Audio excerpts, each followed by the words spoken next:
From Hollywood, the NBC Theater presents...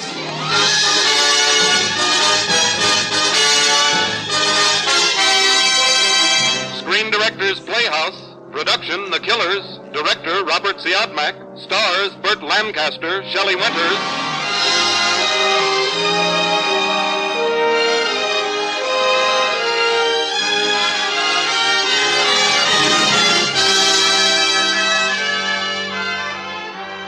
The Hollywood Screen Directors present a postscript to murder, The Killers, starring Burt Lancaster and Shelley Winters, and introducing the director of the film, Robert Siodmak.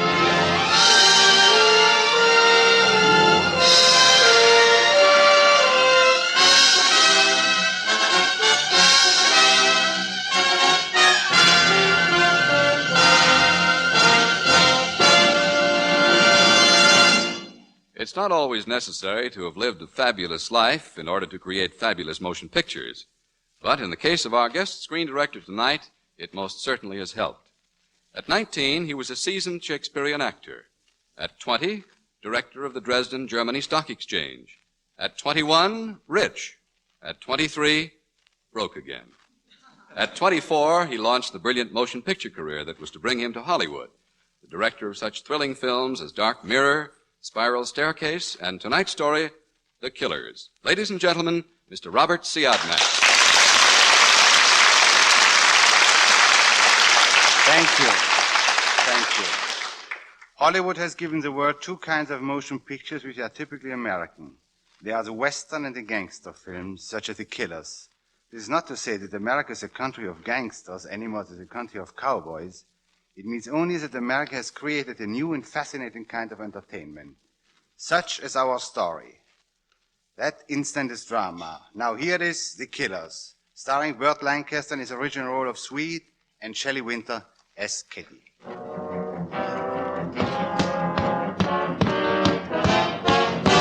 Swede! Hey, Swede! Swede, it's me, Nick. It's Nick. What are you doing laying down, Swede? You sick? No. Listen, Swede, I was down in George's diner when two hard guys came in looking for you. They said they were looking for you to kill you. I know. Then what are you laying here for? There's nothing I can do. Well, don't you want me to go and see the police? That wouldn't do any good. Couldn't you get out of town? I'm through with running away. But why? Why do they want to kill you? I did something wrong once. Thanks for coming. I just thought, well, okay. But they're coming looking for you, Swede. They're coming looking for you.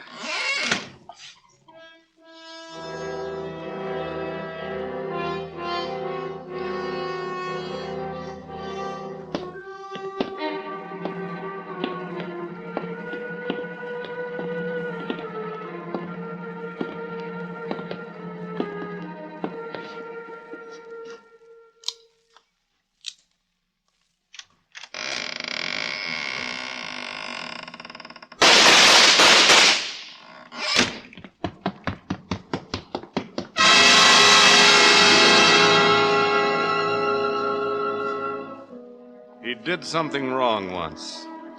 What? A gas station attendant murdered in an out-of-the-way town called Brentwood, allowing himself to be murdered, helplessly and without complaint submitting to extermination. Why? Why does a man come to such an abject end? Headquarters put me on the case because I had some college criminology and because I'd known Swede, the victim, back in the old days. This isn't the story of how we got Swede's killers. That's routine police work, and you've heard that story 1,000 times. What brings a man to such an end as Swede's? That's the important personal story, and this is it.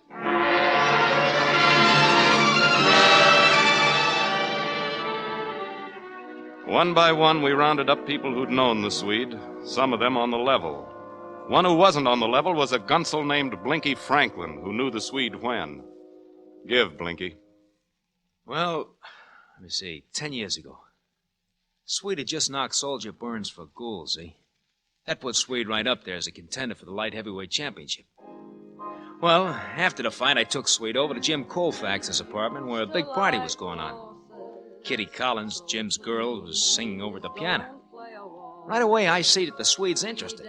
So I waited for Kitty to finish his song, and then I brought the Swede over to meet her. I loved him so, but there I go. Tonight I must forget.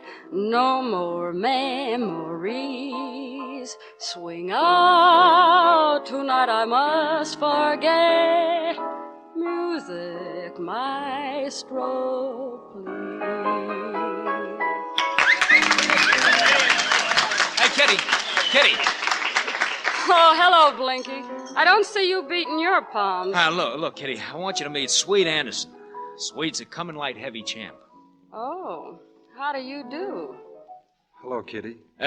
You two make yourself acquainted. I want to talk to some of the boys. So you're the next champion, Mr. Anderson? Do you like the fights? I'm afraid I never saw one. No kidding. I can't bear brutality. The idea of two men beating each other to a pulp makes me ill. Well, I don't get hurt. You're unusual, then. I'll go into some other racket before I let them knock me punchy. Really? It's too bad Jim is out of town. He'd like to speak to you. Who's Jim? Jim Colfax. He owns this apartment. Oh.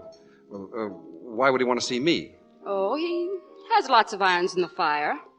I'll arrange it for you. Well, thanks. That's swell, Miss... Kitty. Remember? I remember. Well, don't forget. I'll see you at the fight sometime.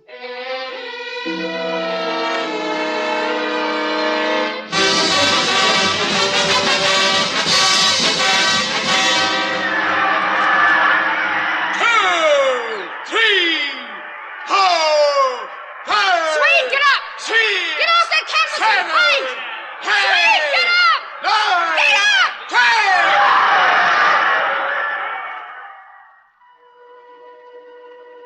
The Swede was finished.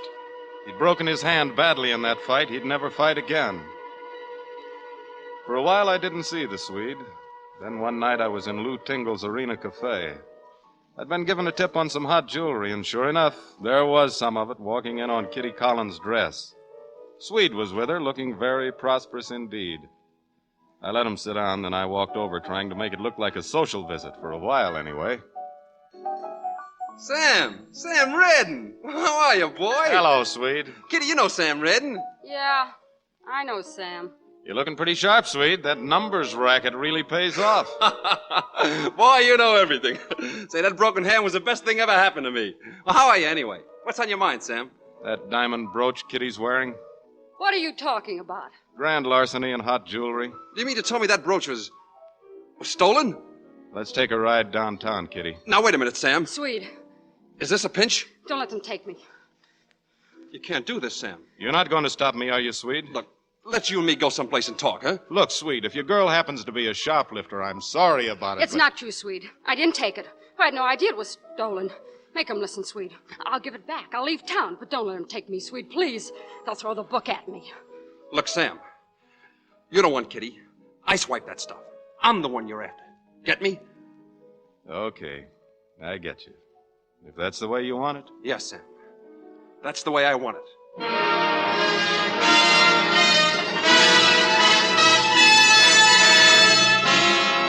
I pleaded with him to tell the truth, but he stuck to his story, and it got him 3 years. When he got out, Blinky Franklin met him and took him up to a room in a midtown hotel where Big Jim Colfax and some of the boys were working on the biggest payroll job of Jim's career. Kitty Collins, the girl for whom Swede had served 3 years, sat on a trunk, knitting. I guess you know everybody here, don't you, Swede? Welcome back, Swede. Hello, Jim. There's Dum-Dum over there grousing around. Ah, yeah. Of course you know, Kitty. Hello, Swede. Didn't hear from you much in prison, Kitty. I'm not much for writing. You know that. I know it now.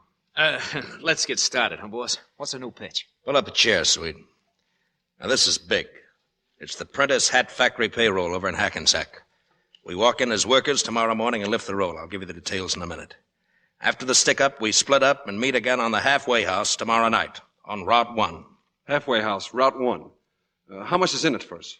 Yeah, it ought to be good for $250,000. Not bad. Split how? Well, I'll take the first 100 grand. You can divide the rest 3 ways. Who declared you in for the big slice? I declared myself. What about Kitty? Kitty's with me. What do you mean, Kitty's with you? Don't start anything now, Swede. What do you mean she's with you? I spent 3 years in stir for a robbery she done. What are you trying to give me? She's with you. You want a blueprint, Swede? All right, I'll give you a blueprint. Shut up, Jim. You keep your mouth shut if you don't want it slapped shut. You'll put a hand on Kitty, Jim. You just tried. Oh, keep out of it, Swede. Kitty's Jim's girl now. Get out of my way, Blinky. Swede, mind your own business. This is my business. You crazy, Swede? What did you hit him for? I'll kill you for that, Swede. Reach for your gun and I'll kick your brains out. Cut it out, both of you. Cut it out. Why, you dumb palooka. Give me a hand, Blakey. Yeah. I ought to give you the works, Swede. Anytime you say Colfax. I got a job to do tomorrow. Tomorrow morning at 8. Here's the full pitch now.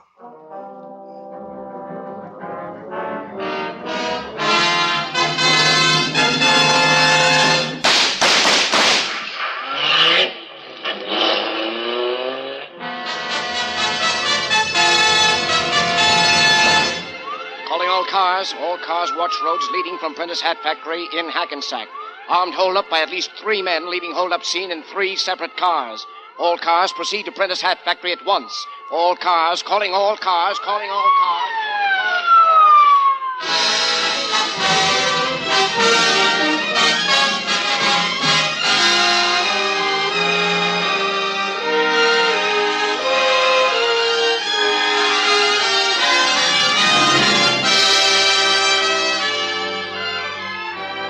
You are listening to the Hollywood Screen Directors presentation of The Killers, starring Burt Lancaster and Shelley Winters, and introducing the director of the film, Robert Siodmak.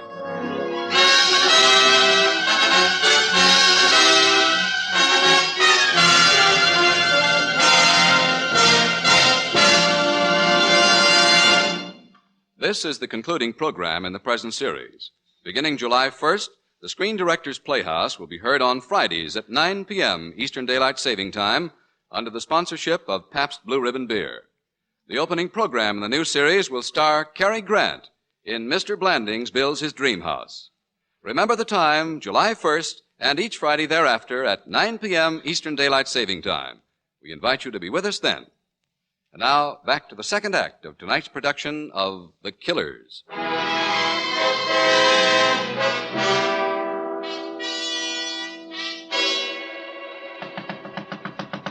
Who is it? Kitty, quick. Let me in, Swede. What's the matter? Close the door. Swede, I'm gambling my life coming to you like this. What's the matter? What's wrong? Colfax is going to double-cross you. Going to double-cross me? They aren't going to Halfway House after the robbery. You'll go there, but they'll be someplace else. And so will the money. Why are you telling me this? You're Jim's girl. Swede, I can't let them double-cross you after you took that 3-year rap for me. Is that the truth? So help me, Swede. It's the truth. They're going to meet at that old farmhouse on the North Turnpike. They are, huh? They are. Thanks for putting me wise, Kitty. What are you going to do? I'm going to do them like they mean to do me. Don't give me away, darling. Don't you worry, baby. You know why Jim hates you like he does? Because of me, Swede. He knows how it really is between you and me. Oh, Kitty. Kitty, why did you ever go back to him? I don't know. Maybe because I hate him. I'm poison, Swede. Poison anyone I really love. I don't care if I hurt Colfax. Kitty. Kitty, you're not going back to him again. You're leaving with me tonight, after I handle Colfax at the farmhouse. I love you, Swede. Hold me. I'll come back tonight. We'll go to Atlantic City. Hold me, darling. Just the two of us. You and me. Yes, darling, yes. Hold me tight. Tighter, darling. Tighter.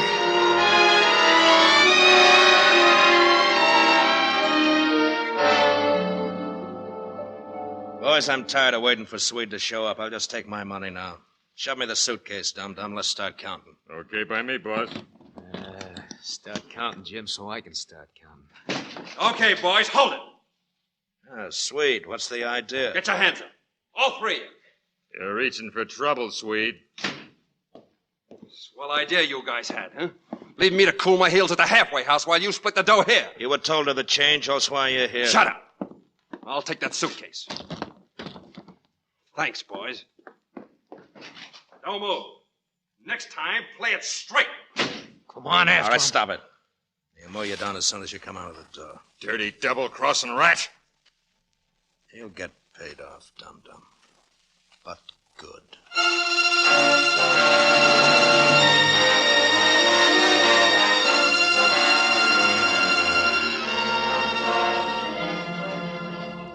Swede and Kitty escaped to Atlantic City with the $250,000. They stayed there for several days. Then, well, a woman named Queenie, a chambermaid at the hotel where they stayed, supplied us with the rest of that episode. Queenie? I was on night duty, turning down the beds. When I got to his room, 1212, I heard something smash inside. I went in, and that poor young man was a sight to behold. I'll never forget it. There he stood, a wild look in his eyes, half crazy, holding a splinter chair in his hand. Just as I came in, he threw it at the dresser mirror. Then he just stood there, like a big hurt kid. It was awful.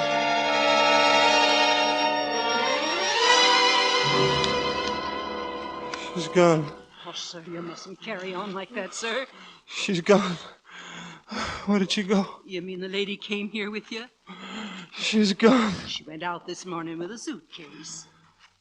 Suitcase. The laundry, she said. She's gone. I'm going too. I'm going too. Oh, please, sir. Oh, not the window. Not the window, please. Take your hands off. Oh, please, mister, please don't. Let go. Please don't jump. Let go of me.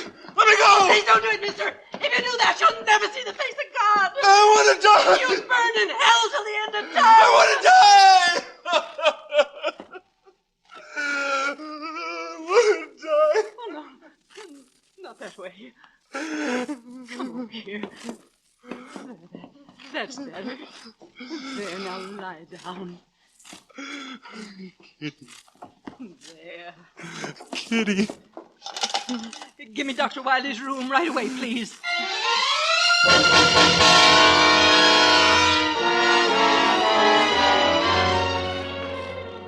Swede never saw Kitty again. For 6 years, Swede Anderson dropped out of sight. Then one day, a heavy, sleek convertible rolled up on the gravel of a gasoline station in Brentwood, New Jersey.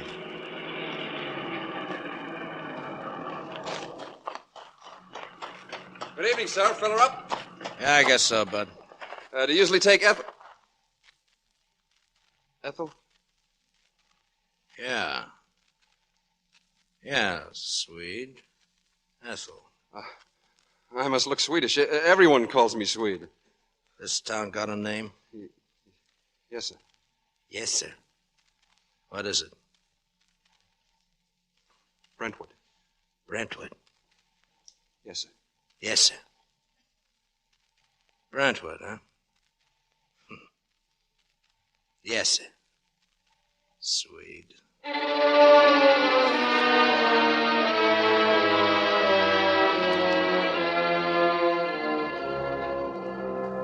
The next night, the killers came to Brentwood, and Swede lay on his bed, numbly awaiting his fate. I did something wrong once. In someone's opinion, a blast of gunfire corrected that wrong. Swede had double-crossed Colfax, taken $250,000 from him, and then Kitty had taken it from Swede. It took some doing for us to get the details, but we got them. But not the final details. We needed Kitty for that. We got Kitty. I found her singing in a plushy nightclub, and I made a date to meet her there after the last floor show. At a corner table, I told Kitty some of what we already knew about Swede and the Prentice hat holdup. Then I popped the $250,000 question. What makes you think I've got that money, Sam? We got Blinky Franklin. Blinky talked. There's a chambermaid in Atlantic City who remembers your face from pictures we showed her. And I've just had a talk with Jim Colfax. You've seen Jim? He's mighty provoked about your skipping out with all that money. You told him I took it? He's mighty provoked. Look, Sam, suppose I raise 70,000 of the missing money. Huh? Sam, I've turned over a new leaf. I've got a home now and a husband. I'm leading a life that's worth fighting for. Sam, what can I do to save something out of that life? Tell me. Turn the state's evidence.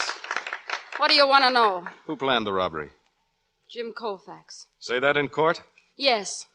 After you took the money and left Swede flat in Atlantic City, how did you get rid of Jim Colfax? I staged a fight with him 2 days later and walked out on him, too. And you were in the clear because nobody knew you'd been with the Swede and taken his money away from him.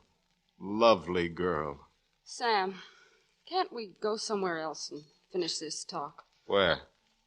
Well, how about your apartment? Sold.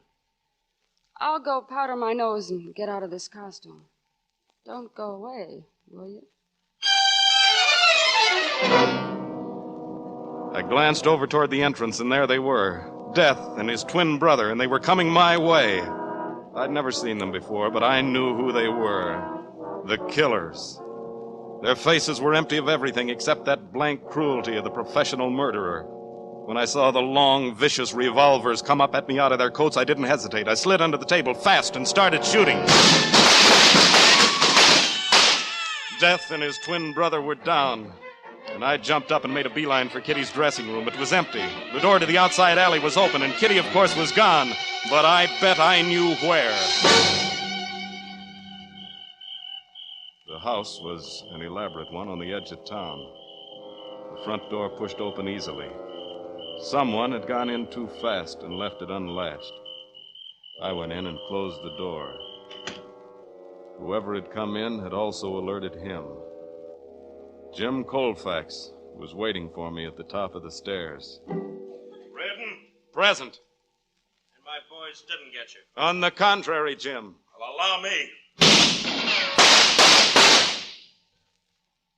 Colfax? Better get me a doctor, Sam. Jim, what is it? Oh, Jim. Better still, a priest.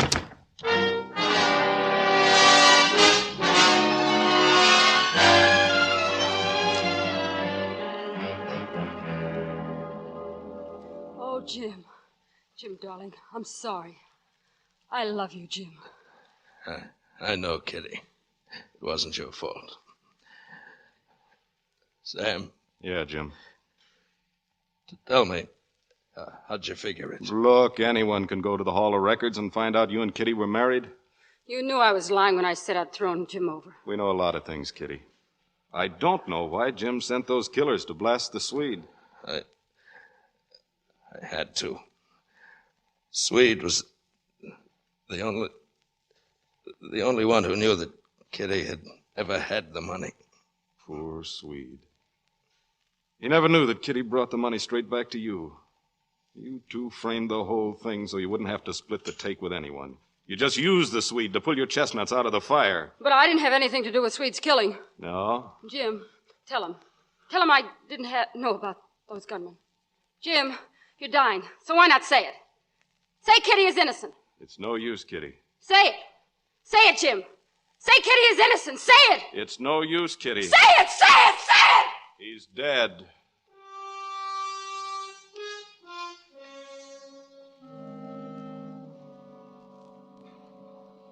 That's it. I didn't tell you a detective story full of clues and pursuit. I wanted to tell you Swede's story. There are a lot of people in the world like Swede, more sinned against perhaps than sinning. Sure, Swede was to blame for a lot of things. But who is to blame for Swede? He's gone now, despair dying on his lips. There's nothing I can do about it. I'm through with running away. I did something wrong once. Thanks for coming. What about Swede? I read something the other day. I can't forget it. It went, "Any man's death diminishes me, because I am involved in mankind. And therefore send not to know for whom the bell tolls. It tolls for thee." I did something wrong once. What loosed the killers on Swede? Something he did, or something we didn't do, all of us? I did something wrong once. I wonder. What did we do wrong?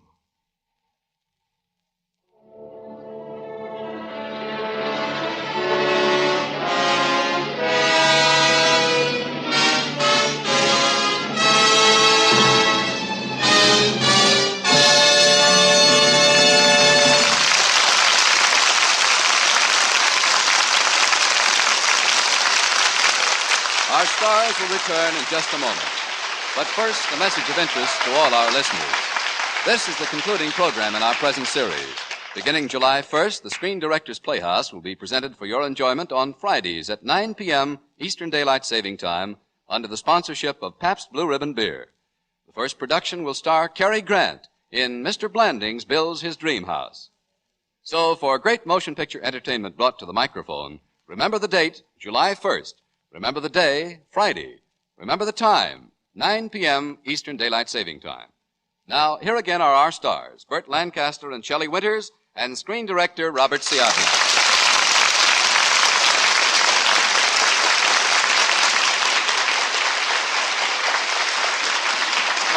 Robert,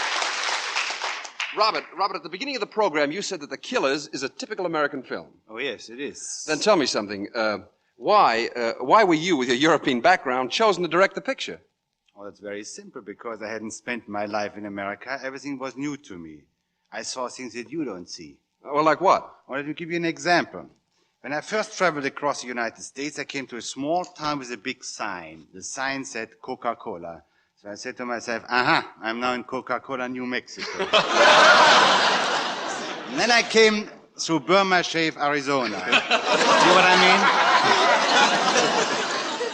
And that's the way you became a director. Certainly, my dear Shelley. It's merely a matter of applied ignorance.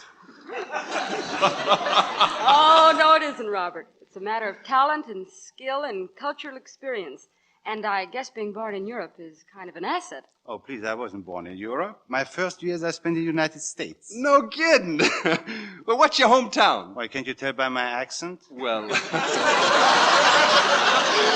Robert, forgive me, but no. Somehow I just can't place it. Well, I tell you, Memphis, Tennessee.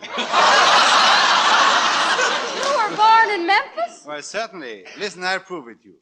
Good night, you all. Good night, Colonel. Good night. And good night to you, Burt Lancaster, Shelley Winters, and Robert Siodmak. Mark Hellinger's The Killers was presented through the courtesy of Universal International Studios, who will soon release Calamity Jane and Sam Bass, a Technicolor production starring Yvonne DiCarlo and Howard Duff. Burt Lancaster will soon be seen starring in his own Norma production of The Hawk and the Arrow, soon to be released by Warner Brothers. Robert Siodmak's forthcoming release is the Hal Wallace production for Paramount, Thelma Jordan. Shelley Winters will soon be seen in Take One, False Step, a Universal International picture co-starring William Powell. Robert Siodmak appeared through the courtesy of Universal International Studios, who will soon world premiere the picture Illegal Entry, starring Howard Duff, Martha Toran, and George Brent. Included in tonight's cast were Sam Edwards, Tony Barrett, Frank Gerstle, Bill Conrad, Gwen Delano, Clark Gordon, and Dan Riss. The Killers was adapted for radio by Milton Geiger, and original music was composed and conducted by Henry Russell. Production was under the supervision of Howard Wiley, associate producer Bill Karn. Your announcer has been Frank Barton. Listen again when Screen Directors Playhouse returns to the air on Friday, July 1st at 9 p.m. Eastern Daylight Saving Time. Remember, Screen Directors Playhouse. Production, Mr. Blandings Builds His Dream House. Director, H.C. Potter. Star, Cary Grant. Date, Friday, July 1st.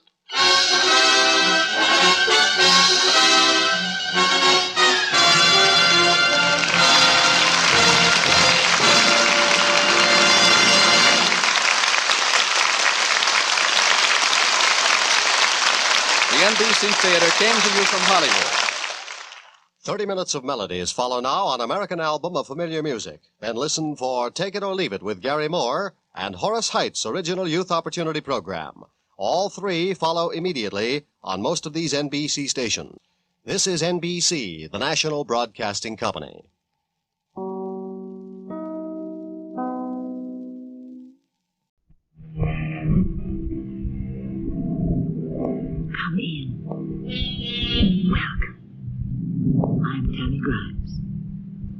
When it comes to finding a solution to your classic conventional mystery, the French say, cherchez la femme, or look for the woman. Of course, what they don't tell you is which woman to look for, or what to do about her if and when you ever find her. You've been with the company longer than anyone else, haven't you, Miss Murdoch? Yes, Lieutenant. Can you think of anyone who might have a motive for murdering Mr. Lewis? Well, yes. Oh? Who? Me. You? But why? He fired me without notice after 25 years. Miss Murdoch, if ever I saw a person who definitely was not the killer type, it's you.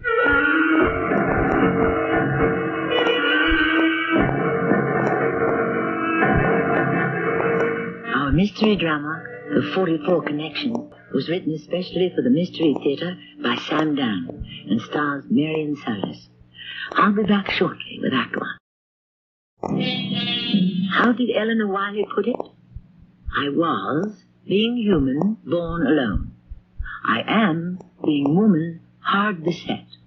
I live by squeezing from a stone the little nourishment I get. Yes, that's the way life goes for some women. But to be perfectly fair, if such a thing is possible, there are those ladies who ask for it. Nellie Murdoch, for instance. Yes? Who? It's not going to do her any good. No. Just tell her I'm too busy. I'm not concerned with that, Miss Hastings. I said tell her I cannot see her.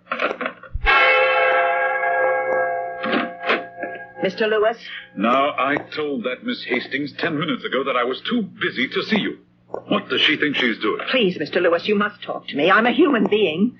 No one can be that heartless. I'm not being heartless. How can you say that?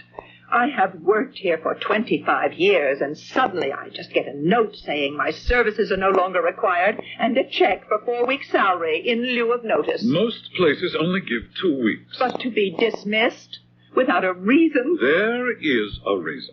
In what way has my work been unsatisfactory? It's not your work, Miss Murdoch. It's you. What's wrong with me? You're too old. I'm only 55. We are revamping the company. There is no longer a place in it for you. But why? We shall now concentrate on product lines directed toward a younger market.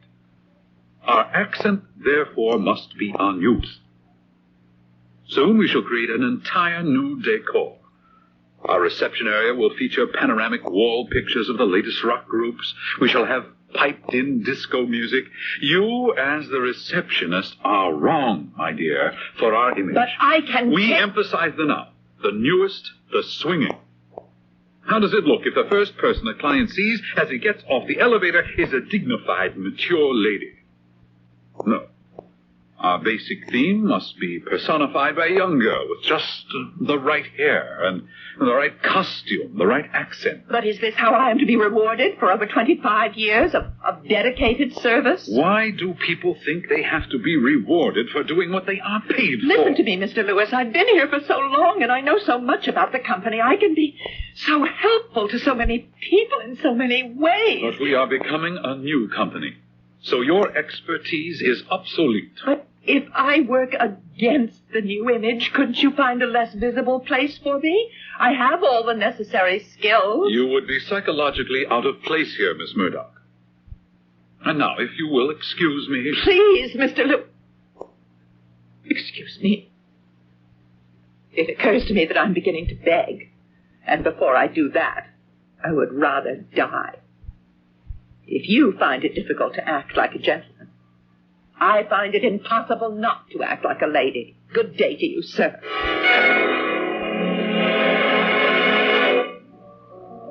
Yes, ma'am? What'll you have? Oh, I don't know. I don't drink. Uh-huh. Then, what are you doing in a place like this? Truthfully, I've never been in a place like this before. Why? Is it supposed to be some kind of den of iniquity? Just never had the occasion. Uh-huh. I see, but you have the occasion now.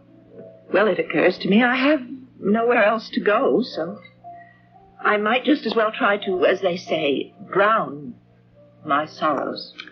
Ma'am, if you're not a drinker, it's not your sorrows that'll get drowned. It's you. I lost my job today. It's funny. Well, no, it isn't funny when you think of it. But that job was all I had in the world. How?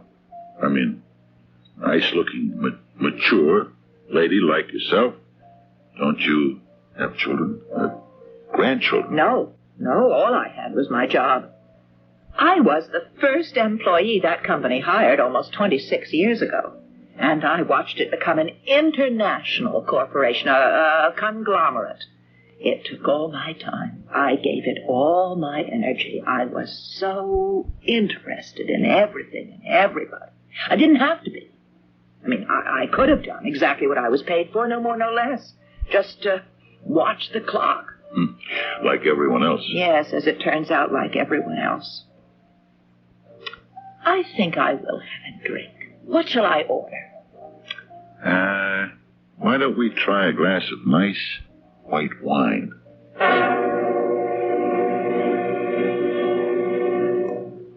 I don't believe I told you my name, Jack. I'm Nellie Murdoch. And do you know who my grandfather was? Tom Murdoch. You ever hear of him? I can't say that I have. Oh, he was one of the great heroes of the West, the Wild West. He was the sidekick of Buffalo Bill, William F. Cody. What do you think of that? I think that's just fine. Tom Murdoch. I still have his things. His hat, his buckskin jacket, his boots, his spurs, his twin Colt 44 revolvers. I keep them all shiny and neat, just like new. I have them set up in the corner of my room as if they were a kind of shrine, like a little museum. Yeah, if I were you, Miss Murdoch, I would have a cup of coffee. Coffee? It'll help you sober up. Why do I want to sober up? Tom Murdoch. They call him Tom because he could speak 10 different Indian languages. Do you know that? No. I told you he was Bill Cody's sidekick, and he knew them all. Wyatt Earp, Wild Bill Hickok, that whole crowd. They were just all men who fought for justice in the Old West. You know why? Ask. Why? Because there wasn't any. They had to make it themselves. Well, I'll tell you something. There isn't any justice today either. If there was, could I be fired for nothing after 25 loyal years? Tom Murdoch, what would he have done to a varmint, a sidewinder like that Jeremy Lewis? What do you think? I don't know. Well, I think I do know, but I'm not sure. Why don't I ask Grandfather Tom? You mean he's still alive? He died when I was 15. He was a very old man. But we used to talk about things all the time. Yeah, but if he's dead, how can you ask him? Oh, somehow tonight, I just seem to feel his presence. Yeah. Yes, and I think he wants to talk to me. I'd have another glass of wine. Now, Miss Murdoch, I think you've had enough. I am looking at myself in that mirror. You see how steady my hand is? How clear my eyes are? I just have this one last drink for what do they call it? The road. Yeah, okay. All right, but, Miss Murdoch, then you better go straight home. No. Where's the light? Where's the light? Could the superintendent have come in here and moved the light switch when I was gone? Why would he do that? Oh, there it is. Ah. Oh, let me sit down. Grandpa? Grandpa Tom, are you there? Oh, Grandpa? Hello, Grandpa.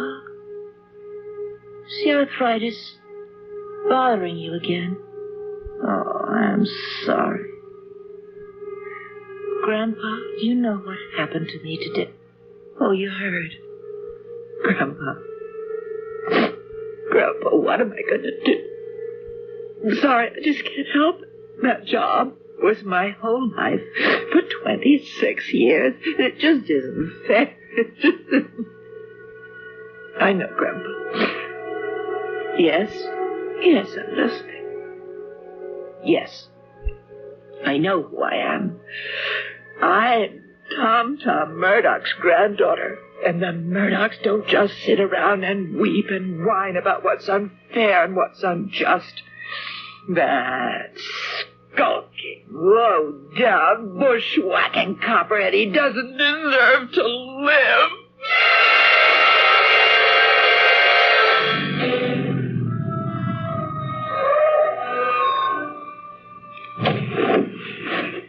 Jeremy Lewis? Who's that? Have you forgotten me already? It's you, Miss Murdoch. Yes, it is I, Nellie Murdoch. What are you doing here? I told you at the office the way things were, and the way they had to be, and that's the end of it. Yes, that's the end of it. For one of us, at least. So it doesn't do you any good to waylay me here at this hour of the night to beg me to give you back your job. Mr. Lewis, Tom Murdoch's granddaughter hasn't come here to beg you for a job. Oh, no? I have come to see justice done. Justice? The kind of justice that Tom Murdoch practiced, the kind of justice that built the West. What's that? What does it look like? It's a revolver. Yes. Now, Miss Murdoch, surely you don't intend to shoot me down. No, not in cold blood. Tom Murdoch always gave a man a chance for his life. Listen, Miss Murdoch. This is one of Grandpa's twin Colt 44s. Here, you catch. Don't drop it. It's loaded. Now, I've got the other one. Are you mad? You must be. Hold the gun at your side, muzzle pointing down, just like I am. What are you thinking about, now, woman? With your thumb, pull back the hammer. All the way back. Till you feel it catch. Go ahead. All right. Now, at the count of 3, we will each raise our revolver and fire. You are insane. I shall begin a slow, steady count. Are you ready? 1. Oh, that wasn't fair. You didn't wait for 3. 2. No point yanking at that trigger. You have to pull the hammer back again. 3. My turn.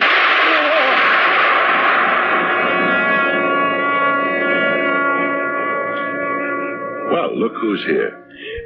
It's Miss... don't tell me. Got it. Miss Murdoch. How do you do, Jack? Well, I see you got home okay last night, huh? Well, of course. May I have a glass of that delicious white wine? Like I said, you want to watch that stuff, Miss Murdoch. Oh, you should see what my grandfather and his sidekicks drank. How is your grandfather? You have that little talk with him? Oh, yes. Thanks. Cheers. That's the word? Cheers. Things work out somehow, don't they? What things did you have in mind? This guy you worked for, Jeremy Lewis. The one that gave you such a bad deal. Did you hear? Somebody gave him his last night. Yes. I heard it on the news early this morning. Yeah. There's more news due on the radio right now. Let's see if they got anything on it, huh? This is Doreen Gray of Action Immediate Radio News at Police Headquarters, where I'm talking to Lieutenant Robert Carson of Homicide. Lieutenant, what do we know so far about the murder of Jeremy Lewis? Well, we're running down a number of significant leads, which I cannot discuss at this time. But what about the weapon? We just got this report from ballistics. The slug was fired from an old-fashioned .44 caliber Colt revolver. A Colt 44? It took our ballistics expert by surprise at first. But that's what it is. Are there any suspects? Any theories? Well, we're following a certain line of investigation, the details of which I'm not at liberty to reveal. Which means, Miss Murdoch, they're nowhere. Ground zero. Jack, you have to appreciate the fact that things are always difficult for the police in these matters. Like they say, your ex-boss was a wealthy and powerful man. Stands to reason he must have had a lot of enemies. Oh, I'm sure of it. And so the police are running here and there and the other place looking for clues. And they're asking this one, asking that one. And they're getting nowhere. Of course, they didn't ask me. Oh, why? Why should they ask you?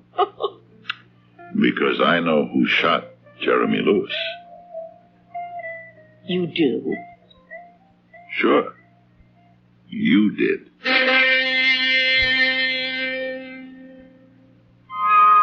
That was short, sweet, and to the point. But how did he know? All right, if you review the previous encounter between the two of them, this thing could emerge with crystal clarity. However, right now, more important than what he knows is what he intends to do about it. And that must be the business of Act Two, shortly. Murder will out, said Mr. Chaucer. And while the modern-day police might not always agree with him, the fact is, we have a murder here that has outed, if I may coin that word, almost as soon as it was in. Of course, it's only out so far for two people. But as we all know, the best-kept secrets are those that are the exclusive property of only one. Why do you say I killed Jeremy Lewis? You were angry enough to do it. You talked about justice, frontier justice, and making your own when you think you're getting a bad deal. But that could have been just talk. Sure. But you happened to mention that you still had your grandpa's things, including his .44 caliber Colt revolver. That's the gun that was used, they say. And I don't know how many guns of that age are still around. What are you going to do about it? What do you think I'm going to do about it? Go to the police? Well, you know, I've always had this philosophy of life. The less you say to the cops, the more apt you are to stay out of trouble. What are you going to do? I don't know. I think I better ask Grandpa. Huh? Why don't you? Mrs. Lewis, I'm Lieutenant Carson. I'm sorry, but I must ask you some questions about your late husband. What sort of questions, Lieutenant? I knew very little about his business affairs. What about his other affairs? Sir? Your husband's private secretary, Miss Hastings. Drusilla Hastings is a sour, suspicious, nasty old maid. Do you deny visiting your husband at his office? Having arguments with him? Oh, all married couples have arguments. Miss Hastings said you threatened to kill him. We all get carried away sometimes in the heat of anger. It had to do with a Miss Rhoda Townley. Yes, he was seeing her. And is it true that he asked about a divorce? Yes. And you said to him, the direct quote, "I'll kill you first." Why shouldn't I have said it? For 20 years, my entire life was devoted to him. I worked to send him through school. I did without, so that he could use every nickel he earned for investments. I saved. I scrimped. And then when he'd reached the top of the mountain, I wasn't going to let him roll me downhill for some painted slut half my age. The night he was killed, Mrs. Carson, where were you? I was out. You get tired of being all alone in that big house. Mm-hmm. Where did you go? I went to a movie. With anyone? I don't know very many people. What you're saying is you went out all by yourself. Yes. Would anyone remember your being at this movie? How? It's a crowded theater.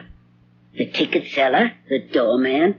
I don't even recall what they look like. Would you have a ticket stub? I never saved ticket stubs.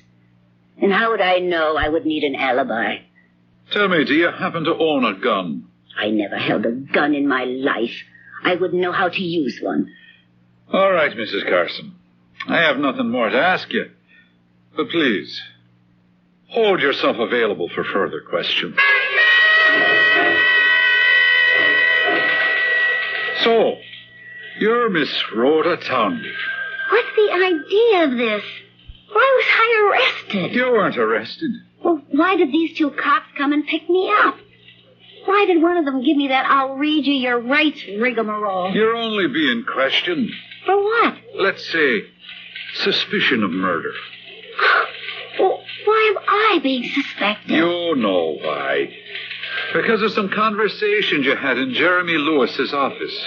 Oh, that snoopy dame outside. Shall we cut through all this, Miss Townley? It's her word against mine. You also had a fight with him at the Parrot Club. Oh, that was just a misunderstanding. Yeah, there were witnesses. He walked out on you. Oh, look. It doesn't mean I killed him. And do you have an alibi? An alibi? Sure. I was with Harry Farrell. Ah, Harry Farrell. A convicted forger, perjurer, and confidence man. Free now on a very shaky parole. What's the truth? You and Harry started the whole thing, didn't you? The idea was for you to attract Jeremy Lewis. Then the two of you would set him up for blackmail. That's a lie. What you had no way of knowing was that Lewis didn't care, couldn't care less whether his wife knew he was unfaithful or not. All right, Lieutenant. I'll make a confession. Should I get a stenographer? Yeah, it did begin as a con game.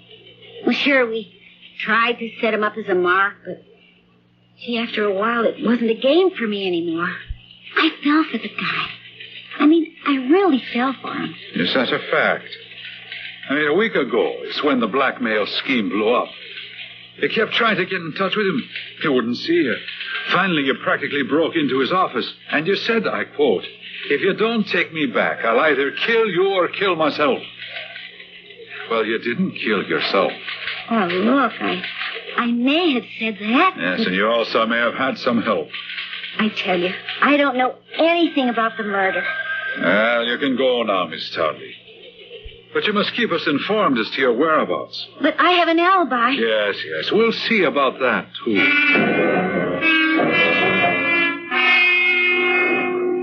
This is Doreen Gray of Action Immediate Radio News at Police Headquarters. With me here is Detective Lieutenant Robert Carson, who is in charge of the investigation into the Jeremy Lewis murder. Lieutenant, we understand you questioned Mrs. Lewis today. Yes, I did. Is she a suspect? I can't answer that question. You also brought up Miss Rhoda Townley in for questioning. Is it true that she and Jeremy Lewis were having an affair? I cannot discuss that publicly. Are either of those two women active suspects at this time? I'm sorry I can make no further statements. Thank you, Lieutenant Carson. And there you have it. Listen. And so that's that, Nellie. What happens now? What happens now? Well, I mean, you were going to check it out with Grandpa, remember? Oh, yes. I did. Yeah? And how does Grandpa stand on all this? Tom Murdoch never told a lie in his life, and he wouldn't tolerate lying from any other member of his family. He always told the truth, and when I asked him, Grandpa, what should I do? You know what he said? He said, Nellie, you just tell him the truth. Oh, so then he advised you to confess? No. He just told me to answer each question truthfully. And that is exactly what I intend to do.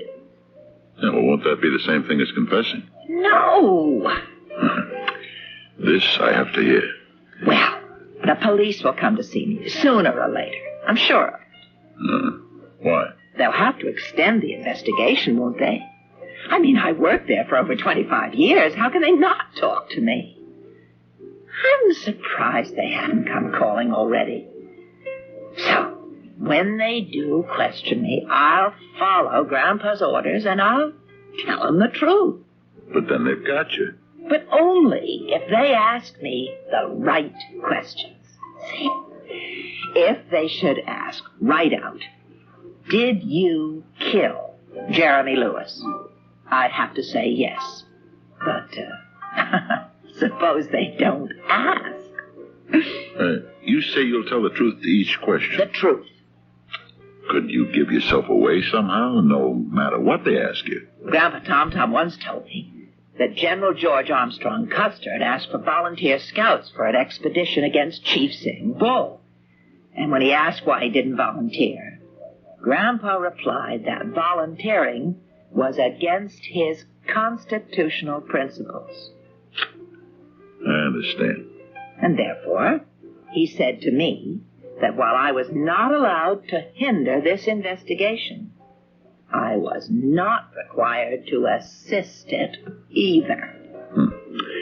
Miss Murdoch, why don't you have one on the house?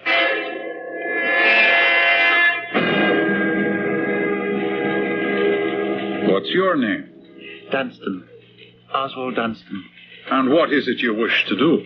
I'm here, Lieutenant, as I told the officers downstairs, to confess to the murder of Jeremy Lewis. You say you shot Jeremy Lewis. Why? He deserved to die. For what reason? To teach him a lesson. Well, how can that lesson do him any good? I should have said to teach a lesson to people like him. And what kind of people? People who exploit the weak, who ravage the resources of the earth. And for that reason you decided to shoot him? For that reason he was condemned to death. Condemned? And how did you kill Mr. Lewis? That one I will answer. I waited for him. In his room that night. As he got out of his car, I shot him. And what type of gun did you use? You know very well. A 44 caliber Colt revolver. Now, where did you get it? It was given to me by a friend. And what is this friend's name? I shall never reveal it. And have you anything else to say? Haven't I said enough? Well, all right. Eddie, bring in a stenographer to take down a statement, and then you can book him. You don't believe me, Lieutenant? I can tell you don't believe me, but it is true. I killed him. I killed Jeremy Lewis, so that...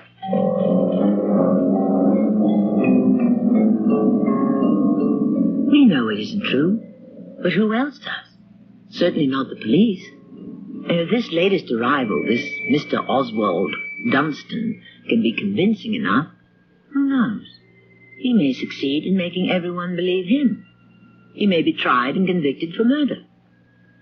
Where all this would leave our Miss Nellie Murdoch is something we may only discover in Act 3, shortly. Ask any homicide detective.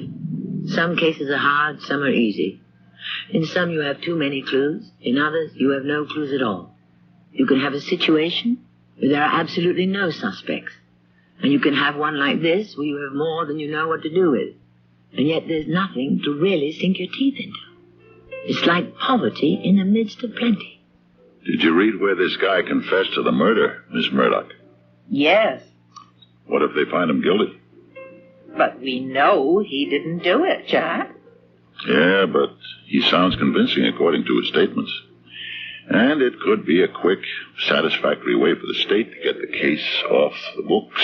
Yes, that's a possibility. What'll you do if he goes to jail? I spoke to Grandpa about that. He said that just could not be allowed to happen. An innocent man must never, never be made to suffer. Even if he's asking for it? Oh, it's a matter of simple justice. I just have to come forward and confess. Yeah. Well, it's time for the news. Hey, Joe, you want to take that piano down a little? Good evening. This is Doreen Gray of Action Immediate Radio News. We are here at police headquarters with Lieutenant Robert Carson, who is investigating the Jeremy Lewis murder. The lieutenant has a statement to make to the media. About an hour ago, we released Mr. Oswald Dunstan into the custody of the Stanwood Sanatorium for Mental Patients, from which he had escaped only last night. The man seemed so lucid. The man is insane. What other progress can you report, Lieutenant? Well, at this time, we're following several promising lines of investigation. Which means he's even deeper in the dark than ever. So, well, Miss Murdoch, looks like you're off the hook. Yes, Jack.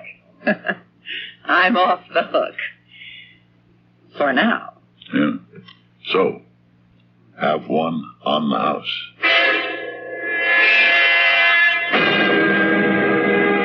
Miss Townley, Lieutenant, what do you want from me now? once again, we'd like to discuss the Jeremy Lewis murder. But I don't know anything about it. You don't?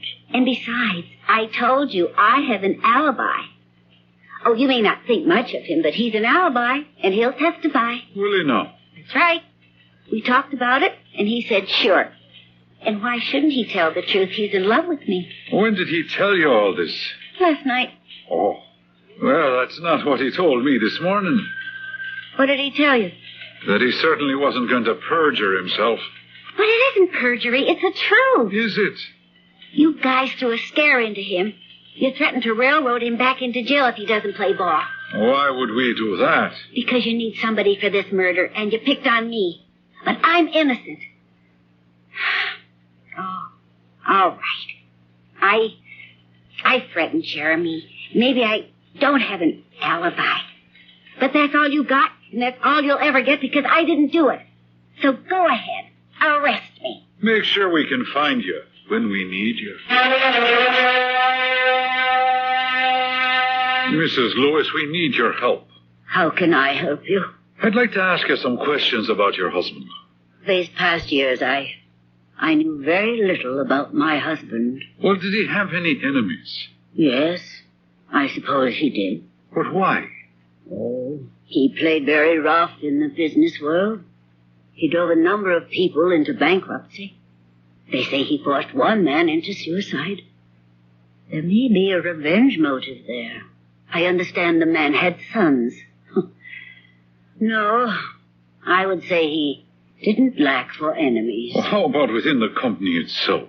His secretary could tell you much more about that than I could. We've already spoken with her.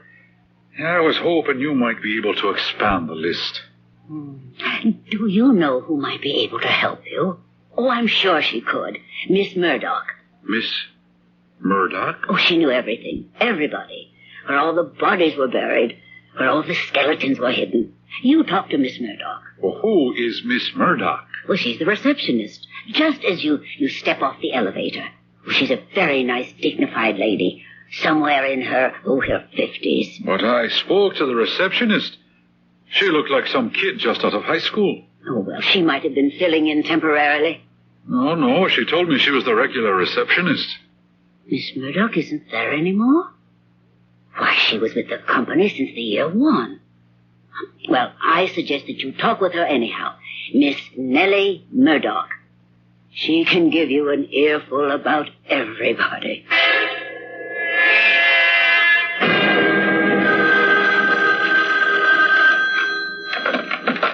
Hello? Miss Nellie Murdoch? Yes. Miss Murdoch, I'm Lieutenant Carson of the Homicide Division. Yes? I understand you were recently employed by the Lewis Company. Yes, I was. Well, I would like to talk to you, Miss Murdoch. Would it be convenient for me to come by later this afternoon? Yes, I suppose so. About 4 o'clock. Yeah, that'll be fine. Thank you, Miss Murdoch. I'll see you then.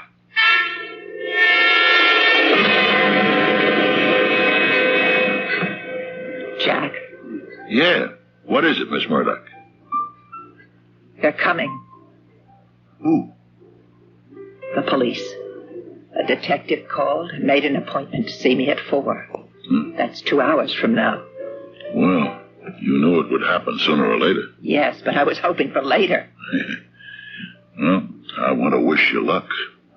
Of course, there's a way I could get out of it. Altogether. Be completely in the clear. How's that? No, I can't tell you. Why not? You know you can trust me. Because if I told you and things were to go wrong, you'd become an accessory. I figure I'm some kind of accessory right now. No. All you're doing is guessing. You have no real proof. I'll have to ask Grandpa. Yeah. Wait, before you go. Have one in the house.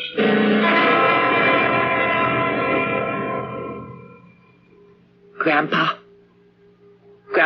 Tom. Listen, could I do this? Could I hide the twin 44 caliber Colts? Because see, if I do, Grandpa, then there's nothing in the world that could ever make them suspect me. But if I leave those two guns in plain view on the table with all the other wonderful things of yours... But you said I didn't have to help. I know. I'm not allowed to hinder either. Yes, Grandpa, I understand. To conceal them would be a lie. Yes, Grandpa. Yes. Oh, just a minute. Miss Murdoch, I'm Lieutenant Carson. My identification. Oh, yes. We spoke on the phone. Won't you come in? Thank you. And then won't you sit down, Lieutenant? May I offer you a cup of tea or some lemonade? No, thank you. I understand you've been with the company longer than any other employee. Is that correct? Yes. I understand that you were very dedicated to your job and interested in everything that was going on. Yes, I was. Therefore, you must have been aware of a great deal. Miss Murdoch, this is a very complicated case. We have very few leads that are really worth anything. Whatever you might suggest would be appreciated. What do you want me to tell you, Lieutenant? Well, were there people at the office who disliked him intensely? Intensely?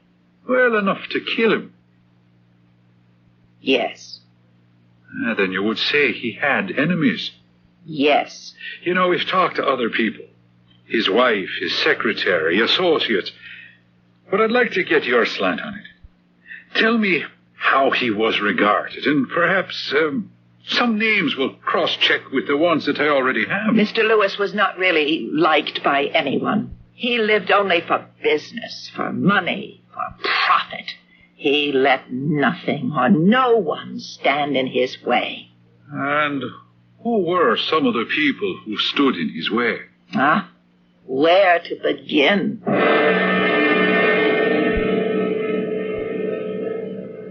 I must say, Miss Murdoch, it's quite a list. There's enough work here to occupy the entire department. Can you think of anyone else who wanted to kill him? Can I think of anyone else? Yes, I suppose. Oh, really? Who? Me. You? Oh, my dear Miss Murdoch. Why would you want to kill Mr. Lewis? Did you have a motive? Yes. What was it? He fired me abruptly after more than 25 years. Well, if I ever met anyone who is not the killer type, it's you. The idea... well, I've taken up enough of your time, and I'm not going to ask you any more questions. You're not going to ask me any more questions? Well, I've asked you enough. Well, I would like to ask you one more question, if I may. What is that? Well, over in the corner of the room there, that display. It looks like some sort of a Wild West museum. May I look at it? Well, certainly. What are you doing with all these things? They belong to my grandfather, Tom Murdoch. I heard of him. He was a friend of Buffalo Bill's, and didn't he have a falling out with General Custer? No, he just didn't volunteer to go out on that final mission. And did you know him? Oh, yes, I remember him. And did he tell you anything about those days? Oh, yes. Oh, what a wonderful childhood you must have had. And he left you all these things, did he? Yes. Oh, and how well you kept them. Oh, the hat, the buckskin jacket, the breeches, the boots, the spurs, a pair of Colt 44 revolvers. Oh, this is all part of the authentic history of our nation, wouldn't you say? Oh, yes, certainly. Well, I want to thank you again, Miss Murdoch. It isn't every day you run into something exciting and educational like this in the routine exercise of duty. You're quite welcome, Lieutenant Carson. You are quite welcome.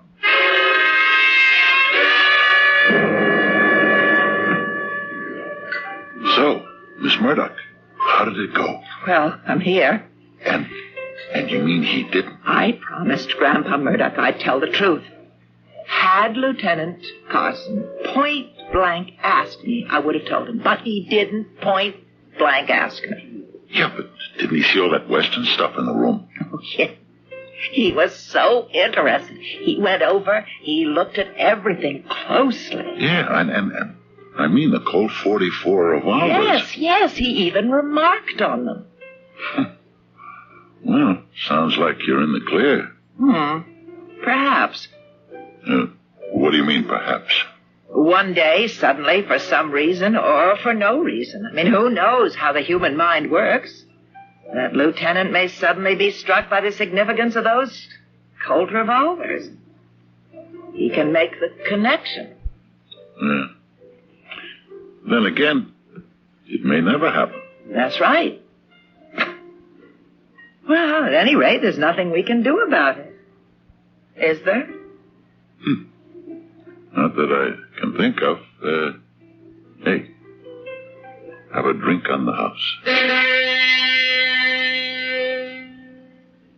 And there we must leave it for this go-round, anyhow. Will the mysterious mental forces that govern insight and inspiration ever make what might be called the 44 connection for Lieutenant Carson? If they do, we will hear all about it sometime, because it will create another story. The title of our story is The 44 Connection, because it deals with intuitive powers of deduction. For example, an apple fell from a tree and hit Sir Isaac Newton on the head. From that he deduced that there was such a thing as the force of gravity. From that we can also deduce that most people have to be hit in the head also before they can comprehend what has been in plain sight all along. Connections. Connections that are made, connections that are missed. That's the true story of our lives, isn't it? Our cast included Marion Seldes, Evie Juster, Lloyd Baptista, and Fred Gwynne. The entire production was under the direction of Hyman Brown. This is Tammy Grimes, inviting you to return to our Mystery Theater for another adventure in the macabre. Until next time, pleasant dreams.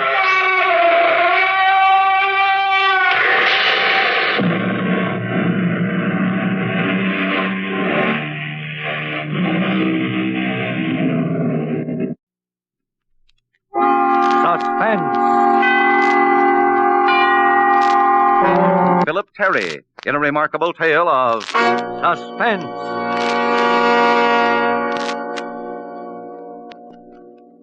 It was a dirty trick. Why did they have to send me? There were lots of other fellows on the force they could have sent around to tell her. Fellows who were impartial, who had no feeling about the case one way or the other. But no, they had to send me. I remember riding over there in the prowl car that night. Jack Hurley was driving. I said, "Oh, look, Hurley, why don't you go up and tell her?" Nothing doing, Norris. The old man said you. Oh, but you haven't any connection with the case. No, but it happens to be one part of the job that always makes my stomach crawl, too. Oh, come on. No, thanks, Norris. This is your party. From mixing the cake to blowing out the candles. What'd you say the number of the house was? 6427 Locust Drive. Well, let me shoot this spot around, see if we can catch the house numbers.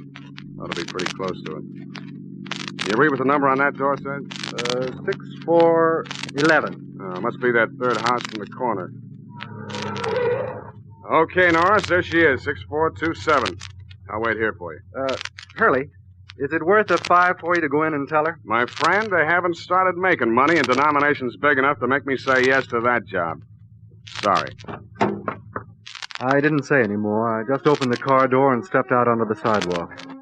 I stood there a moment looking at the house. It was a stucco affair that looked as if it were made of some bilious blue confection. Black windows stared out at me like blind eyes. I swallowed, and then I moved toward the house.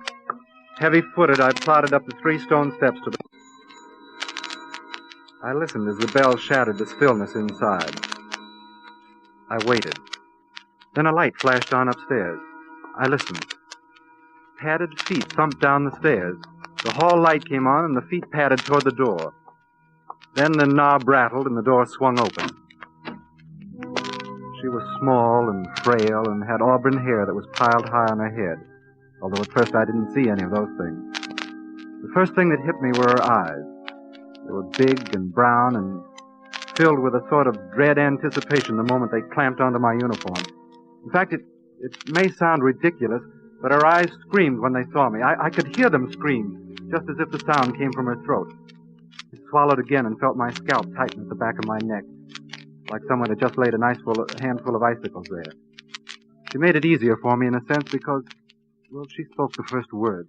Yes. What is it?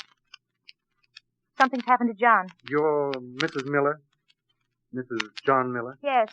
Yes, I'm Mrs. Miller. What's happened to him? You better brace yourself for a shock, Mrs. Miller. What's happened? He had an accident.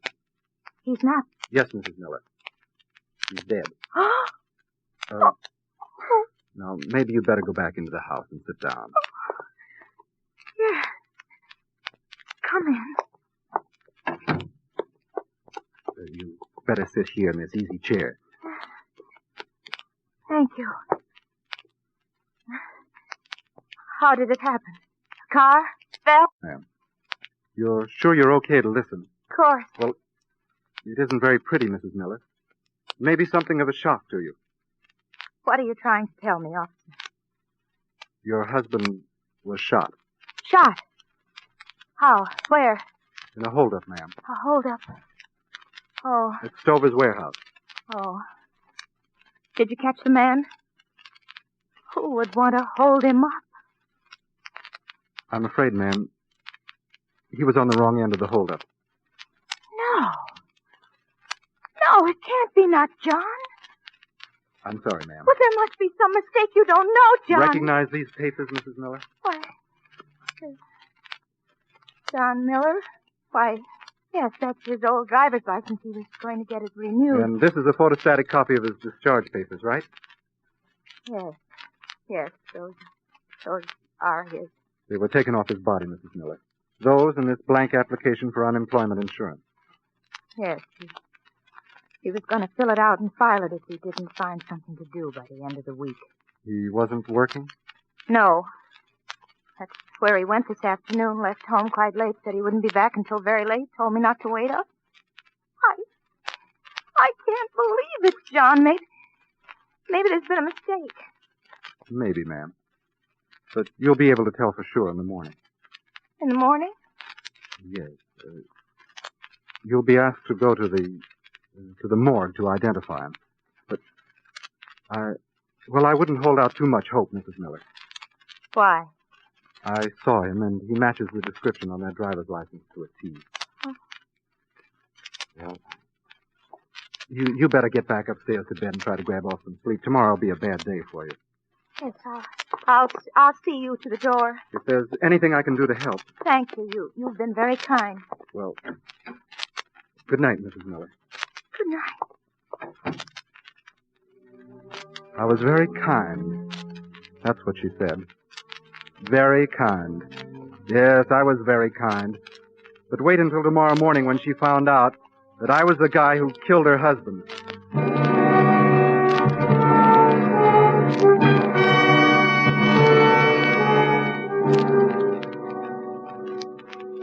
I never figured they'd give the story such a big spread. I figured on a third of a column, maybe on the inside pages, but no. The thing happened to break when they were fresh out of visiting generals and strikes and major accidents. So they splashed assorted details all over the front page. There was a three-quarter view cut of me in my uniform and capped smack in the middle of page 1. The caption read, "Cop Hero Shoots Gunman in Warehouse Robbery." It went on to tell my story. How I saw a light flashing in the warehouse, crept to the door and surprised the thief, John Miller. How he drew and tried to plug me, and how in the gunfight that followed I shot and killed him. It all sounded just like something out of a dime detective story with me the big hero. What I didn't like was the way it played up that he was an ex-serviceman, honorably discharged, out of a job, a victim of the times, a Joe who had distinguished himself in combat only to come home to find himself a forgotten hero. Even brought out how he used the German Luger he'd brought home as a souvenir to stage the robbery. But, of course, the important thing was everybody said I was right. They all agreed that I had no way of knowing that the guy was an ex-serviceman. One reporter said when a guy has a gun and he's about to use it, you don't walk up and say, "Please me, I see your discharge papers." Of course, the boys at the station saddled me with that hero stuff and rode me all over the place, kidded me about how it felt to be a celebrity and swoon at myself on the front page. When I left the station to go on my regular tours, I guess I must have had my picture snapped 50 times. Seems everybody wanted to get into a shot with me. When I got back from tours, the captain left word at the desk for me to go right into his office. Oh, Norris, come in. Sit down. Oh, thank you. Well, you're quite a hero, Norris. First chance I've had to talk to you about it. Well, I never figured it'd draw as much attention as it has, Captain. Captured a lot of people's imagination. A lot of important people. Important people? Including the commissioner. The commissioner? Yeah. He called me today. Norris, how would you like to be transferred to the detectives division? Plain clothes, This was too much. If he only knew how long I'd wanted to change into plain clothes and join the detective squad. If he only knew how long and hard I'd worked for it. And now he laid it right in my lap. Yes, it was quite a day. Quite a day. But if I thought it was over, I had another guest coming. That night I went to Mike's place for dinner. I usually ate dinner at Mike's, mainly because he served the best mess of food 75 cents could buy. Only tonight when I came in, he said, "Tonight, Peter, the dinner's is on me." "Oh, never let it be said Pete Norris argued with a guy about buying him a meal." Just the one thing, Pete. Well, I figured there was a catch in it, Mike. What do you want? Please, Pete, I would like you to autograph this menu, eh? Well, talk about your believe it or not. Here was a man I'd known for the past too many years. And now, just because I shot a man and got my picture on the front page, he was all excited about getting my autograph. Well, I scribbled my name on the menu for him and ankled to one of the tables in the back and sat down. First chance I'd had all day to be alone and really think. As I dug into the plate of spaghetti Mike served me, a pair of brown eyes suddenly snapped on in my brain. It wasn't the first time since last night that I'd thought of those eyes, or of the person they belonged to, but I'd always been able to close them out because so much was happening. Now, they stayed with me. I couldn't rightly tell whether they were accusing or just hurt. Then an incredible thing happened. A voice that matched those eyes spoke and... Hello. Hello, Officer Norris. Oh, Mrs. Miller, I was just... I'm sorry if I'm bothering you, Officer Norris, but... Well, you were so kind last night when you came to tell me. I just wanted to ask you a few more questions. Well, of course, Mrs. Miller. Oh, sit down, please. Thank you. You've eaten? Yes, thank you. Coffee, maybe? No, thank you. I just want to talk, if you don't mind. Well, of course I don't mind, but you certainly read the papers. Papers? I mean, you know I'm the one who... Yes, I know. I'm not blaming you, Officer Norris. Pete, if you don't mind. Everybody calls me that. I'm Betty. Pretty decent of you not to blame me, Betty. A lot of women wouldn't feel that way. It was your duty. You saw someone robbing the warehouse, and, well, it was your job to stop them. But what? I can't believe John would do such a thing. There must be a mistake someplace. A mistake? Yes. Probably John saw the light flashing the same as you did. Maybe he went to find out what was happening, too. John was like that. You mean maybe I shot the wrong person? It's possible. Maybe the other person, whoever it was, fired the first shot and ducked. You maybe thought it was John, and he thought it was you. Can't you see, Pete? I've got to believe that's what happened. Yes. Yes, it would make things easier for you. No. No, not for me, Pete. For Jigger. Jigger? My son. Oh. I didn't know you had a son. 3 years old.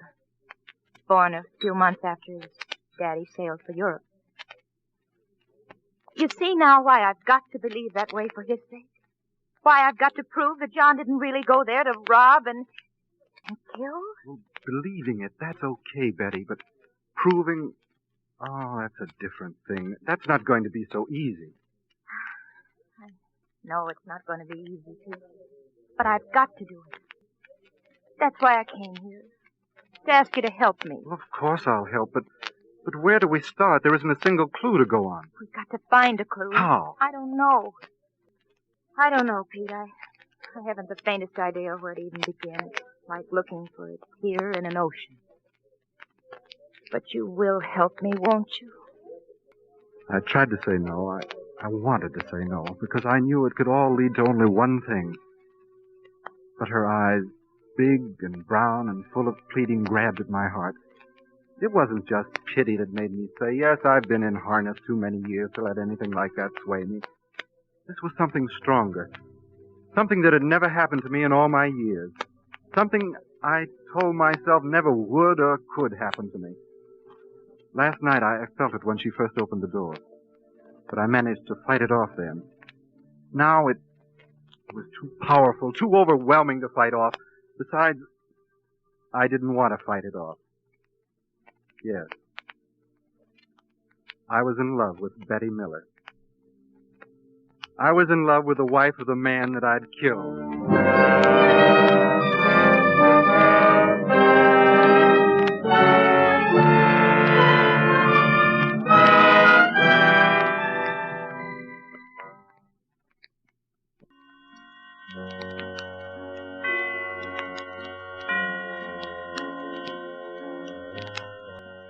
Philip Terry as Officer Peter Norris in This Was a Hero, a play well calculated to keep you in suspense.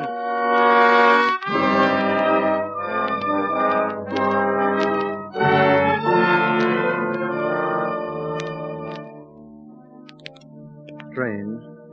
It's strange when you're in love with someone you don't want to sit and talk to them about death. Death is something that seems very far removed from life. Love is just another way of saying life, of saying you're glad to be alive. At least that's how I felt about it. But Betty, she wanted to talk about death. The death that had thrown us together. The death she said she wanted to prove was an honorable one. So we sat there in Mike's and talked about it. There are several things I don't understand, Pete. And they are? Well, first of all, John wouldn't take anything that didn't belong to him. Well, a man will do a lot of things he never did before if his wife and child need something. But the fact that he didn't even want to take the unemployment insurance that the state was willing to give him proves how proud he was. Well, sometimes a man can hide his pride and not let anyone know.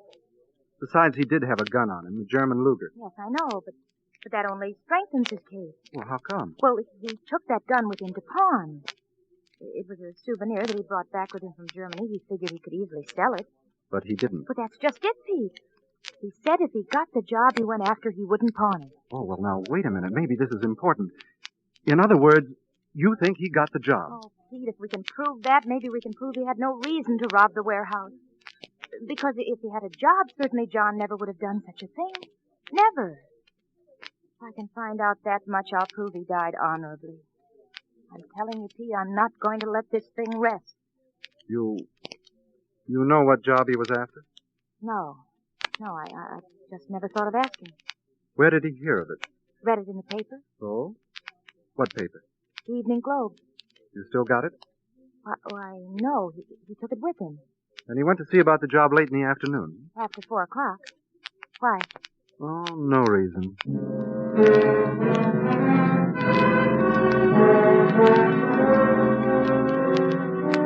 Well, I saw Betty home. I had full intention of leaving her at the door, but she insisted I come in and meet Jigger, her son. Betty's sister was there, a kid about 16. She'd been minding Jigger and had put him to bed, and we went upstairs to the bedroom to see him. He was sitting there in his bed in some kind of kid's nightclothes with the feet and hands sewed in. On one side of him was a big, fluffy, floppy-eared dog, and the other side was a big, pink and blue elephant. I'll never forget the way his little eyes fastened onto my face. I felt like turning and bolting back down the stairs. But I knew he had no way of knowing that I was the guy who had killed his father. In fact, Betty had told me that he'd seen so little of his father that he hadn't had time to even get used to him. I knew as soon as he crinkled the corners of his mouth in a smile that I was foolish for thinking the way I did. I knew, too, that this was something I'd missed. Some part of life that had passed me by. Something I suddenly wanted more than anything else in the world, but did I dare take it? I finally shook hands goodnight with the little fella, said so long to Betty and her sister, and left. I took the bus back downtown. I found a newspaper stand that had a copy of last night's Evening Globe. Turning to the classified ad section, I went through a list of help wanted.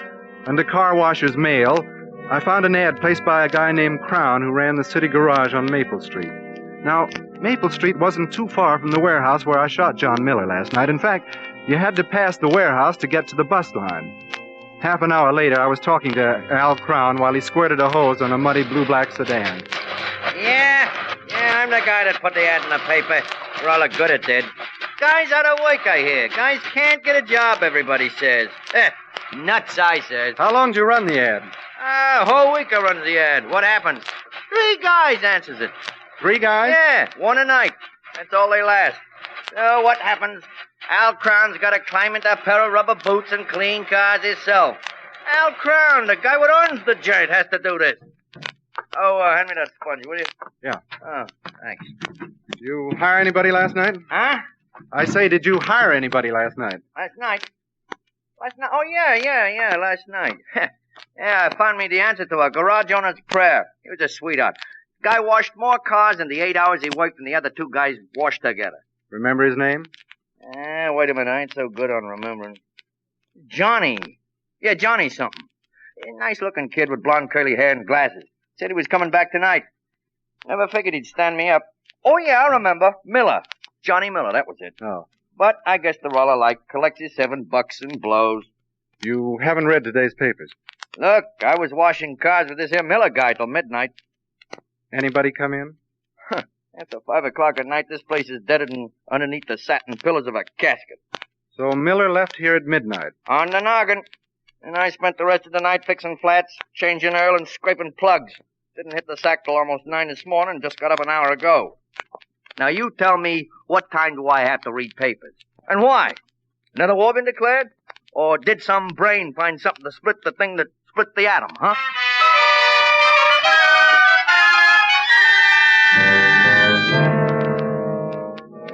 The next morning, I picked up the paper, and on the second page, I see a picture of none other than Al Crown, the fellow I spoke to last night. There was a one-word caption over his photo. Murdered. Below was the picture. The picture was the story. Someone had stolen into the garage last night and beat the garage owner to death with a heavy jack-handle. It looked like a murder-robbery job, the paper said, because the cash drawer was rifled and things in the office were scattered all over. Well, as soon as I had breakfast, I called Betty. I told her I had the morning and most of the afternoon off, and I'd like to see her. There were suddenly a lot of things I wanted to talk to her about. She said okay, so I grabbed the bus out to her place. Maybe I was imagining things, but I had a peculiar feeling that something was wrong the minute she opened the door. I don't know what it was, but there was something about her eyes. Aren't you coming in, Pete? Oh, thanks. I don't have to report until late this afternoon. Thought maybe you and I and Jigger could go someplace. Oh, I'm sorry, Pete. I let Jigger go with my sister. She's promised to take him to the zoo for so long. Oh, well... I'm sorry, Pete. Well, it's okay. Maybe it's just as well anyway. There's some things I'd like to talk over with you. You found out something? Let's go someplace else and talk, shall we? Pete, you don't like this house? Well, maybe it's remembering how and why I first came here. Uh-huh. I'll get my hat, Pete. I'll only be a second. She turned and walked into the next room to get her hat. She couldn't have been much more than across the threshold when I clapped my eyes on it. He was lying right there on the end table on top of a couple of books. A copy of the Evening Globe. I grabbed it up in my hands. The date on it seemed to leap off the paper and smash into my brain. Wednesday, October 24th, the night before last. The night her husband was murdered. It was the copy of the paper she said she didn't have. The page the paper was open to was the classified ad section, and halfway down the first column was the item, car washer, mail. It was the same ad I had read, and it was circled with red lipstick. I blacked out completely for about 30 seconds. I couldn't move, couldn't think, couldn't see. Everything before me was just a black curtain, and then from the doorway... So you found it? I don't know what I did first. I don't know whether I tried to turn or hide the paper or tried to speak, but when I did turn, I saw her eyes. Wide, fierce, murder stabbed out of them and fastened on the paper in my hand. Well, Pete, what now? So you know where he went? Yes. You know he got the job? Yes. You read this morning's papers? Yes. Well, Betty, I'm sorry. You are? Yes, Betty, I am. Really, I am. What are you going to do to me? What is there left to do? Only one answer. You're going to kill me, like you killed John and the garage owner. Yes. Then you did kill him. Yes. You're the one who was actually robbing the warehouse, and John surprised you, and you killed him, and then turned the story around, made yourself a hero. Too bad you found out, Betty. I've grown very fond of you. I wanted to marry you, Betty. I wanted to make you my wife. You're mad you wanted to marry me, the wife of the man you murdered? I'd have made it up to you and to Jigger. I'd have given you the things John Miller never could have given you. No. Too bad, Betty. No. But you know Don't. too much to stay alive. All right. Oh. Hello, Captain. Well, I suppose you heard it all. Yeah, we were hiding upstairs, Norris. Mrs. Miller called us as soon as she read about Al Crown's murder this morning. We were coming to get you, but decided it was better to have you come here, as Mrs. Miller suggested. Okay, boys, take care of them. Come on, Norris.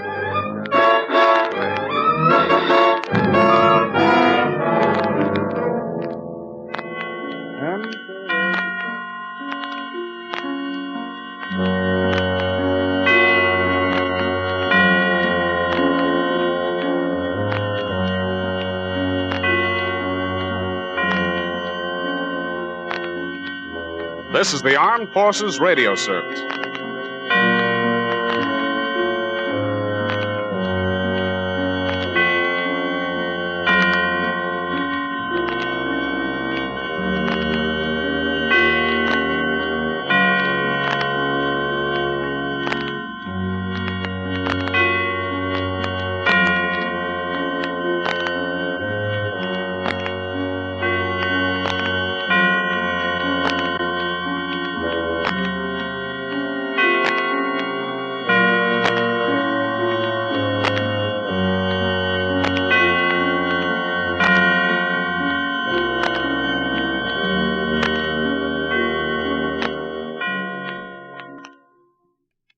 Lux presents Hollywood.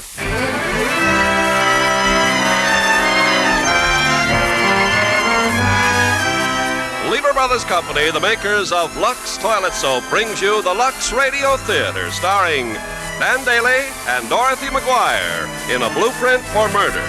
Ladies and gentlemen, your producer, Mr. Irving Cummings.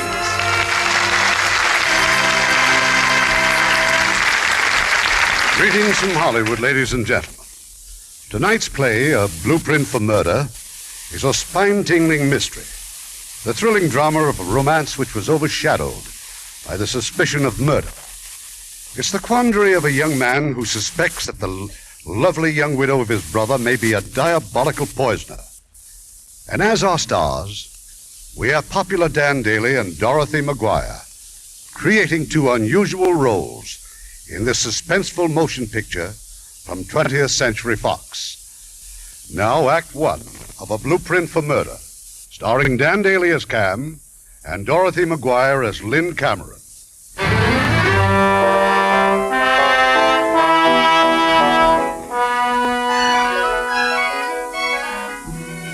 The telegram was waiting for me in New Orleans.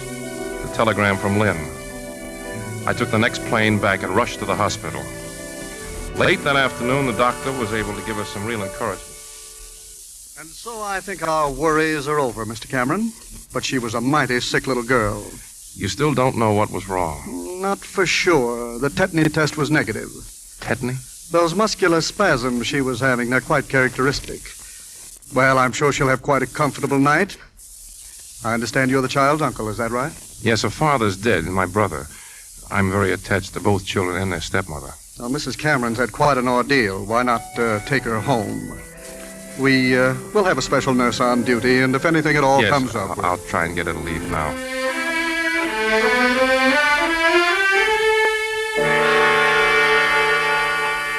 Oh, I wouldn't think of leaving here if it weren't for Doug. Oh, poor little boy. He doesn't know what to make of all this. I'll phone him and tell him I'm coming. There's a booth down the corridor. Cam, now that you're here, how about spending a few days with us? I'd really like to, Lynn, but I should get back tomorrow. We're opening a new field in Venezuela. You're always roaming all over the world. Did it ever occur to you that we might like to see you once in a while? It's so important to the children, especially Doug. He's never quite got over Bill's death. And he's so fond of you. Let me see what I can do. Maybe I can stay over a few days. Oh, I wish you would. Well, here's your phone booth. I'll look up a public stenographer. I got some letters and a couple of telegrams to get off. I'll meet you at the house. Wonderful. We'll expect you for dinner. And, Cam, thanks for everything.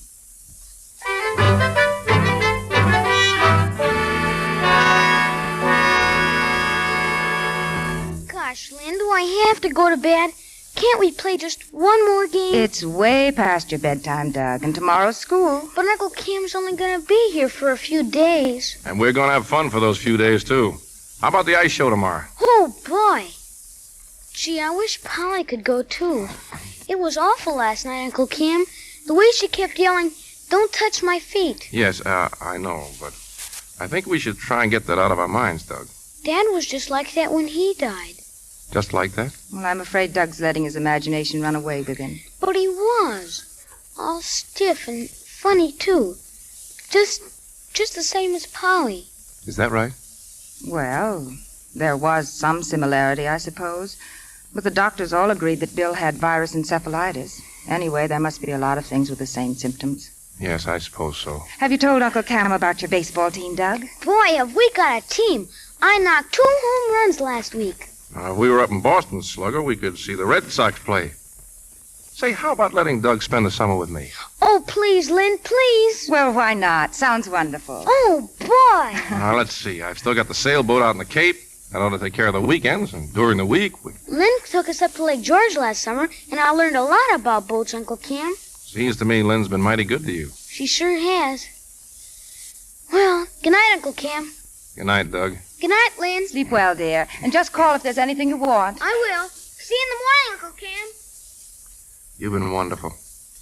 The way you're bringing up those kids. They're nice kids. It hasn't been hard. When their mother died, I thought no one would ever be able to take her place. They really love you, Lynn. I don't see how they can help it. I always thought Bill was a lucky man, and now I'm beginning to realize just how... Oh, excuse me. Hello? Yes. Yes, we'll be right there. Cam, that was Dr. Stevenson at the hospital. Polly? He told us to come right over. She's had a relapse.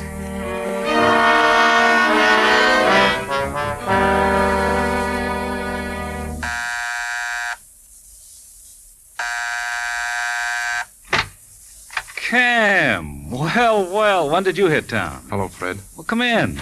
Hey, Maggie, look who's here. Oh, this is wonderful. We haven't seen you in ages. Had your breakfast? Fred, I've got bad news. I wouldn't be here at this hour except... It's Polly, Fred. Polly's dead.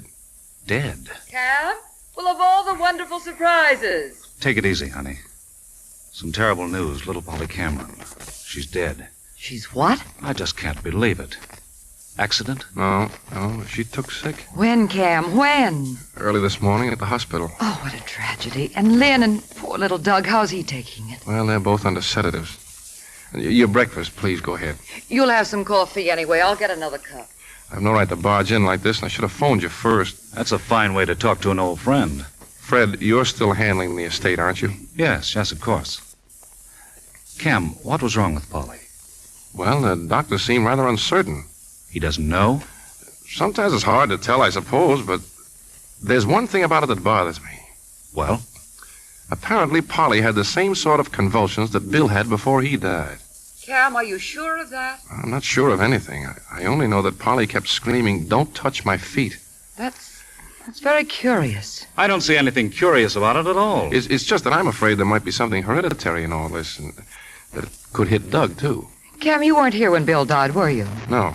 Well, what did the doctors tell you he died from? Virus encephalitis, sort of a sleeping sickness. Yet in Polly's case, they don't know? Somehow back in my mind, that "don't touch my feet" rings a bell. Maggie, please. She still writes for those pulp magazines. You know what an imagination she has. This has nothing to do with imagination. This was research I did at a medical library a couple of years ago. I had an idea for a story, and That's what I thought, a story. Well, maybe you're right. Forget it. Well, if there's something on your mind, say it. Well, I was looking up a murder case. The victim also had convulsions and kept screaming, "Don't touch my hands." So? He died of strychnine poisoning. Oh, Maggie, for heaven's sake, how can you even suggest such a thing? I only mean there's a similarity. You know nothing about what's happened, nothing. Maggie, don't you think the doctors would have recognized strychnine? Well, I don't know. They didn't in the case I looked up, and they apparently don't know what killed Polly. Let's see what the encyclopedia says about convulsions. Why do you always have to dramatize everything? You're really going off the deep end, Maggie. Well, look it up if you want to. She sees a man take a pocket knife to sharpen a pencil, and right away she starts building up a murder case. Well, don't both of you jump on me. I only mentioned it as something that should be looked into. Anyway, here it is in the encyclopedia. Let me see it. Well, they list 8 causes. Tetanus. Only tetanus would have required a cut. Obviously, it wasn't rabies. Epilepsy? There's no history of it in the family. With all these others, like a brain tumor, there would have been earlier indications. All except one. Well? Read it. Poisons, especially the alkaloids such as strychnine. That doesn't prove anything. No, of course not. I'd like to use your phone. I'd like to call Dr. Stevenson.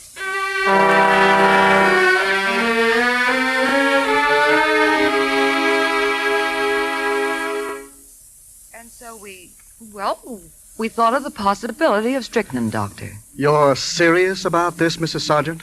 I don't mean to be rude, Doctor, but you do admit you don't know what that child died from. Is this your idea, too, Mr. Cameron? I haven't any ideas, Doctor, but you told me it wasn't tetany, and yet that's what you put on the death certificate. Because that's what we were treating the patient for.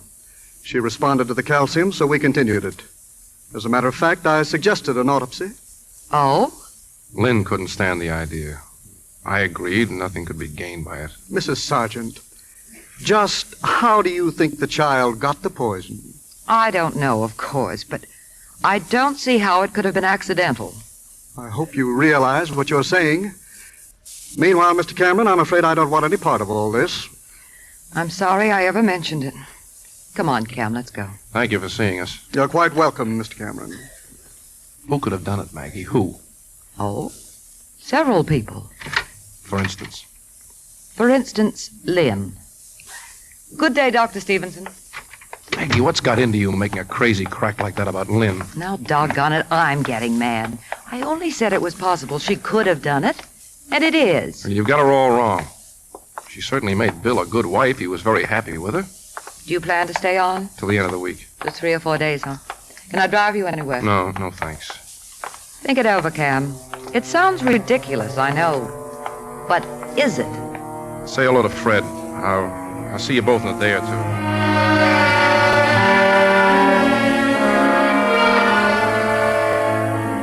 I was with Lynn most of the next few days. More and more, I realized what a wonderful person she was. Her warmth and affection for Doug helped so much to soften the blow of his sister's death. Never did Maggie's suspicions seem more fantastic than now. Must you really leave tomorrow, Cam? I've stretched it as long as I could, Lynn, but I'll be back as soon as I can. You can rely on that. I don't know what I would have done without... Yes, Anna? It's the phone, ma'am, for Mr. Cameron. It's Mr. Sargent. Tell him I'll call him back later, Anna. No, go on. I'll run upstairs and see if Doug's asleep. I'll take it in the study, Anna. Yes, sir. Em, I just wanted to know if you're still leaving in the morning. Yes, of course. Why? Well, I hesitate to talk about it on the phone. It's about your brother Bill's estate. Well? Under the terms of his will, Lynn shares in trust. She receives only the interest unless... Well, unless what? Now, I don't want you to think we're jumping at conclusions, Cam. We're not. It's just that I'm... Unless what? Unless both children were to die. Both Polly and Doug. Fred, what the devil are you trying to say? Well, it could provide a motive. I'm amazed at you. I know how all this must sound, Cam, but I think you ought to stay over another day so we can talk it over. All right. All right, I'll see you in the morning.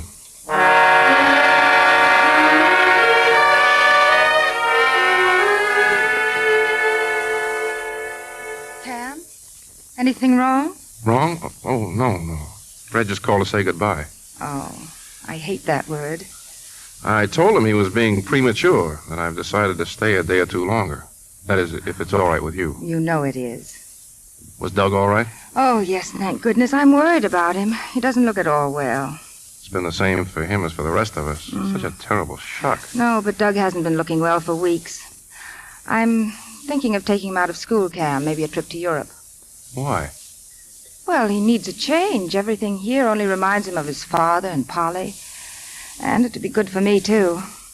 How long would you be away? Oh, I don't know. Maybe a year or so. That long? Might be very good for him. Visiting all the little out-of-the-way places and just taking it easy. I'm not worried about his schoolwork. He's such a bright boy. We could take some sort of study schedule with us, and in that way it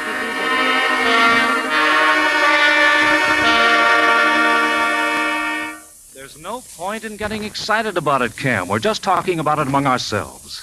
But I can't close my eyes to the fact that Lynn did have a motive. I don't care how it adds up. You'll never convince me that Lynn is capable of murder. Bill left a lot of money, Cam. Almost $1 million.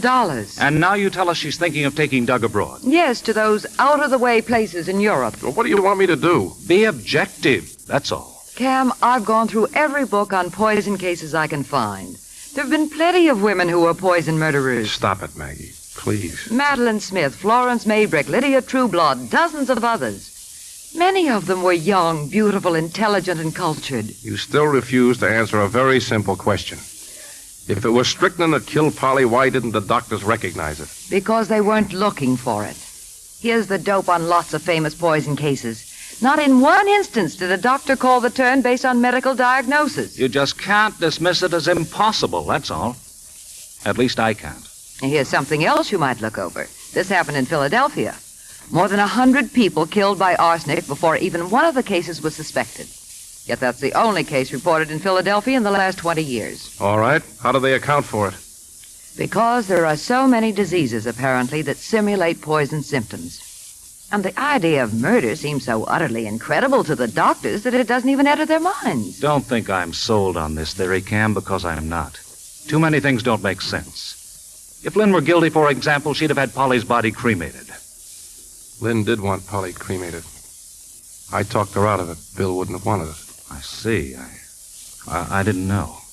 Then Polly could have been poisoned. Cam, we just can't dismiss this lightly. Well, I can and I will. And if Doug should also die, Cam, then what? Doug? Would you ever be able to forgive yourself? You're a lawyer. What do you suggest? I'm afraid there's only one thing to do. Talk to the police. Get a court order for an autopsy. All right. Let's get it over with.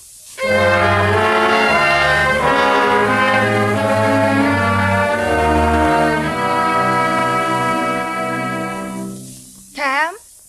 Aren't you coming in? Dinner's ready. Oh. What's the matter with you? You've been staring out of that window for half an hour. Ever since you got that phone call. Where's Doug? I told you. He's having dinner at his friend's down the street. Lynn, I've got to talk to you. Well, can't it wait until after dinner? No, it can't wait any longer. Lynn, I don't know how to begin. That phone call before, it was about Polly. Polly was poisoned. Poisoned?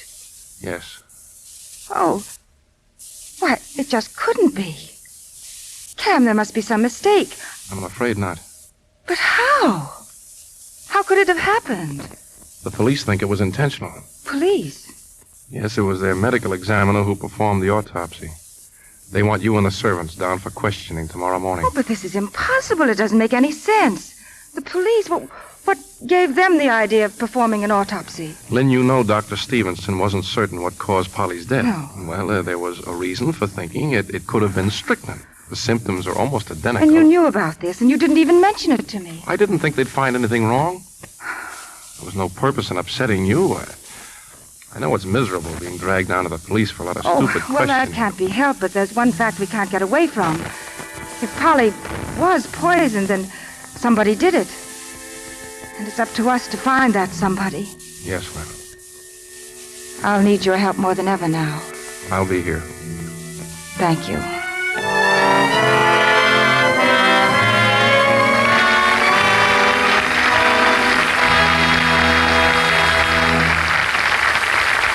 And now our producer, Mr. Cummings. Act 2 of A Blueprint for Murder, starring Dorothy McGuire as Lynn and Dan Daly as Cam.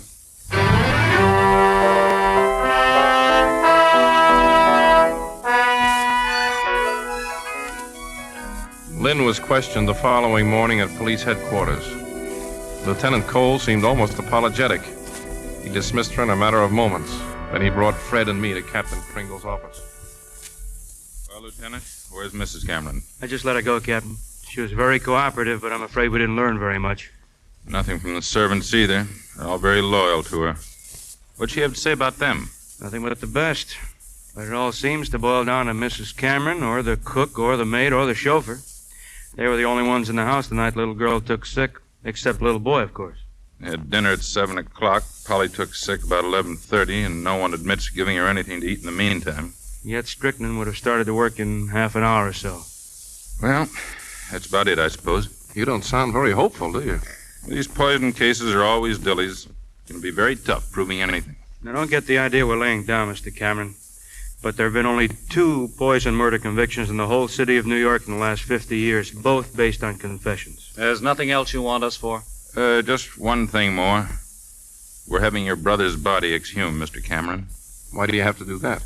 I think you'll agree that if we find out that he was poisoned too, it may go a long way toward helping us find the one we're looking for. He's right, Cam. You start on a case like this, and you never know where it's going to lead. We'll be in touch with you, Mr. Cameron. Thank you.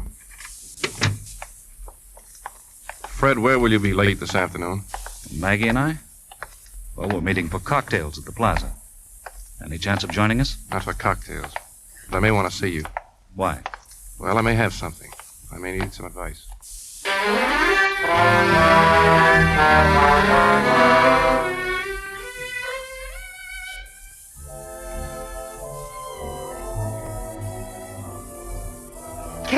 Cam, over here. Hello, Maggie.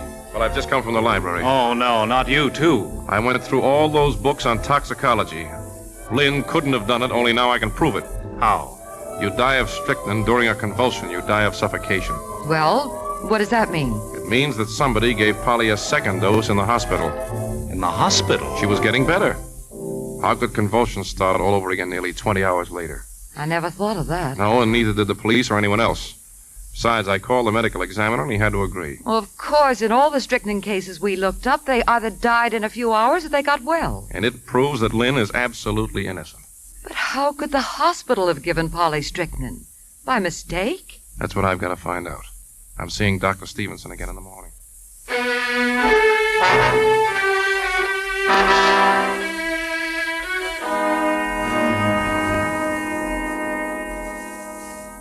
Well, here it is, Mr. Cameron, the patient's chart. The only medicines administered were all quite routine. They were supplied by our hospital pharmacy downstairs. What medicines? What was Polly given the night she died? At 10 o'clock, she was given calcium chloride pepsin in capsule form. We'd been giving her other calcium preparations, but she'd complained of the disagreeable chalky taste. So at 6:30, I switched to these. She was given a second capsule at 10:30. Well? No ill effects indicated. She took the third capsule at 11:30. Half an hour later, the convulsion started. Could the strychnine have been in that last capsule? Well, it's possible, of course, but I'd like to remind you it came directly from the hospital pharmacy. Well, I'm scheduled for surgery. I'd like to check with you later, if I may. Thanks, I appreciate your help. Frankly, though, I don't know what more I can add.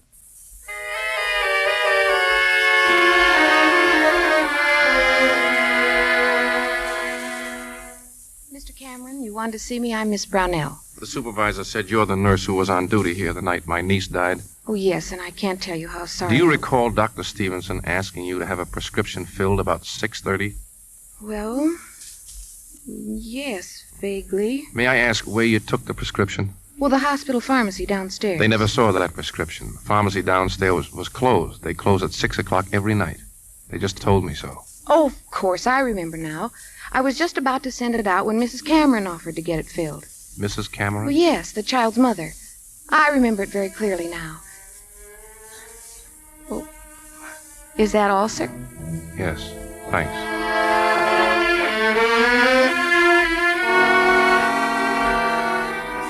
But that wasn't all. In the morning, the police sent for the nurse. She reported to Captain Pringle's office. Now tell us, Miss Brownell, how did you happen to ask Mrs. Cameron to get the medicine? Why, I didn't ask her. The hospital pharmacy was closed, and she offered to get the prescription filled herself. Who delivered it to the hospital? Well, she brought it back. What time was that? Oh, I imagine about 7:30. The capsules were in a bottle? Yes. The bottle was sealed? No. No, it was just an ordinary bottle cap. Then it would have been possible for someone to have tampered with the capsules without you knowing about it, huh? Well, yes, I suppose so.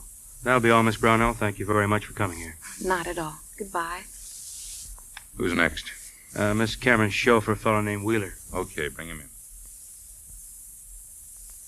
Now then, Wheeler, you say Mrs. Cameron left the hospital just after 6:30 and you drove her to that drugstore. Yes, sir. What time did you return to the hospital? Oh, about 7:30, a little earlier, maybe. How long did it take to get it filled? 10 minutes, maybe. Then you should have been back at the hospital long before 7:30. Well, on our way back, Mrs. Cameron stopped off at her apartment. Oh? Why? She didn't say. How long was she there? Not very long. A few minutes. You remember if she had the bottle with her when she went up to her apartment? Well, she must have. She put it in her purse. You're positive? Yes, sir. That's all, Wheeler. You can leave now. Thanks. Yes. Well, you've seen the nurse, the chauffeur, the cook, and the maid. Only where are we? Who's waiting in your office? Mrs. Cameron, brother-in-law, that lawyer, sergeant, and sergeant's wife. Okay, we'll talk to Mrs. Cameron. We'd better have a stenographer in here. That sounds encouraging. I can dream, can't I? Please sit down, Mrs. Cameron. Oh, you don't mind if the stenographer takes some notes? No, not at all, Lieutenant. I want to cooperate fully. Well, first of all, Mrs. Cameron, the nurse at the hospital tells us you offered to get that prescription filled. That's right, I did. But instead of returning to the hospital, you went home. Yes, Why'd you go there, Mrs. Cameron? to pick up some things for Polly. What things? Comb, brush, toothpaste, things like that.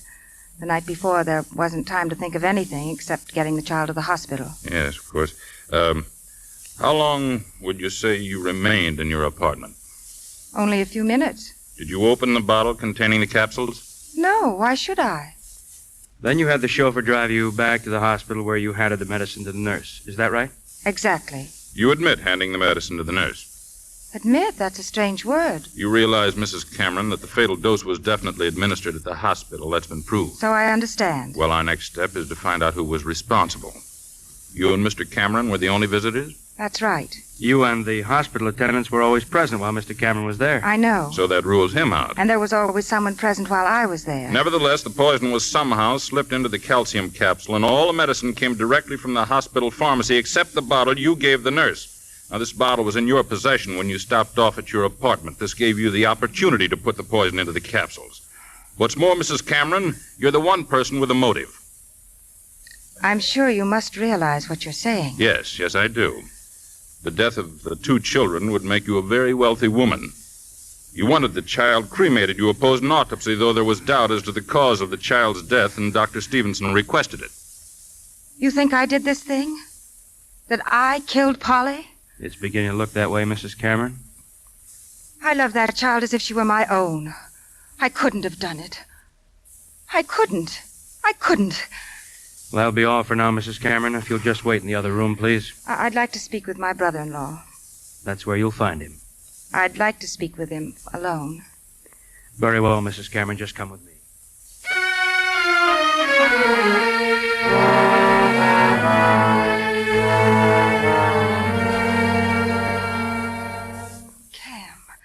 think I did it. They think I killed Polly. Yes, I know. Oh, I'm trying to keep calm. But I mustn't get unnerved. I don't know how much longer I can keep this up. But I must. I must. Lynn. If things should go against me, Cam, what about Doug? From the way they talked, I may be held over for a trial or something. Well, yes, I suppose Cam, so. if it does happen, will you take Doug until it's all over? Of course I will. And try not to let him ever hear about this. He mustn't know.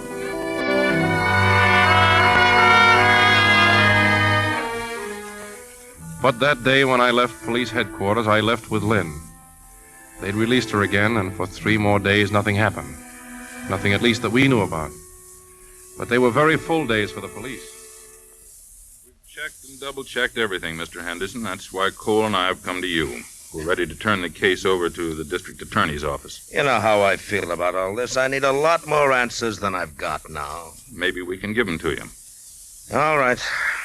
What about the other pills in that bottle? There were a dozen capsules altogether. The child was given 3. She had no reaction from the first 2. Third was it, strychnine. I'm talking about the other 9. Negative. Exactly. You've drawn nothing but blanks. Where would she have got the poison? In a drugstore? Not if she's half as smart as you think she is. What about the apartment? Well, insecticides, we've gone through it twice with experts. Same with everything in the medicine cabinets. No trace of strychnine or any other poison. Yeah. And this is the case you want us to bring before a judge and jury, huh? Yes, sir, because we know she did it. She must have done it. All right, leave everything here, all the reports. And keep digging. I can't take it to trial unless we get more evidence. Okay, we'll keep trying. Nothing happened. Nothing at all. At the end of the following week, I went to the district attorney's office. I've told you a dozen times, Mr. Cameron, if we bring this woman up for preliminary examination, I'm absolutely certain no judge will hold her over for trial. Not on this evidence. You believe she's guilty, don't you? Well, what if I do? Captain Pringle does too, so does Cole. She's planning to take my nephew to Europe. 6 months, a year, even 5 years from now, he'll suddenly die in some obscure place. You could be right, Mr. Henderson, and then by the time we hear about it, the body will have been cremated. That's all quite possible, Pringle, but it's supposition, not evidence. If there's no chance of winning the case, there's no sense bringing it into court. You mean you base your reputation on winning cases, not on losing them, so you play only the sure bets? He meant nothing of the kind. But if we don't come up with some new evidence, we're dead. So is the boy. The boy's life is in your hands. I don't appreciate your putting it quite that way. There's no other way to put it. I think there is. I think that we... Hello, this is Henderson. Yeah, go ahead. Yeah, okay, thank you. Now, that was the medical examiner. There is no evidence of poison in connection with your brother's death. That at least would have been some help to us. That still doesn't alter the need of protecting my nephew. All right, Cameron, I don't like this, but under the circumstances, I suppose I have to. Pringle. Yes, sir? Get out a warrant for the arrest of Mrs. Lynn Cameron.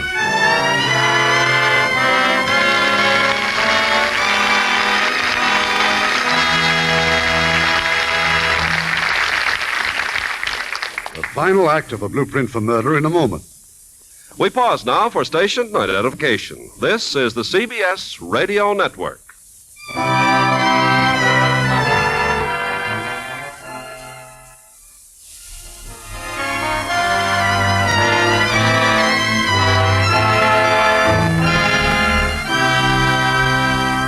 The curtain rises on Act 3 of A Blueprint for Murder, starring Dorothy McGuire as Lynn and Dan Daly as Cam.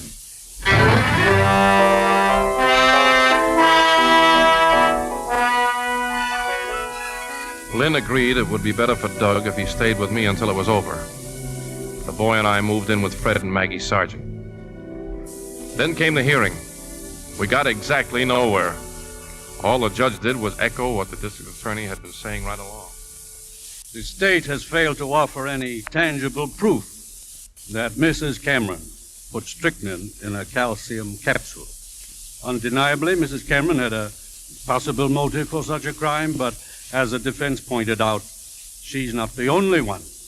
Mr. Whitney Cameron, her brother-in-law, also stood to inherit the fortune should both the children and Mrs. Cameron die. Mrs. Cameron is a woman of high repute.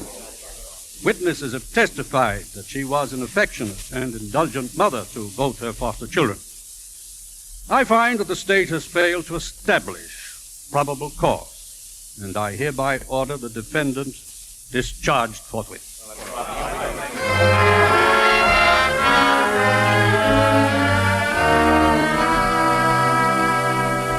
Well, I guess that's that, Mr. Cameron. We're licked, unless we can find new evidence. Now, you spoke to her a few minutes ago, just before she left the courtroom. What'd she say?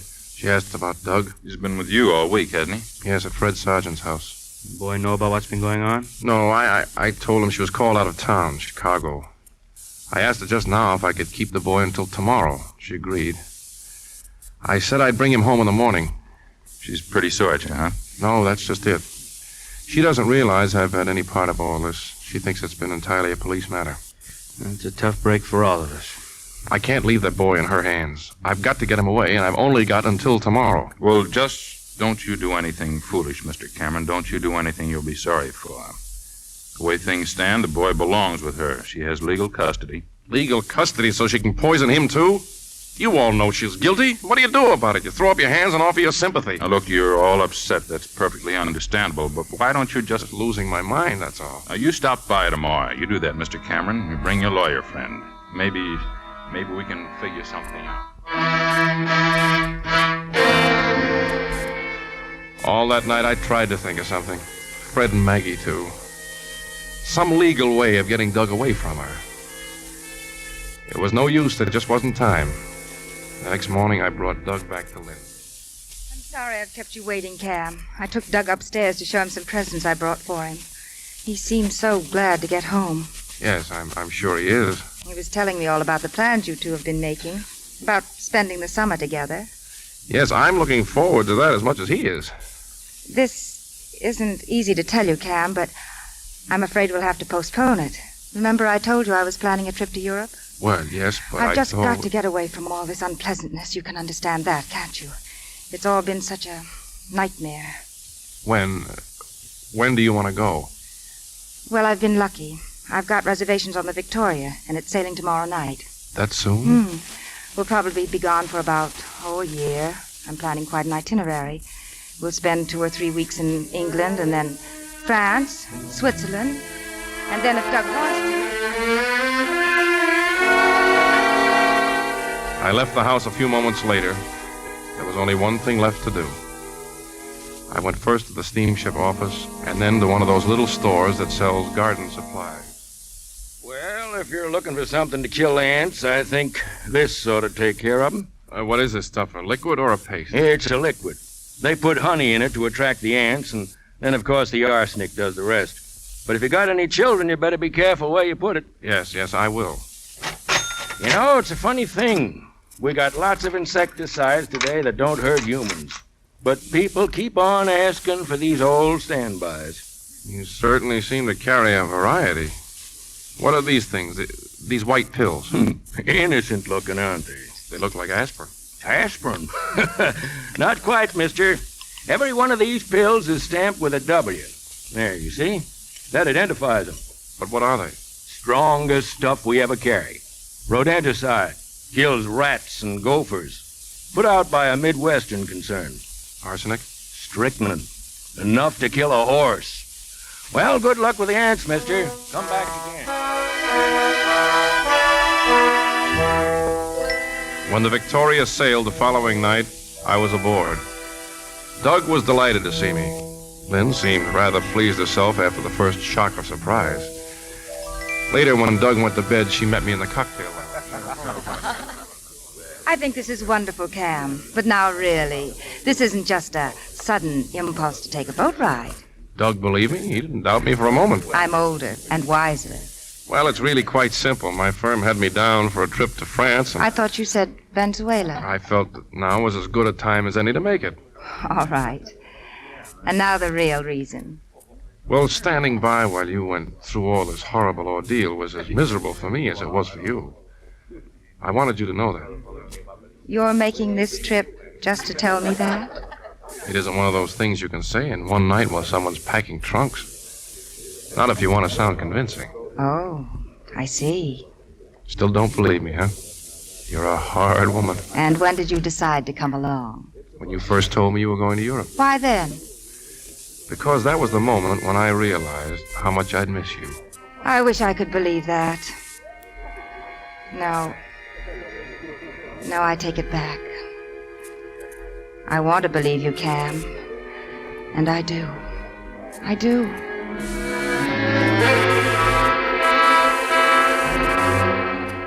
My plan couldn't have been working more smoothly. It could have been a wonderful trip if only the circumstances had been different. There were moments when I was horrified by the enormity of what I was going to do. And those terrible moments of doubt when I'd wonder if Lynn weren't innocent. But at the bottom of everything was the overwhelming fact that Polly had been murdered. It was our last night at sea. My time had finally run out. Where's Lynn, Uncle Cam? She's waiting for me out on deck, Doug. I told her I wanted to come down and say goodnight to you. There's a big dance in the ballroom, huh? It won't be long now before you'll be getting all dressed up and going to dances, too. You want to bet? I hate dancing. Uncle Cam, can't you stay with us in England? Oh, I'd like to, Doug, but, well, I've got to earn a living, you know. Well, then when will I see you again? Oh, I don't know. Maybe I'll get a chance to fly over during the summer. You promise? Okay, I promise. Oh, you'll have a wonderful time in Europe. I would if you were along. Now, don't you worry about that. Right now, I want you to go to sleep. Okay. I'll see you in the morning before we dock. Good night, Uncle Cam. Have a good time tonight. Thanks. Good night, boy. I went to my stateroom and put it in my pocket. That small bottle that I'd filled with poison I'd bought the day before the boat had sailed. I met Lynn. I suggested a cocktail in the lounge before we went to the dance. I'd rehearsed this scene 100 times in my mind. But now my mind was numb. The idea of taking the life of a human being was like a hideous dream. Bacardi cocktails. Remember, Cam? Remember? Oh, of course you wouldn't. It was just that you and I first met at a cocktail party, and they served Bacardis. But I do remember the party was for you and Bill, just before you two got married. I wish I'd met you first. I thought you were the most beautiful woman I'd ever seen. Why, I can... Hey, be careful. What? Oh, no. How clumsy can I get? Now, don't be so upset. I've spilled a few cocktails in my time. Wait for me, will you? It won't take long to change. I'll be back in a moment. The waiter brought another drink and went back to the bar. I put my hand on the little bottle in my pocket. It would be so easy, so simple. But my hand wouldn't move. It was as if it belonged to someone else. I'd have to find another opportunity later tonight. But suppose I was wrong. But Fred agreed, and Maggie, the DA, the police, all of them agreed. Only Lynn could have done it. If I could just be certain. Lynn was back now. We drank our cocktails and went to the dance. It went on and on as if it would never end. And then suddenly... Oh, no. No, what? Oh, can't you hear Old Lang Syne, silly? Means the end of the dance. The end of the voyage. And it's been wonderful. Feel like walking? How about a turn or two around the deck? I'd love to. I'd better have a wrap, though, hadn't I? Yes, you'd better. Give me a key. I'll get your coat. I knew then that I just couldn't go through with it. Out on deck, I took the bottle from my pocket and dropped it into the water. I picked up a wrap in her stateroom, and then as I was leaving, my eye caught the bright array of fancy bottles on her dressing table. Perfume, lotions. It seems crazy, but somehow I sensed an association between those bottles and the one I had thrown away. I stood there looking at them. They weren't all cosmetics. There were others, too. Neatly arranged in a little traveling kit. Medicines, things for first aid, and a bottle of aspirin. Suddenly, I was back in the store, and the clerk was talking to me. Aspirin? Not quite, mister. Strongest stuff we carry. Enough to kill a horse. I opened the bottle and dumped out the pills. They were all aspirin. All except 3. 3 pills, just a little different from any of the others. And stamped with a W.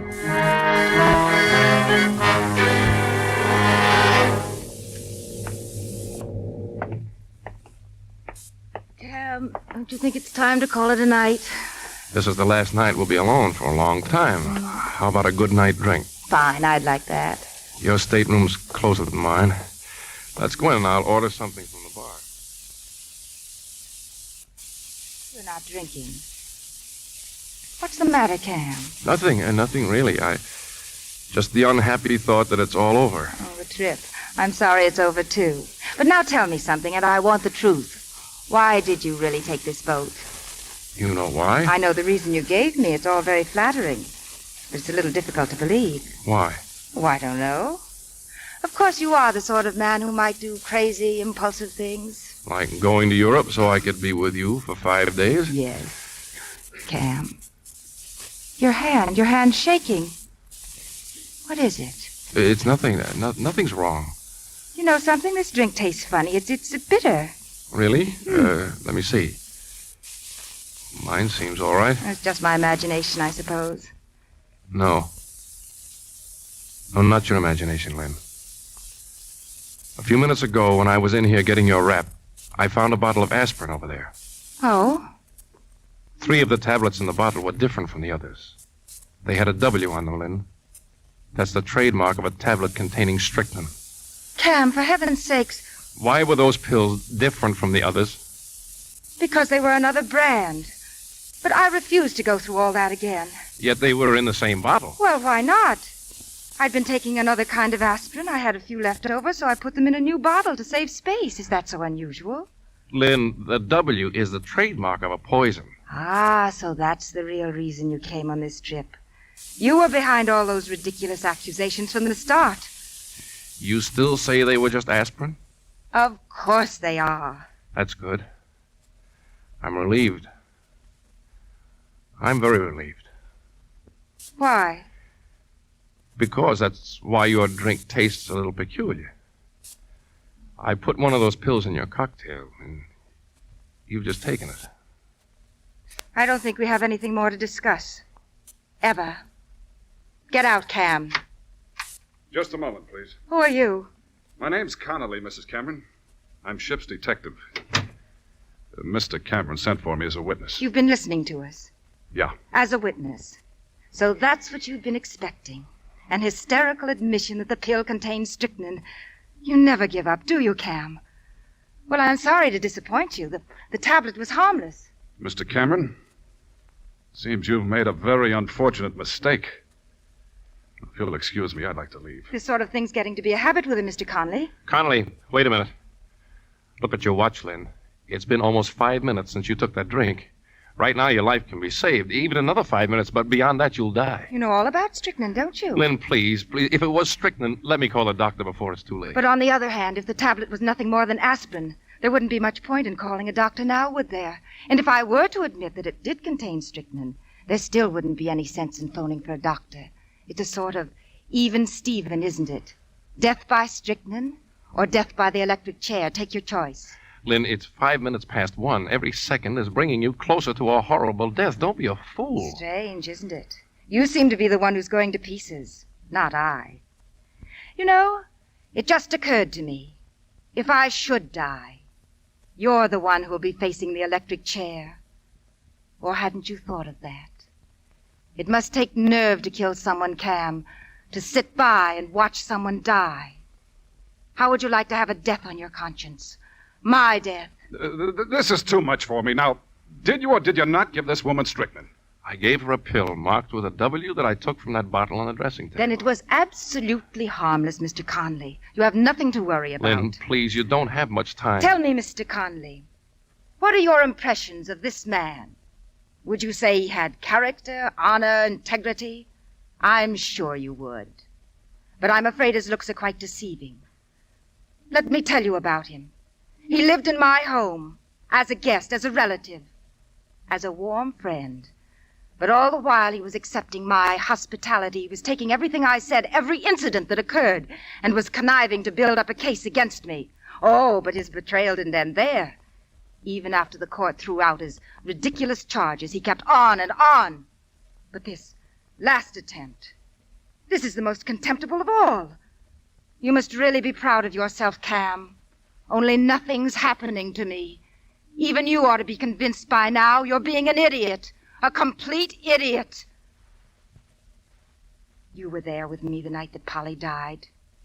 You heard her screams. You saw the horrible agony she went through.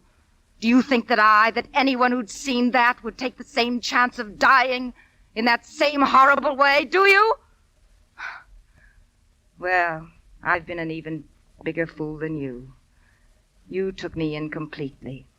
I was even falling in love with you. All right now, get out. Get out or I'll call the purser.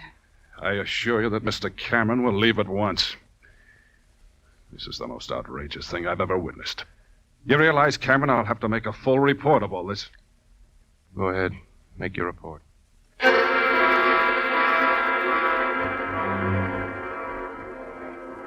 I went to my stateroom.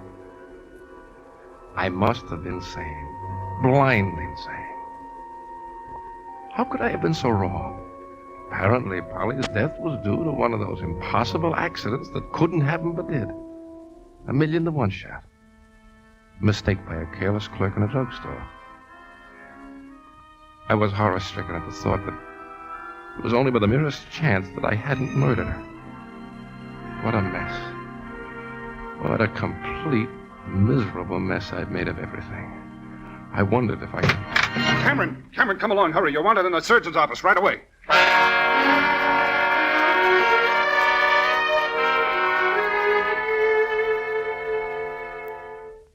Mr. Cameron, I'm Dr. Wells.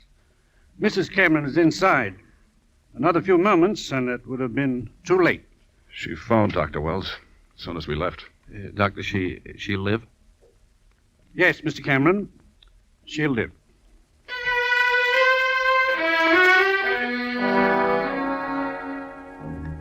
Lynn Cameron was convicted of murder in the first degree. Her sentence, life imprisonment. And so did the names of Madeline Smith, Florence Maybrick, and Lydia Trueblood, and all those other young, beautiful, but evil poison murderers was added that of Lynn Cameron. Something to remember? Perhaps. Doug and I, we're trying to forget.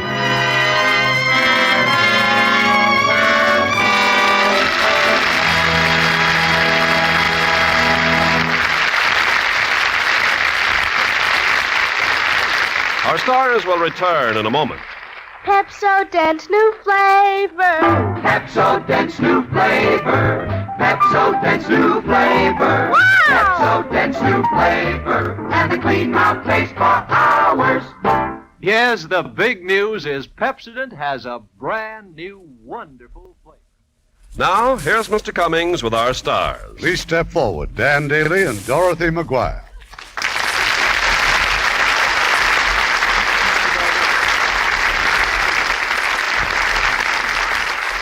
Well, I must say you both really stepped out of character tonight to play two unusual roles. There's nothing an actress likes better than to play a part entirely different from her last one. And what was your last one, Dorothy? The part of a secretary in 3 Coins in the Fountain for 20th Century Fox. It's in color and CinemaScope.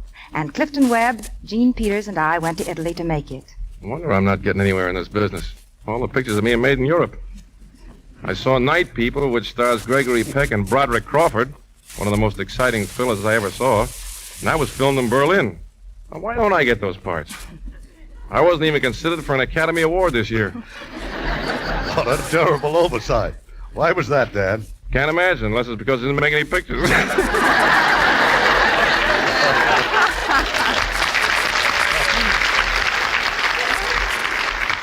Well, I'll tell you what you do. You find a fountain, and you throw in a coin and make a wish. Now, where is he going to find a fountain around here? Never mind that. Where am I going to find a coin? I haven't been working. You'd have me in tears if I didn't know you were going into a picture tomorrow. Oh, yeah, we're making no business like show business now. Well, it isn't the money, Irving. I just missed the love scenes with those Lux girls. It's not the real thing on radio. Well, I can tell you that Lux is the real thing when it comes to complexion care. Lux soap is the favorite of our loveliest stars. Including Dorothy McGuire? I wouldn't be without it, Irving. Now I hear you have a delightful show for next week. We certainly think so. It's a charming romance and one of Paramount Pictures' most delightful screen comedies. Welcome Stranger. And we have a fascinating trio of stars. First, a brand new personality, Pat Crowley. Then, one of the most lovable character actors in Hollywood, Barry Fitzgerald. And one of the screen's most handsome comedians, Cary Grant. It should be just great, Irving. Good night. Good night. And all our thanks.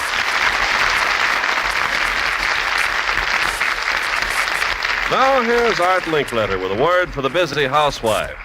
When you're at the store pushing that metal cart around, have you ever noticed how many detergents there are? My gosh, you get dizzy just looking at them. So what's the poor girl to do? Try all of them? Some people do. And generally speaking, they find that a good detergent gets things clean looking and... Well, then it doesn't make any difference which one you buy. Just close your eyes. Wait just a minute there. Open your eyes when you buy that detergent.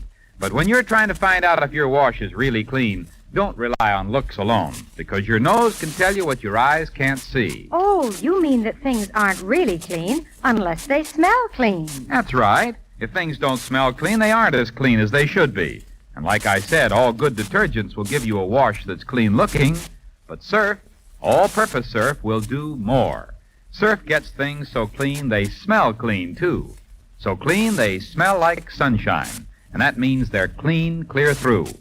One wash day with Surf will prove that to you, and you won't go reaching blindly for just any detergent down at the store. You'll always reach for Surf. Now remember, no matter how tough a laundry job you've got, greasy work clothes and overalls, towels, sheets, Surf gets things really clean. So get the big money-saver economy-sized box of Surf, because I know you'll like it. Lever Brothers Company, makers of Lux Toilet Soap and Lux Liquid Detergent, invite you to be with us again next Monday evening when the Lux Radio Theater presents Welcome Stranger, starring Cary Grant, Barry Fitzgerald, and Pat Crowley. This is Irving Cummings saying good night to you from Hollywood.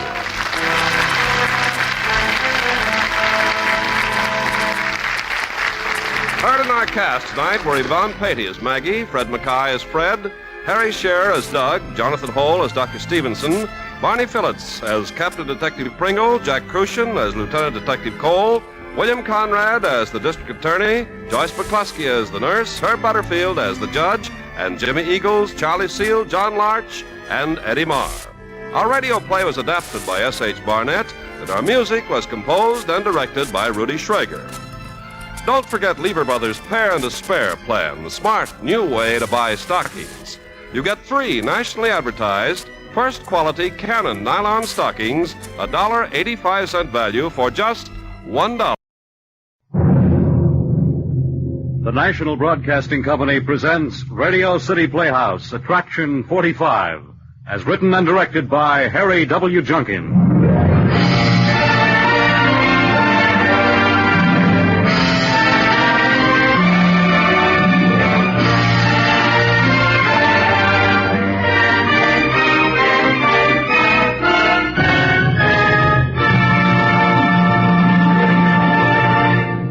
Ladies and gentlemen, Harry W. Junkin. Thank you, Fred. Friends, as some of you know, Radio City Playhouse is now on the air twice weekly, Mondays and Thursdays. The Thursday evening show is called 8 by Request and consists of 8 of the best broadcasts which Radio City Playhouse has presented during the past year.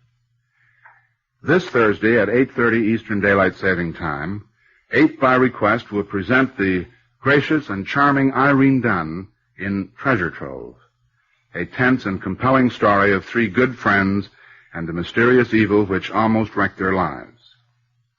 We hope that all regular Playhouse listeners will be with us on both Thursdays and Mondays. Our show tonight stars Carl Swenson, one of the busiest, best, and most popular actors in New York. We're very happy to have him with us.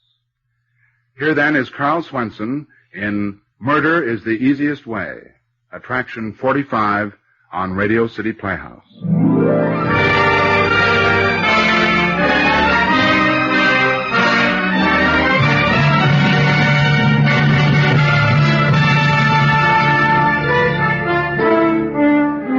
I had no idea that anything was going on between my son and Diane Rodell. When Doug told me that he wanted to marry her, I did everything I could to stop it.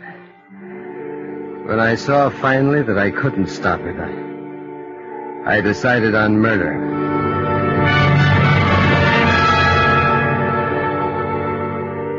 You possibly understand how a father feels. Doug was my whole life. From the day his mother had died, the boy had been the center of everything. Perhaps because he was slightly lame, I felt deeper about everything he did. I didn't want his physical handicap to warp his life. I wanted him to be happy, successful, well-adjusted. Maybe I wanted too much, I don't know.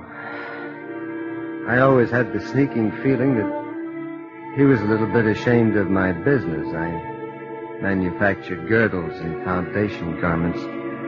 I think that he thought it was a sissy sort of business for a man to be in. I guess the fact is I never knew what Doug thought. When he told me he wanted to marry Diane Rodell, I'll never forget the blinding stab of pure fright I experienced. He came bursting into the office, glowing with pride and pleasure.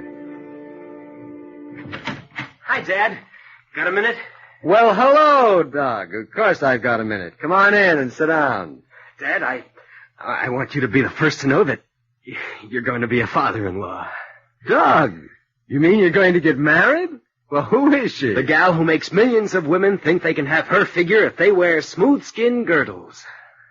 Doug, surely you don't mean Diane.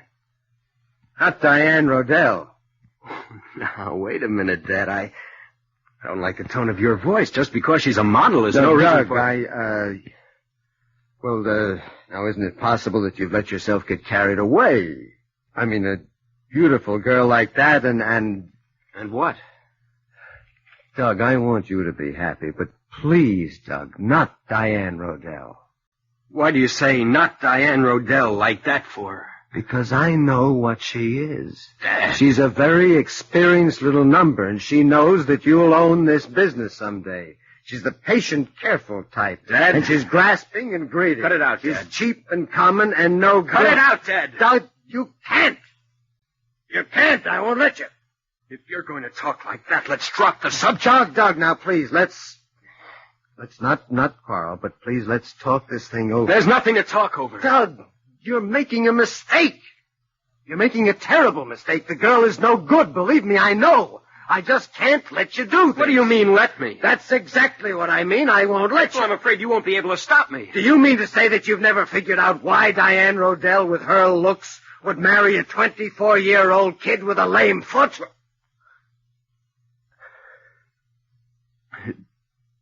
Dad, after that one, there's nothing much left for us to say.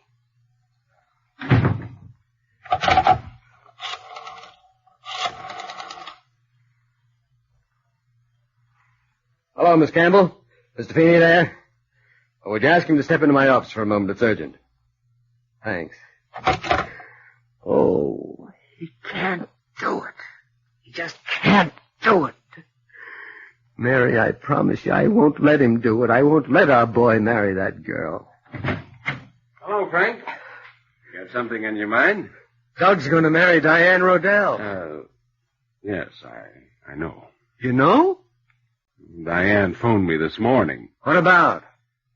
She said that if I had any idea of showing Doug that picture, she'd know what steps to take. Harry, we've been partners for 10 years. But if it's a choice between your happiness and Doug's,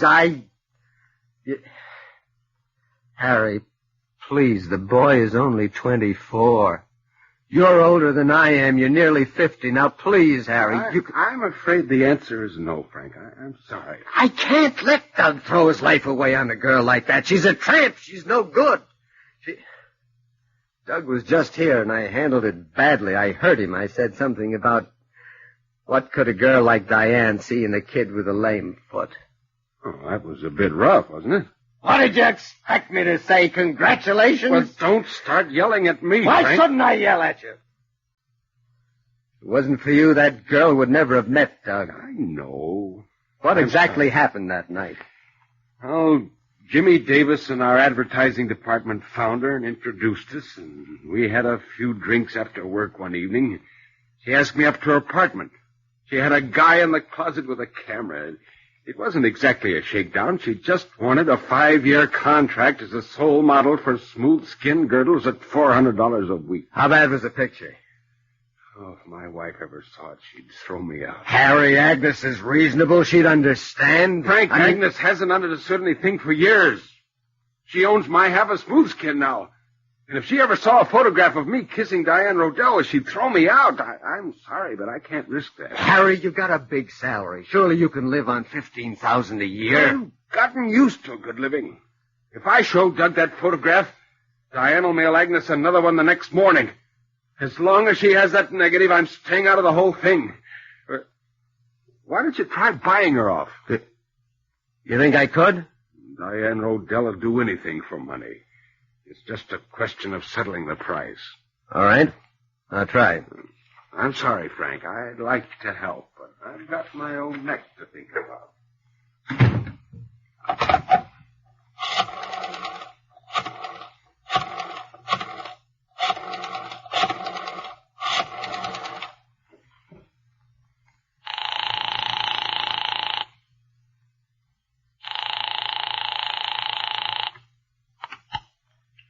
Hello? Diane? Yes, who's this? Frank Wineglass. Well, how nice to hear from you. Not that I haven't been expecting to. Have you? Yes, I have. What about? Oh, let's stop playing games, Mr. Wineglass. I knew how you'd feel about my marrying Doug. Do you want to discuss it? As soon as possible. The date with Doug tonight. The dear boy's so impetuous, he'll probably want to run off and get married somewhere this very evening. What time is your date? Dinner. He's picking me up at 7. Supposing you come up here around 5:30. All right. I'll be there.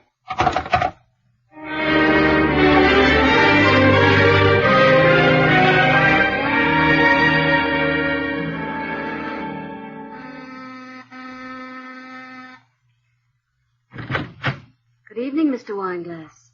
Come in. Thanks. My living room is a little cramped. Of course, I expect to change all that soon. Look, Diane, let's be frank. I don't mean to sound crude, but I know what you are. Oh, don't make it sound as though I had leprosy. I'm sorry. Look, please leave the kid alone. He's only 24. He's always been very sensitive. Being lame has given him all sorts of, well, not neuroses exactly, but Diane, he's idealistic and sensitive. And he's in love with your looks, and I can't blame him. But, Diane, it's not right for him. It'll break his heart if he finds out that you... That what? That you blackmail. That you've got an incriminating photograph of Harry Feeney. The disillusionment would break his heart. Now, I'm not here to quarrel with you, Diane. I'm here to beg you to let that kid alone. Now, I'm willing to pay you anything within reason. How much do you want? Oh, I didn't think we'd get down to figures quite this quickly. However, if that's the way you want it, how about 100,000? Diane, please, now let's be reasonable. I think that's very reasonable. I'm making you a fair offer. I expect you to meet me halfway. Why should I? $100,000 is out of the question. What did you have in mind? Half that amount. $50,000? I can't possibly afford any more. Look, Mr. Wineglass, I have my own sources of information. You're worth almost $500,000. But not in cash, Diane. If you figure the plant and the equipment, yes, but I can't give you machinery. I just couldn't raise $100,000. Now, please, Diane, please be reasonable. I can't let this happen to Doug. I just can't. Oh, this broken-hearted father act is getting tiresome, Mr. Wineglass. As a matter of fact, I wouldn't be bad for Doug at all. We might hit it off rather well. If you can't pay off now, that suits me. I'll get it eventually anyway. Diane, I can't raise $100,000 in cash. It's impossible. Then I'll wait. You can't marry him, Diane. It'll ruin his life. He's terribly in love with you, and when he finds out But he won't find out. If you try to tell him, he'll never speak to you again. He'll say you're jealous and that you're lying. You see, I don't care which way it goes. 100,000 now, Or we get married, and eventually it means the same thing. I'll cut him off. I'll kick him out of the business and cut him off. You think that'll help? You really think you could stand being alienated from Doug, from your only son? How do you women get so rotten? So rotten? If you know what's good for you, Mr. Wineglass, you'll keep a civil tongue in your head. You're cheap and common and no good. Why, You are. You're dirty and rotten. And you're not going to marry Doug. Just try and stop him. I'm warning you, Diane. I'll stop you if I have to kill you.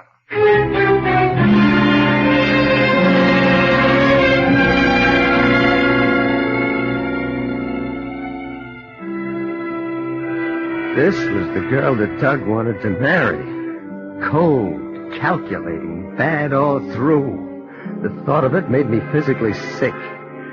Doug with his fine young face and his blonde hair. I couldn't stand it. This was my son. This was the reason I worked, the reason I lived. If this thing happened to him, my life would be over. Even at 45, I'd have nothing more to live for. Well, it wasn't going to happen. The next morning, I apologized to Doug. The words stuck in my throat, but I made him believe them.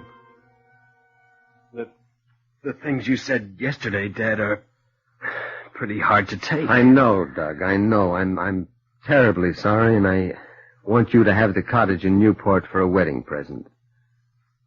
Are you trying to buy me off? Oh, Doug, please don't hold a grudge. Give me a chance. I've said I'm sorry. Can't we let bygones be bygones? Okay, Dad. Let's forget it. Thanks, Doug. Thanks. Well, now, can we talk business for a moment? Sure, what's up? Would you mind going out of town for a few days? Where? Well, I'd like to have you represent us at the National Underwear Manufacturers Convention in San Francisco. You'd have to leave on the Century tomorrow.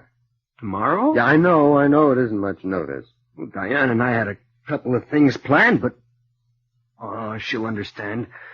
Sure, I can make the train tomorrow. Well, take her out tonight on your expense account. Really do the town. Okay. You'll only be away about 10 days. Take Diane out tonight and then take the morning off, and I'll meet you for a late breakfast, and you can catch the Century at noon. Okay? Sure, Dad. Whatever you say.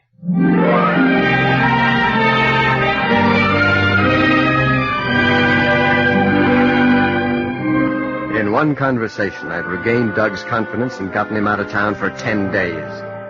That was step one. Step two was my alibi. This was going to be a perfect murder. They're not hard, you know, if you use your head. At 9 o'clock that night, I went to my club, the Hampton Club on 48th Street. As usual, Colonel Dover was in the reading room. That's the way he spent all his evenings, reading the Times. At 9:01, I said good evening to him. Good evening, Colonel Dover. Good evening, Wineglass. I sat down behind him and watched him for a few minutes. At 9:10, I slipped quietly out of the reading room, through the French windows that opened into a little court, and out onto 49th Street. I walked a half block to Diane Rodell's apartment. At 9:13, I was climbing through her kitchen window that opened onto a service porch at the back of her building. At 9:15, I was sitting in front of the portable typewriter on the desk in her living room. I left my gloves on while I typed. Come. Alone. Diane. Dear Harry, I need a little extra cash, $5,000. Not much for a rich man like you. If you don't want Agnes to see that photograph, you'd better turn up for the money. Thursday night, 10 sharp, all 20s or smaller. Be sure, darling, that you come alone. Diane. It's foolproof. It's foolproof.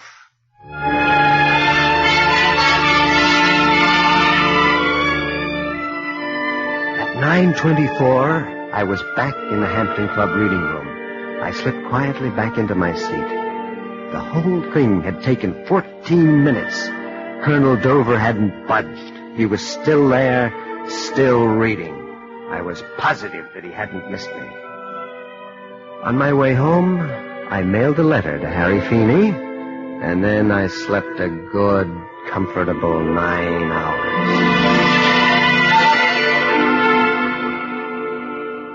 The next morning, Doug and I had breakfast, and afterwards I put him in a cab with a suitcase and plenty of time to catch the Century. And I went up to the office to see if Harry Feeney had received Diane's letter. Right after the first mail delivery, Harry Feeney came in with Diane's letter in his hand. Frank, I'm absolutely desperate. I've got to raise $5,000 by tomorrow night. Oh, well, what for? Here, read this. Well, who's it from? Diane, read it. Dear Harry, I need a little extra cash. $5,000, not much. You better turn up with the money Thursday night at 10 sharp. Call 20. So I'll show down to come along, Diane. Harry, this is blackmail. Yeah. Getting us to sign a 5-year modeling contract is one thing, but this is blackmail. This is a matter for the police. Frank, will you try to understand? Diane is no fool. She knows darn well I can't chance Agnes seeing that picture. So I stick her in jail for blackmail. She'd still send that picture to Agnes. And while I'd love to see Diane in jail, I'd hate to have Agnes throw me out. In other words, you're going to give her the $5,000? If you loan it to me. I'll give you a check in the morning. You can cash it and take the money up tomorrow night.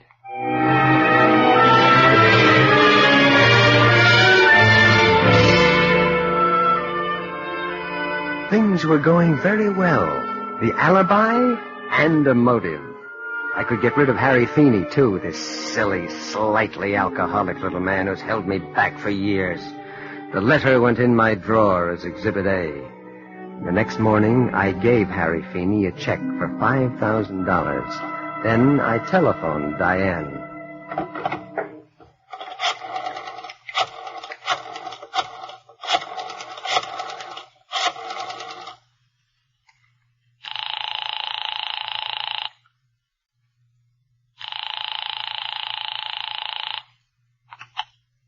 Hello? Diane, it's Frank Wineglass. I've been thinking things over. I'll meet your price. 100,000? It's worth that much to me to prevent Doug ruining his life. When can we get together? How about tonight? All right. What time? 9:15? 9:15 will be fine. I want the negative of that picture that you have of Harry Feeney. Will you have it there? I have it here now. I'll see you tonight at 9:15. All right. Goodbye.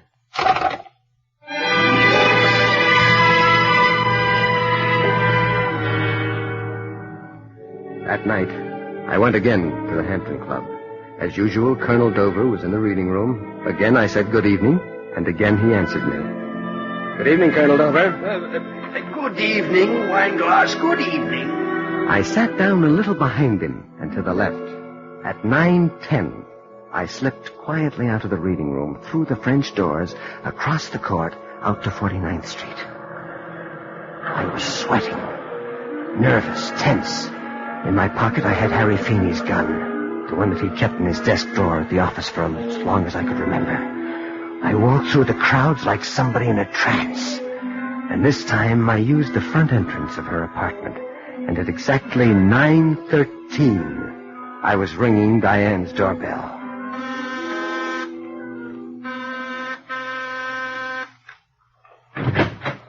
Hello, Mr. Wineglass.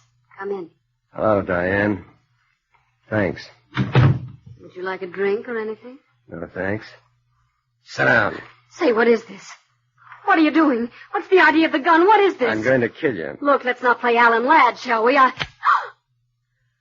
Last night, while you were out with Doug, I wrote Harry Feeney a letter on that typewriter, over your signature, also typed. You were here last night? In it, you asked for $5,000 for the picture that you got of him. He borrowed the money from me, and he'll be up here at 10 o'clock. What? He'll find you dead with his gun beside you. Crazy, you're At the absolutely... trial, Colonel Dover in the Hampton Club reading room will swear I was there all evening. Now, look, let's not get excited.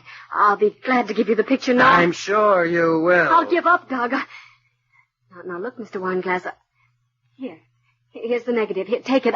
Just don't move.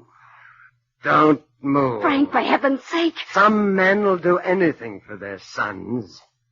Have you seen Death of a Salesman? You mean it. You actually mean it. This could be the death of a sales girl. Except that what you have got to sell has been picked over so often I doubt if there's a market anywhere. Good night, Miss Rodell.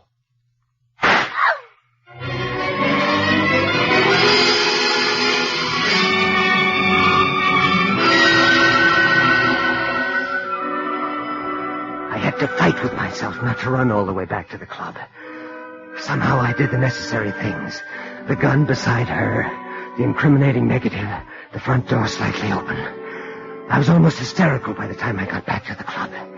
I caught my breath in the courtyard and slipped into the chair behind Colonel Dover. And very quietly, I picked up a magazine from the table beside me. I'd been gone exactly 11 minutes. It was 21 minutes after 9. And then I let the Colonel have it.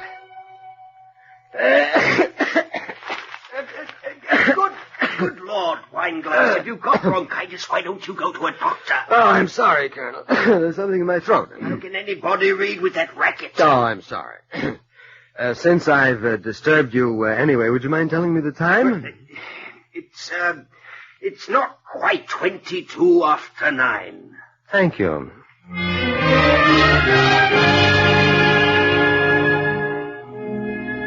It was perfect. All evening I'd been in the reading room of the Hampton Club. Colonel Dover would swear to it. At 10:30, there was a telephone call for me. I knew who it would be. Be Harry Feeney. Be hysterical. Desperate. Want advice. He'd gone up with the money and found her shot. I was quite calm when I stepped into the telephone booth beside the club desk.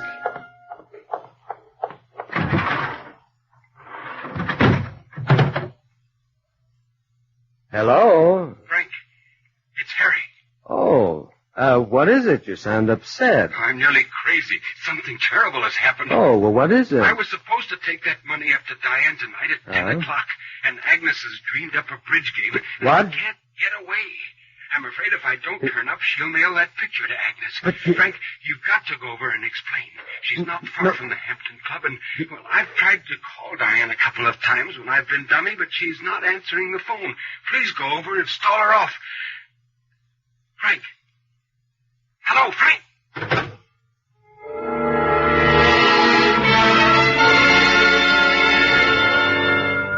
Pure, stark terror clutched at my insides. If Harry Feeney played bridge all evening, he'd have a perfect alibi, too. I sat there in that close, hot telephone booth and let the fear rush over me. Somehow I got home. After 3 Nembutols, I got to sleep. About 5 in the morning. When I woke up, the telephone had been ringing for a long time. It was past noon. That horrible, insistent bell beat its way into my consciousness. Hello? Dad, where have you been? We've been phoning all over for you. Why, Doug. Dad, something terrible has happened. Somebody shot Diane last night. They say I did it. Please, Dad, can you come down right away? I'm at the 72nd Street station. I don't know what's going on. Doug, are you in New York? Dad, can't you understand? Diane's been shot. Where are you? Where are you? You're in San Francisco. No, I didn't go. I decided to fly instead of taking the train. That way I could spend a couple of extra days with Diane.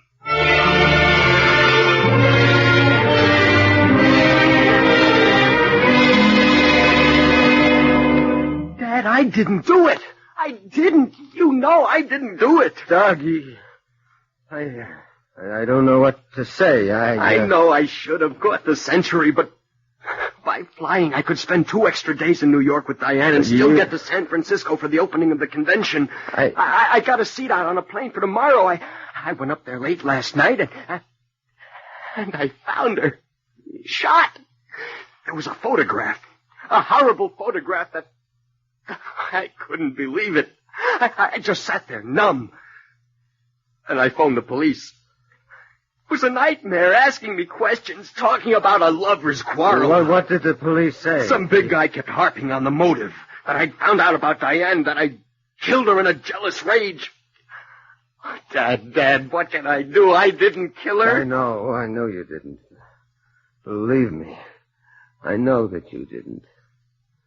Dad, the way you say that, Dad, what is it? Why are you looking at me like that? Dad, what is it? I can't tell you, Doug.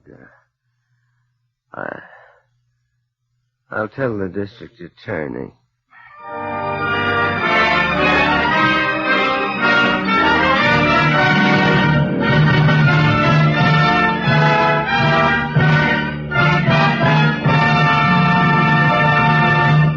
You have just heard Murder is the Easiest Way, Attraction 45 on Radio City Playhouse. Carl Swenson starred as Frank Wineglass. Marilyn Erskine was Diane. Nelson Olmsted was Harry Feeney, and Bill Lipton was Doug. The music was composed and conducted by Roy Shield. Script was based on a story by Jules Archer and was written and directed by Harry W. Junkin.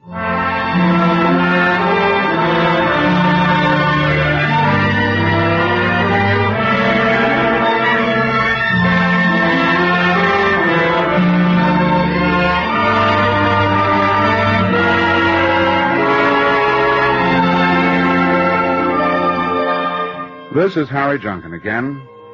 Next week on Radio City Playhouse, Louis Van Rooten in Disintegration, a tense psychological drama of an actor breaking down mentally. All 12 parts are played by Mr. Van Rooten in the most exciting job of acting we have ever heard. We hope you'll be listening to Disintegration, starring Louis Van Rooten, next week, Attraction 46, on Radio City Playhouse. Good night, everybody.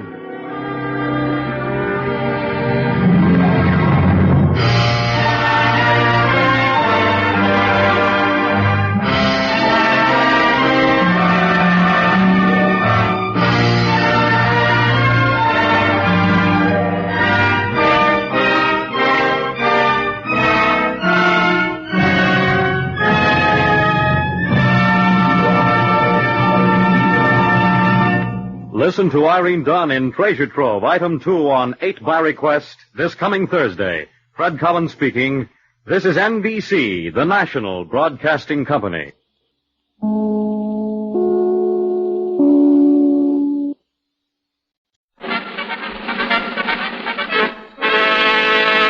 From Hollywood, California, the Lux Radio Theater presents Miriam Hopkins and Henry Fonda in Mary Burns' Fugitive, with Mary Astor and Paul Guilfoyle.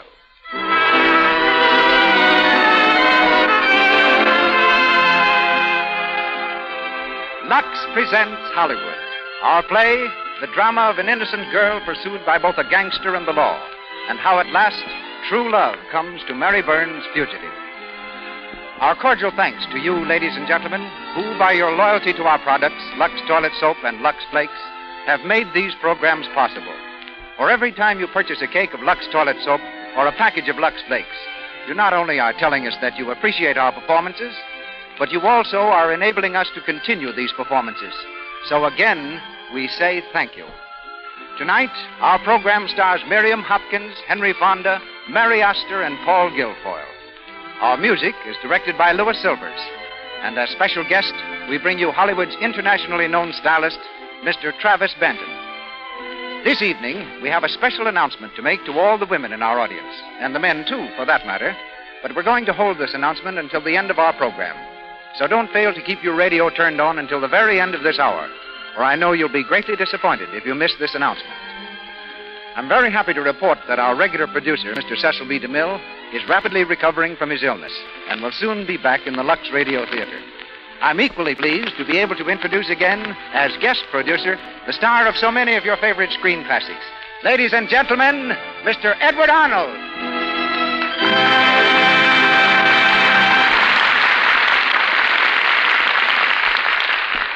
Thank you, Melville Ruick, and good evening, everyone. Of the stars on our stage tonight, Mary Astor is the only one whose success on the screen is the fulfillment of childhood ambitions. Miriam Hopkins wanted to be a dancer. Mr. Fonda, a journalist, and Paul Guilfoyle spent the days of his youth concentrating on architecture. It was a broken ankle that led Miss Hopkins to fame. When the fracture put an end to her dancing, she took up the new career of acting. The break proved a lucky one indeed. An immediate hit on Broadway, she starred there last in Jezebel, the screen version of which happens to be Henry Fonda's current success. Miss Hopkins' ability, together with her blonde and blue-eyed beauty, finds her today firmly entrenched among the screen's top-notch favorites as a Samuel Goldwyn star. A chance visit to a little theater in Omaha made Henry Fonda completely forget printer's ink in favor of grease paint, though recognition didn't come until he appeared in New York in The Farmer Takes a Wife. Whisked to Hollywood, his star has ascended without interruption. He's with us this week straight from the set of Walter Ranger's The Adventurous. Mary Astor is in the Metro-Goldwyn-Mayer film Paradise for Three. We want to thank Paramount for tonight's play, which we have adapted from their picture. Right now, they are busy over there starring Sylvia Sidney in You and Me, which is another promising dramatic film. Tonight, we hear Miss Hopkins in the title role. Henry Fonda plays Alec MacDonald. Miss Astor is heard as Goldie, and Paul Guilfoyle, who is rapidly ascending the heights at RKO Studios, where he's played a heavy role in every one of his last 3 films, and proves that he likes this type of character by enacting another such part tonight, that of Don Mason. And now, it's curtain time. The Lux Radio Theater presents Miriam Hopkins and Henry Fonda in Mary Burns' Fugitive, with Mary Astor and Paul Guilfoyle.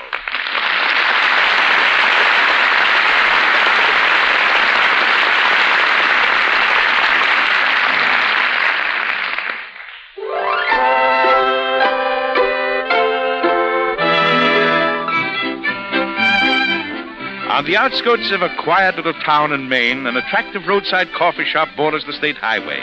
It's a bright May morning. Behind the polished wood counter, Mary Burns, the owner of the shop, is cheerfully waiting on our early customers. How about another cup of coffee, Mary? Sure, coming up. Say, it smells good. We should learn my wife to make coffee like this. Hern tastes like it was made in a rubber boot. Why don't you teach her? Well, if I did, I'd lose your business. Check, please. It's under your plate, mister. Oh, thanks. Come again. I will. Morning. Hi, Mary. Oh, hello, Steve. What'll it be, breakfast? No, I've been up since pretty early. How about that barbecue of beef, pickles and onions? 1 bar beef dressed up. Look mighty pretty today, Mary. Thanks. Steve, I've been wanting to talk for you to come in. Will you do me a favor? Well, you give me a cup of coffee and I'll consider it. Okay. I'm expecting a visitor today. Oh, that young feller that comes around the gray roadster? Yes, now look, Steve, from your service station, you can see way down the road. If you see the roadster coming along, will you yell or something so I can fix up? Sure, I'll honk my horn 3 times. Hey, how about some cream? Oh, I'm sorry. Oh, that's all right. When I was young, keeping steady company, I used to get absent-minded myself. Well, I wouldn't say Don and I were keeping steady company. I only see him once every 3 or 4 weeks. What kind of business is he in, Mary? He's in the oil business. That's what keeps him traveling around so much. Oh, when you plan to get married? I don't know. We haven't thought much about it yet. Well, you take a tip from me. You nab him quick before some of the other girls in this town lay eyes on him. Oh, I'm not worrying. Don's used to girls being crazy about him. He was a pretty big shot in college. All-American halfback. I'm not worrying. Nice to feel so sure of yourself. You met any of his folks yet? Why, no, I haven't. Oh, but that doesn't matter because I've met him. Don't forget, Steve. When you see the gray roadster, honk 3 times, will you? Okay.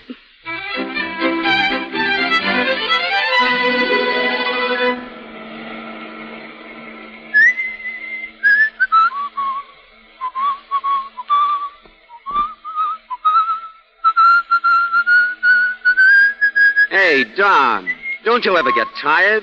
You've been murdering that thing ever since we left New York. I'm getting fed up. Stick to your driving. That's a love song, Joe. Haven't you ever been in love? No, I ain't. I'm too smart. Wait till you see Mary. I've been hearing enough about her. She's certainly got you hanging on the ropes. You know, you lack imagination, Joe. Did you ever hear of Romeo and Juliet? Antony and Cleopatra? Yeah. With all the beautiful dames on Broadway, why do you want to marry a hillbilly that lives 100 miles from no place? Not want to, Joe. Going to. You know, you just don't appreciate girls like Mary. I know enough to leave them alone when I've got more important things to do. Well, I don't. There's nothing more important to me right now than Mary, and this is the last time I'm going to tell you. Okay. Take it easy, Don. I didn't mean Save it. Well, this is the town. Pull into that service station up the road.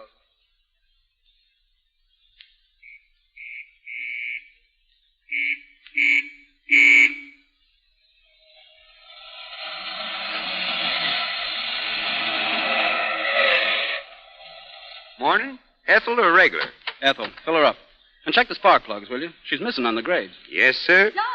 Mary, I was just coming over. Oh, Don, I'm so glad to see you. You're glad. What do you think about me? Mary, this is Joe. Hello. Hello. Come on, Mary. Hey, where you going? We're going to take a walk down to the lake where we can have some privacy. Keep your eye on that suitcase, Joe. Don, stand still a minute. Let me look at you. You like what you see? Mm-hmm. Been a long time, Mary. A lifetime. I thought you were never coming back. I've been busy. But I got some news for you this time. Can you stand a shock? An earthquake. We're going to Canada to spend our honeymoon. Honeymoon? Or did I forget to tell you that we were going to be married? Oh, Don. Tonight. By the first minister we can find. Tonight? Yes. Listen, Mary. I have to be in Canada tomorrow. It means a lot of money that... Well, it's what I've been working for all along. For you. But, Don, we could wait a little. You'll be back. Not for months. Maybe never. Are you going to let me go alone? But the coffee shop. Oh, forget it. Give it away. We'll have plenty of money from now on. You won't need it. What do you say? Don, you're the craziest man I ever met. I guess that's why I love you so. Then it's settled. You're coming with me. Well, I don't see what else I could... Don. What is it? What's the matter, Joe? The trailers. I told you they would. We should have hit for Canada instead of coming up here. Shut up. Don, what Where's is the it? car? The spark plugs are out. I've got the suitcase. We'll make a run for the coffee shop. Come Well, on. Don, what is Never it? mind the talking. Pick up your feet. But I want to know. Get in there, quick. Lock the door. Mary, bolt those windows. Don, what's wrong? What is this? What are you running away from? Never mind the talk now. Get away from that window. Oh. Hold them off, Joe. I'll kick up a fire and get rid of the bonds. Mary, where's the kerosene? Oh, over there. Oh, don't stand there. Get it. Here they come. There's a raft of them. Local police? No, G-Man. Let them have it. You got to keep them out of here a while. Keep down. Here, give me that can. Duck down. Stay out of sight. We can handle them. Mary, get the bonds out of the suitcase and burn them. Bonds, wait. Don't ask any questions. Don! What is it? They got me. You fool, I told you to stay down. You got to make a break for it. Come on, out the back way. You'll have to help me. I can't. My leg. Oh, he's hurt. You mean you can't run? My leg. I can't make it alone. You're out of luck, Joe. No! You can't leave me! Don't let those G-guys get me! I'll squeal before they give me the hot seat! So help me, I'll squeal! Oh, no, you won't. You won't squeal ever. What? No! No! I didn't mean it! Honest, I didn't mean it! I won't squeal! I won't! I'm making sure you won't.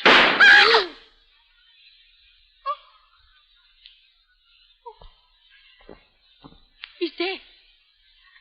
You killed him! Oh, God! Mary, get a hold of yourself. Listen to me. I'm beating it, see? I got to. But no matter what happens, don't you double-cross me, Mary. I'll be back for you. You're mine. Nobody else's. Remember that. Goodbye, kid.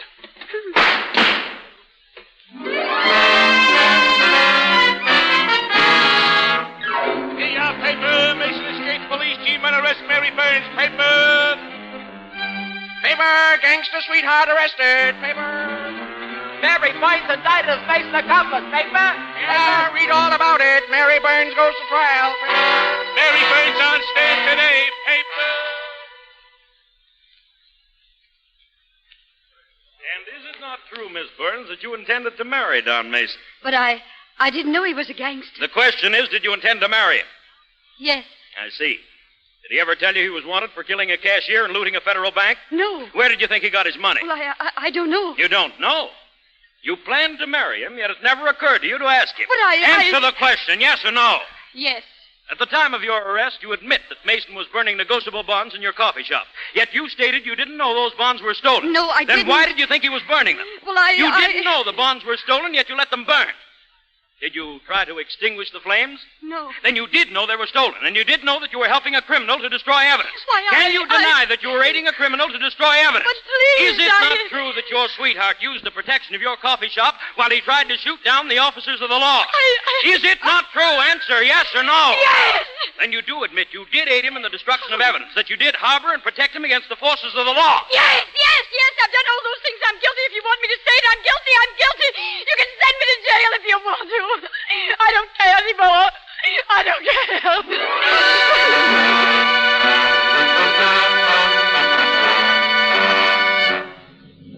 This is not merely an indictment against an individual, but against a system.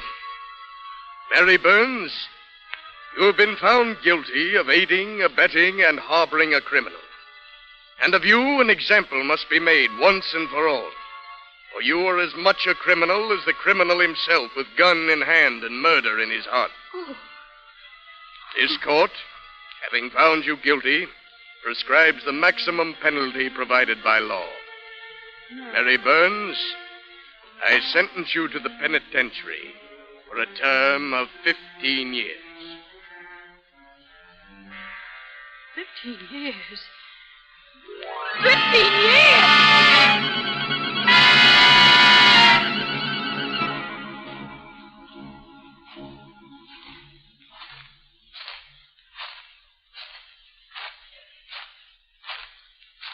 Halt! Face yourselves! Forward!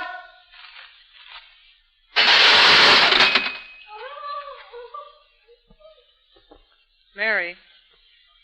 Mary. What? All right, kid, we can talk now. All the little jailbirds are allowed to twitter in their cages until they turn the lights out on us. Yeah, How'd it go today, kid? just like yesterday. And the day before. And the day before that. I wonder how long I've been here. You said about 6 weeks when they first put me in with you. That's 2 months ago. 3.5 months. Seems longer. Oh, you'll get used to it. I'll never get used to seeing women caged up like animals, robbed of everything that belongs to them, everything they were put on earth for. Home, children. I'll never get used to that, Goldie. I know how you feel, kid. You know, I've always wondered how a nice country girl like you got mixed up with a tough hombre like Mason. It don't make sense. Made sense enough to bury me alive for 15 years. Number 17255. That's you, Mary. Matron's calling you. Mary Burns? Yes. Oh, why didn't you answer? I've got some news for you, Mary. Mr. Cameron of the Prison Parole Board has taken a personal interest in your case. He'll be here tomorrow to talk to you. I'll take you to the warden's office before breakfast. Thank you. Goldie, did you hear that? It's a great break for you, Mary. Play ball with them. Tell them everything they want to know. It's your one chance of getting out of here before 1953.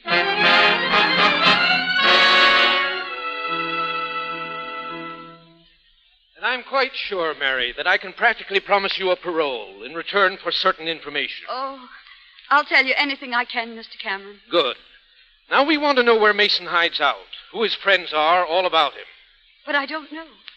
I don't know anything about that. Mary, you're lying. Mason was in love with you.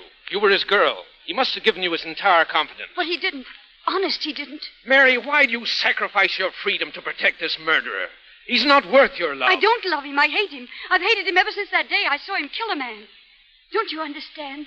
I saw him kill a man. Then if you hate him, prove it. Every moment Mason is free, innocent people are endangered. The man's an egomaniac. He'll do anything to get his picture in the papers. He'll rob. He'll kill. He's doing it now, and you can stop him. You! You've no right to put me on trial again. I never knew he was a murderer. He said he loved me, and I thought I loved him. But I don't. I don't. Then you won't help me. You won't tell. I can't. Because I don't know. Very well. Matron, Yes, sir? take Miss Burns back to her cell.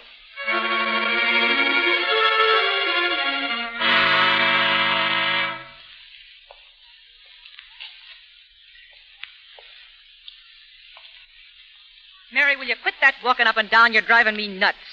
I'm sorry. I got enough on my mind today. You ain't the only one wants to get out of this joint. Goldie. What? Goldie, what is it? You've been staring out of that window all afternoon. What if I have? What is it, Goldie? You're not figuring on that breakup. Shut up. Come over here. See that motorboat anchored down there in the river? Yes.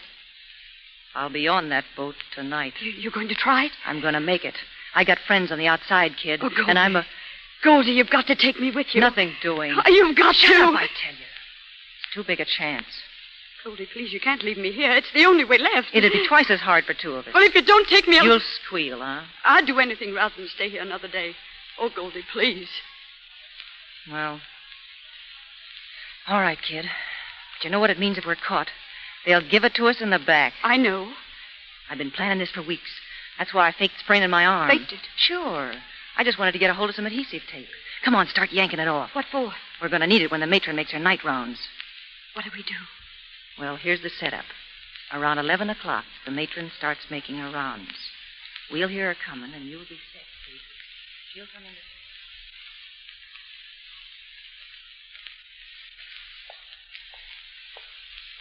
Matron. Who's that? Goldie Gordon. What's the matter? It's Mary, Matron. She's sick. I think she's got a fever. Oh, I'll take a look at her. She's over here. Mary. Why, Mary, what the... Shh, she's out. She hit her head on the floor. She isn't. Are you sure? You're sure you don't? No, she's all right. Hold her arms in back of her. I'll tape her up. We've got to work fast, Goldie. Put a strip on her mouth. We don't want her yelling when she comes to. No. There, that'll hold her long enough. Now, help me shove her under the bed. Now, come on. Through the yard, Mary. Make for the wall. And if a searchlight hits you, start...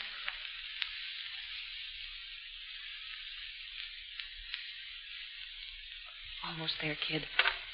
Keep in the shadow. There goes the gate open. The milk truck's coming through. Here we go, kid.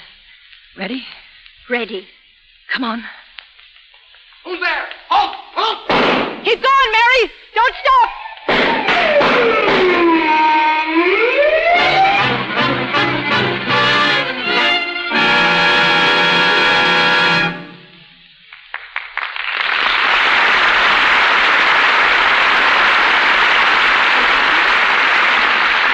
And so the curtain falls on Act One of Mary Burns' Fugitive. In a moment, our stars will be back for Act Two. And now, Edward Arnold. Miriam Hopkins, Henry Fonda, Mary Astor, and Paul Guilfoyle continue in Mary Burns' Fugitive.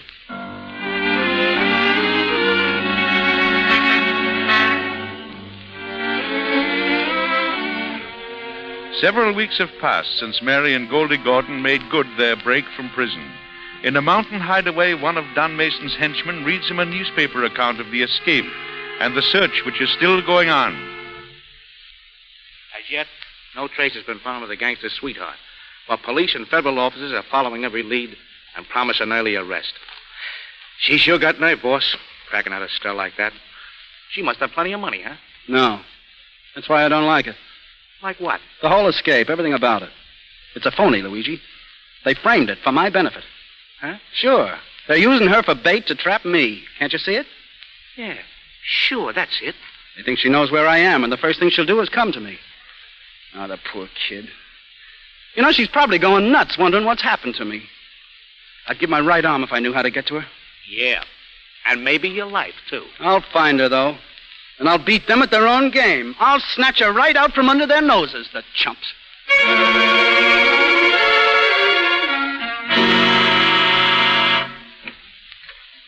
Mary, where you been? I've been worried about you. It's all right, Goldie. I found a job. A job? Yeah, in the kitchen of the Mercy Hospital. I start tonight on the 9 o'clock shift. Well, you must be crazy. You'll be picked up before daylight. But, Goldie, we're broke. I had to take a chance. I'm using the name of Alice Brown. I had to do it, Goldie. There's only one thing you had to do, and you won't do it. Goldie, please. I've told you over and over I don't know where Mason is. And if I did, I wouldn't go to him if we stalled. Don't give me any of that. Why do you think I let you make the break with me? Oh, Goldie, please. Don't Goldie me. You're not talking to the prison board or any coppers. You're talking to the dame that sprung you, the dame that's been keeping you ever since. It's time you do something for me now. Mason's rolling in dough, big dough. And there's nobody he'd rather give it to than you. I'd rather die. Well, I wouldn't. I'm through sneaking along alleys, hiding in this rat hole, eating this garbage when all the time we could be living like human beings. You and all the law can't make a crook out of me. You double-crossing little heel, after all I've done for you. Goldie. I'm sorry I did that, kid. It's all right.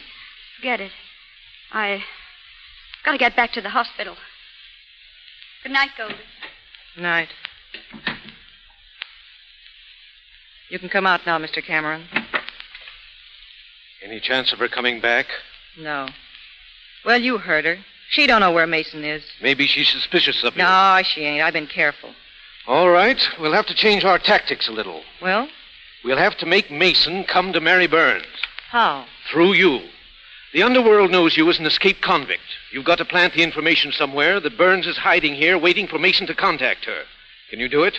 I'll do anything for a parole. All right, then. Get busy.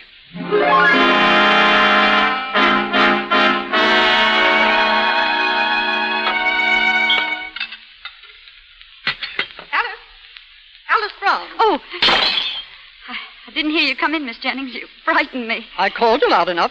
Seems to me you're awfully jumpy. Never mind cleaning that up now. My patient wants some coffee right away. Another cup? This is his third, isn't it? He says it's the only good coffee he's had since he came here. You bring it up to him. I'm expecting a phone call. I'll be glad to. Just put the tray on his table and don't speak to him. He can't stand the sound of women's voices. I think his operation left him a little peculiar. Oh, what's the matter with him? Well, so far as I can find out, he came near blowing himself up in some kind of a chemical explosion. He can't see yet, so put the tray where he can reach it easily. All right. It's room 314 at the end of the corridor. Tell him I'll be up.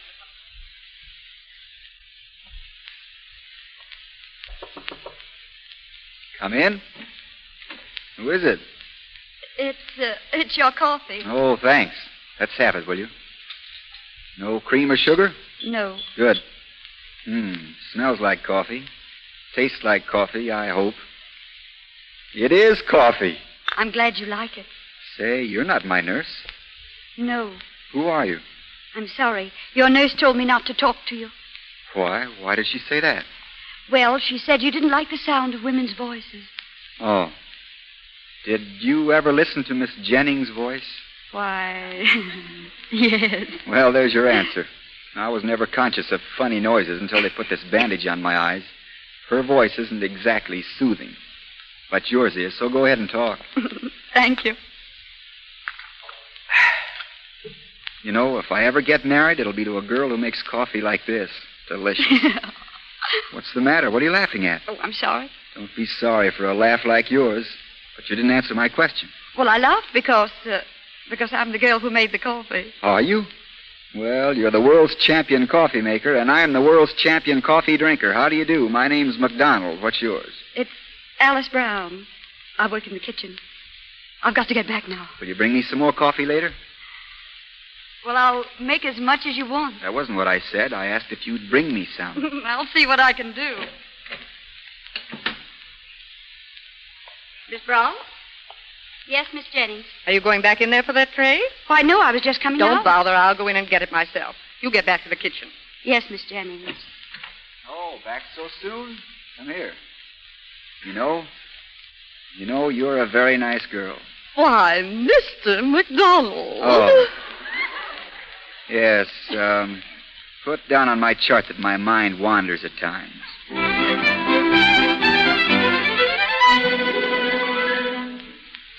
And there I was lying here, day in and day out, drinking mud. And then you came along. I'll never forget you for this, Alice Brown. I'm glad. How are your eyes today? They hurt a little. Oh, that's because they're getting better. I hope so. The doctor's going to take the bandages off in a couple of weeks, and we'll know whether or not I'll ever see again. Oh, you will, I'm sure of it. Maybe. I'd like to be able to work again. Work? After what happened? What's a little explosion between scientists? I'll probably blow the roof off the lab someday. Want to come around and watch? No, thanks. I'd better get back now. No, not yet. Sit down. I can't. If the superintendent sees me here... Let her. Doctor said I was to be humored and everything. All right, I'm being humored. You know, Alice, I can't see you, but if you're anything like your voice, you're very lovely. You might be disappointed. I don't think so. When I lie awake at night, I try to picture what you look like. I imagine you're rather tiny. What color eyes have you? Blue.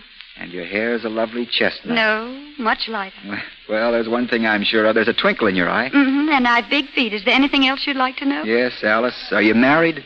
Why? No. That's fine. Now, I've been a little worried about that.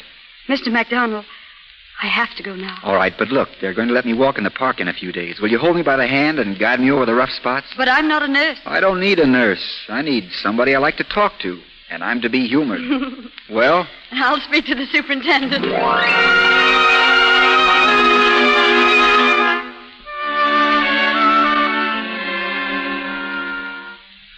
And here's the money for the rent, Goldie. I guess that covers everything. Yeah.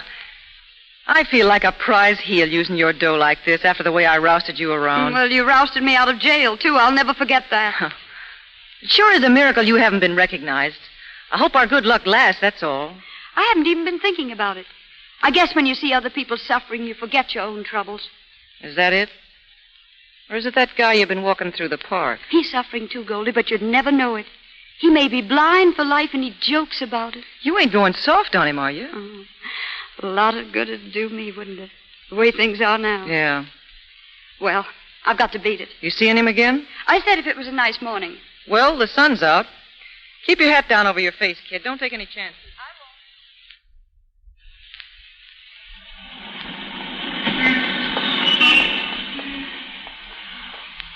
And there are flowers coming out over there by the fountain. Jonquils, I think they are. And the grass is so green and so fresh. Yes, I can smell it. Do you want to sit down now? There's a bench right here. All right. It's almost as good as being able to see having you with me. Better, maybe. I'm going to miss you when I leave here, Alice. Are you? You're supposed to say you'll miss me, too. I will. Isn't there something we could do about it? I don't think so. How about you coming along as my assistant? Oh, I don't even know what a chemist's laboratory looks like. That automatically makes you an expert. Or maybe you could be my secretary or companion, or I could make you professor of coffee. Don't think that's any small job. A house is never a home without a good cup of coffee.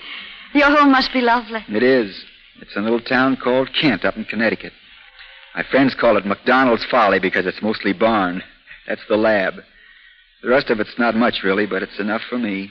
I've never been very good at making money or wanting to. I can understand that. Can you? A lot of people can't. Most people lie, others cheat, some even kill for it. But would you sell your happiness, peace of mind, contentment right now for any price? Bet you wouldn't. What's the matter? Alice? It's nothing. You crying? No. Go on talking. Please. Alice, what do you think about coming home with me? Do you really want me to say yes? So much so that I'm afraid. Afraid of what? I have a premonition. I have a feeling that when they take the bandage from my eyes, that you'll have vanished. Oh. Will you, Alice? I don't know. Don't you think it's time we were starting back? All right. Thanks for the walk, madam. It's been grand.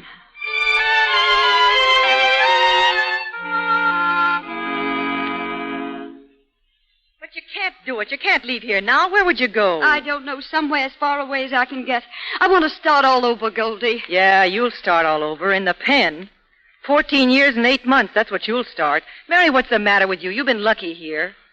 Is it that guy that's got you going? Is that it? He asked me to marry him. Marry him? You can't. I know. That's why I'm leaving here. I don't want him to ask me again. I want to see him just once. Then I'm clearing out. You're not going to tell him anything? I want to see him, that's all. Who's that? You're going to open it? Quiet. Who is it? Manager. Manager? Well, he wants that, I don't know. All right, sister, get back. Who are you? The old file, get back in that room. Okay, Don? Don. All right, Luigi, wait outside in the hall. Sure. Hello, Mary. Let me look at you, honey. Don. Didn't expect me here, did you? The cops did, though. I slipped through a whole army of them. I'll do it any time to get to you. Cops? Where? Well, they're thick as flies all around the block. We came over the roofs, and that's the way we're going back. Going back?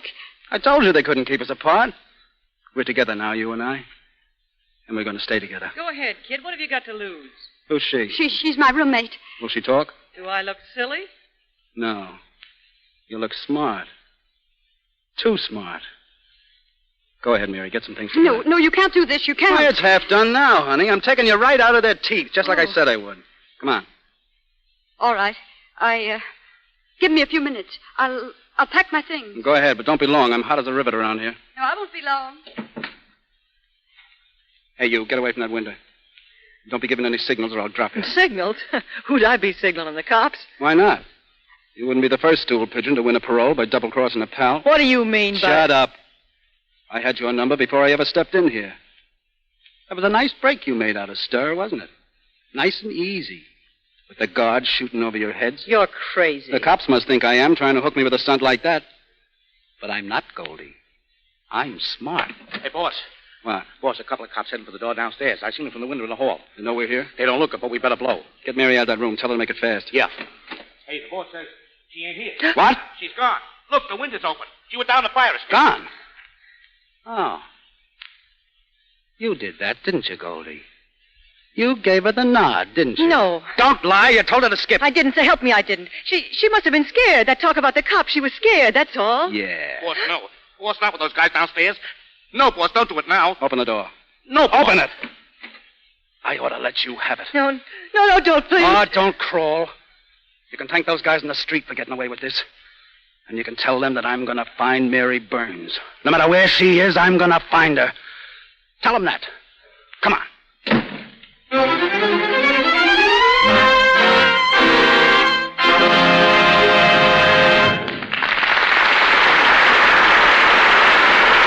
pause for station identification.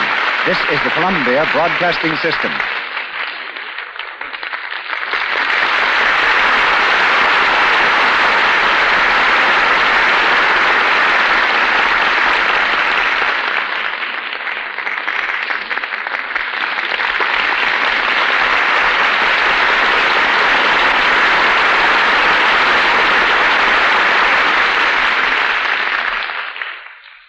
We've finished Act 2 of Mary Burns' Fugitive.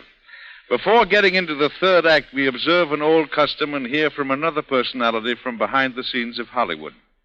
Next Sunday is Easter, one of the most important religious holidays, a day of happiness and rejoicing. An interesting sidelight is that tradition has decreed it to be the official opening of spring styles, a sort of premiere performance of new clothes. We figure you'll be interested in hearing what one of the screen's capital's best-known authorities has to say about styles. He's Travis Banton. Mr. Banton has created clothes for Paramount stars for 13 years. He is largely responsible for the style influence wielded today by celebrities like Claudette Colbert, Marlene Dietrich, Carole Lombard, and tonight's star, Miriam Hopkins. As a husband, Travis, and the father of 2 daughters, I have a marked interest in women's clothes, an interest which reaches tremendous proportions about the first day of every month. So go ahead and tell me what kind of clothes I'll be paying for this spring. It may sound strange, Eddie, but the individual exerting the greatest influence on new styles has been dead for 18 years. Her name was Eugenie, and she was Empress of France 75 years ago. Do you remember those hats? I've been trying to forget them. So have I. However, I think her ideas for dresses are decidedly more sensible, and apparently the rest of the fashion world agrees. For this Easter, we'll see a great deal of middle 19th century style. Oh, you mean those willowy, romantic thingamajigs with the come-hither look? Well, that's one way of putting it. Dresses with snug bodices and full billowing skirts. Only we don't call them thingamajigs. We call them winterhalter dresses. Mr. Winterhalter being the court painter during Eugenie's reign. The point to keep in mind about winterhalter dresses is this. It's very fine to go back in history for style ideas, but be careful how you apply these ideas. Don't go completely 19th century, or you'll give the impression of dressing for a masquerade. Make certain you incorporate a modern touch in your hair, dress, and accessories. What are these winter garden dresses going to be made of? The name is winterhalter. Oh, I And the materials will be the same as in Eugenie's I day. see. Taffetas, heavy satins, nets, and, when the weather gets warmer, organdies. That applies to evening wear. Correct streetwear in Hollywood at Easter will reveal an abundance of light colors, pastels and rose beige, light gray blues. Dresses will follow very simple tailored lines. Materials will be crepe and sheer woolen. Tell me, Travis, are women's skirts getting any shorter? No, they'll stay about the same. And speaking of skirts, the proper place for one to end is the middle of the calf, not any set number of inches from the floor, because that would have to vary out of necessity, depending upon the height of the individual. Well, what about these things they call cocktail dresses that aren't street or evening dresses and yet come down to about the ankle? My advice is to steer clear of cocktail dresses. They've been in and out for the last 6 years. But a woman will look better for late afternoon and dinner if she chooses regulation length dress in formal fabric, such as velvet or lame, with a simple cloth coat or fur jacket. Of course, that's only my own opinion, and some well-dressed women don't seem to agree with me. There are a few other things I don't like in styles which make me look a little foolish, because I had so much to do in making them popular. For instance? Well, veils. I designed some for Marlene Dietrich on the screen, and for a while they were fine. But now let's forget them for a while. Miss Dietrich also set a style when I gave her a bunch of carnations to wear on her hair. But I think it's time we put flowers in vases and keep them off of a girl's head. And fancy gloves. I had something to do with them, too. I wish I hadn't. I'm all for gloves, but let them be simple. I'm also a staunch believer in women spending as much money as possible. Take it easy. Take it easy. Take it easy. Let me finish. I just want to suggest that if women spend their money on good materials and forget about doodads and ornaments, they'll dress much better and will actually economize. Paris doesn't quite agree with me, because at the moment they're advocating buttons made of walnuts and chickens for hats, and they're putting lobsters on the fronts of their dresses. A sort of a combination salad idea. By the way, did you ever taste my sauerbraten? No, I don't want to. That's too bad. Eddie, looking at you reminds me of waistline. Waistline? So you're sure again me tonight, aren't you? No, not at all. You merely prompt a thought. The trend today is toward a high waistline. That's perfectly all right. But dresses should emphasize the natural waistline also. And a dress can do both easily, as Padre Colbert shows you in Bluebeard's Eighth Wife. Your own waistline is a pretty good asset, and don't let fashion deprive you. I'll back you up on that, Mr. Benton. You look at Mr. Arnold. Any other remarks? Yes, one more, which is pretty important. Give the care of clothes the same attention as you give the purchase of clothes. Did I hear the word Lux coming up? You certainly do. I can't tell you why Lux Flakes are so fine, but I can tell you that they leave washable materials looking smarter than anything else I know. And more washables will be worn this summer than ever. By smarter, I mean that colors stay fresh and alive when you use Lux, and fabrics retain their new look so much longer. You can be pretty sure that's why Lux is in all the big studio wardrobes in Hollywood. And one parting bit of advice. When you buy a hat or a dress or a pair of shoes, bear in mind with what other clothes you're going to wear that hat or dress or shoes. Only through the coordination of good taste will you dress properly. Thank you very much. Thank you, Travis Banton. Thank you.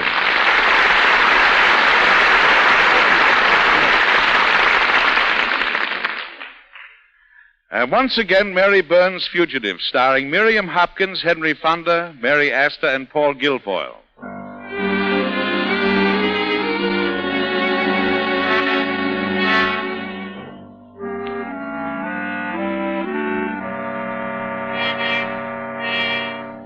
More weeks have passed. Weeks of terror for the fugitive Mary Burns. Hunted by the police, hunted by an insane killer, she walks in the shadows, never showing a face, startled by every footstep. Now, in desperation, she turns to the only refuge left to her, the home of Alec McDonald in Connecticut. As she stands in line at the railroad ticket office, the newsboys scream her name from the street. Hey, paper, police hunt Mary Burns, gangster sweetheart, still at large, paper. Yeah, read all about it. Killer defies police. Don Mason will get Mary Burns and Spider G-Man. Hey, read all about it. Next, please. One ticket to Kent. Round trip?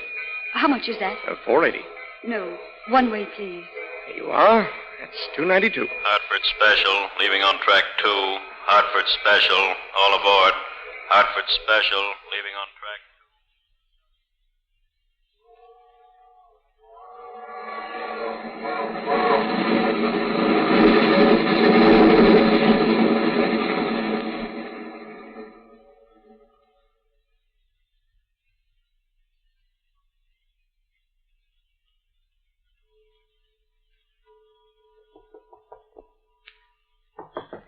Who is it? Just a minute. Who is it? May I come in, please? What you want? Mr. McDonald, is this his house?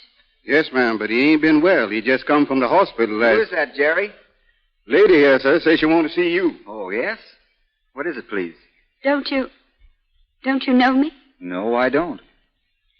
You can see me now. Don't you know my voice? Alice, is it really you? Yes. Catch her, Jerry. Yes, sir. What's the matter, Alice? Alice, what is it? Carry her inside, Jerry. Yes, sir.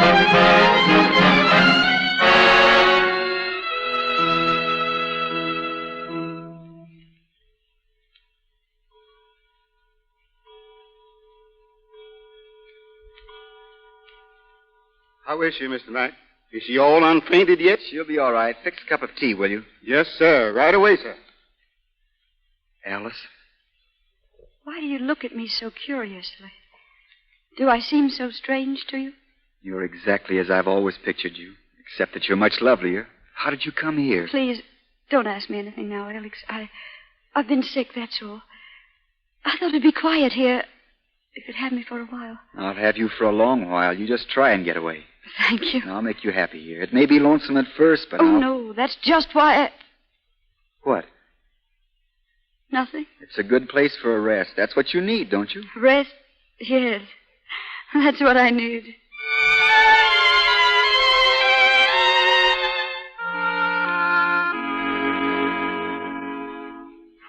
the thing that licked me, Alice. That jar with the tubes. Blew up on me. Well, now I've licked it. It's been worth every minute. I'm glad. Did you finish all the notes? Yes, the ones from last week, too. Good. We can go right ahead now. I've got a lot of ideas on this stuff. May take a little time, but... Oh. What's the matter, Alice? What are you thinking about? Well, I can't stay here indefinitely. I've got to leave, Alec. Why? Because I must. Alice, look at me. Is there something you want to tell me? Is there? No. Then I'll tell you. I love you, Alice. You can't leave me now. I love you more than anything in the world. You mustn't say that. I will say It's not right. Why isn't it? Why, Alice? Because you don't love me. You love Alice Brown. And I'm not Alice Brown. I'm Mary Burns, an escaped convict, fugitive. I tricked you, fooled you. I've used your house as a hideout. Well, you couldn't love Mary Burns, a gangster's girl. Are you a gangster's girl? Don't you read the papers? Don't you know? The papers say that Mary Burns is a gangster's girl. Are they right? No. I love you, Mary. Don't, Alec. If I married you, I'd be responsible for your death. Won't you understand? Don Mason says I'm his. He'll never give me up.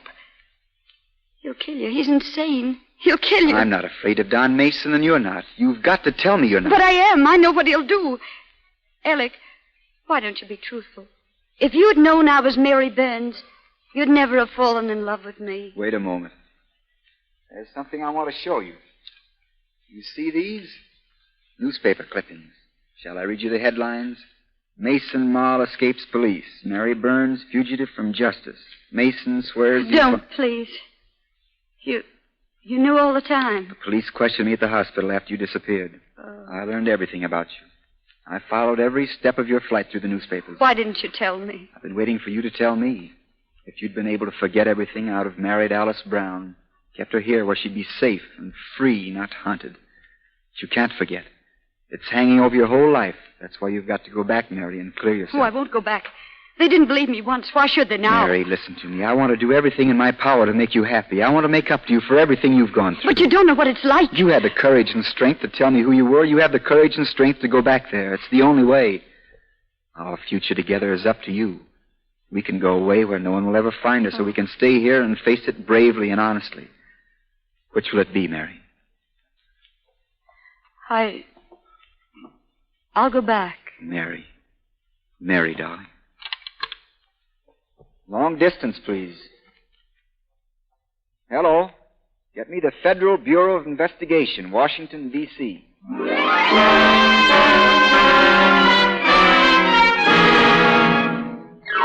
Mary Burns captured. Fight for green on it. Mary Burns gives herself up to his famous chemist paper.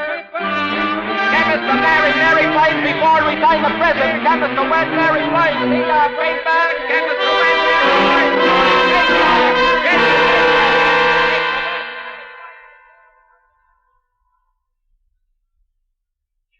Wed Mary Burns. Take it easy, boss. Nobody's ever taken anything from me that I wanted. She doesn't love that guy. The G. panicked her, and she wants security. And that's what I'll give her right now, for her and for me. Come on, we're scrambling. You're dope, Mason. That place is 1,500 miles. There are planes, aren't there? I'm going to give those newspaper pals of mine a headline that'll thrill the world. Did you ever hear of Pagliacci? No. Well, never let it be said that Mason is a Pagliacci. Come on.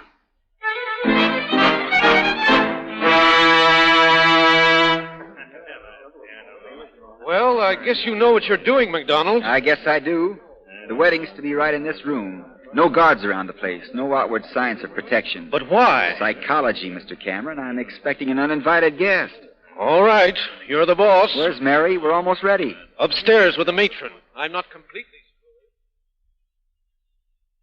Lots of weddings in my life, Mary, but never one like this. It's too bad you'll have to be separated. But then, as Mr. McDonald says, it'll only be for a little while. He's a fine man. He's the finest man in the world. And you're a brave kid. Have you got everything?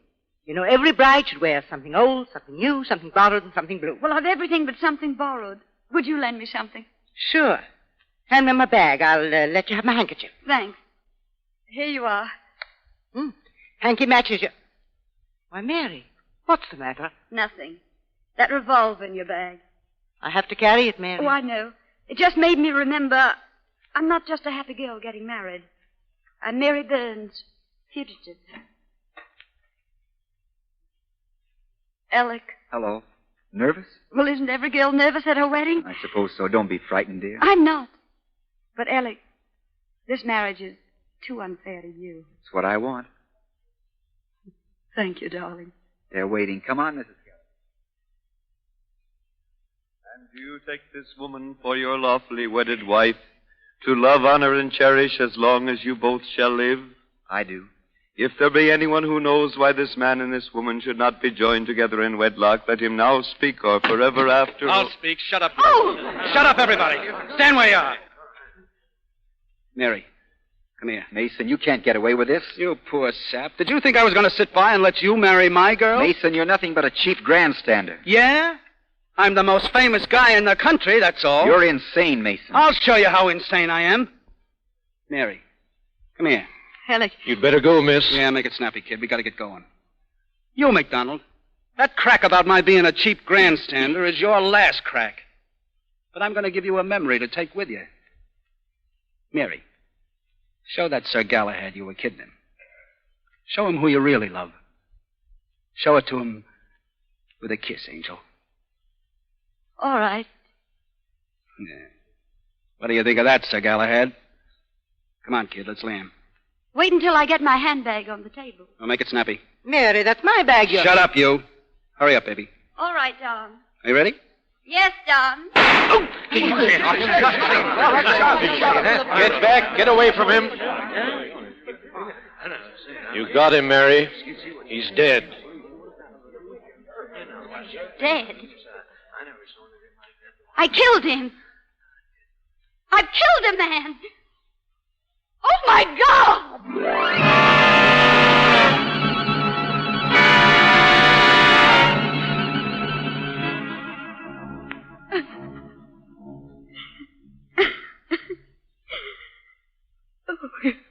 It's all right, Mary. Don't cry anymore. I had to do it, Alec. I had to. He'd have killed you. That's all I could think of. His life against yours. Oh, I don't care what happens to me now. I don't care what... Darling, don't. Look up here. Oh, sorry. Come in, Cameron. I'm leaving for Washington in a little while. I'd like to speak to you, Mary. I know. I'll be ready in a few minutes. Oh, there's no rush for you. What? I just phoned headquarters. They're pretty proud of you, Mary, and they'd like to show their appreciation. The chief cut through a little red tape and had a paper drawn up. It isn't absolutely legal yet, but it will be by tomorrow. What is it? Let me see. This is to certify that the prisoner known as Mary Burns has been granted complete and full pardon. Alec. And has been remanded to the custody of and is responsible. Read it, Mary.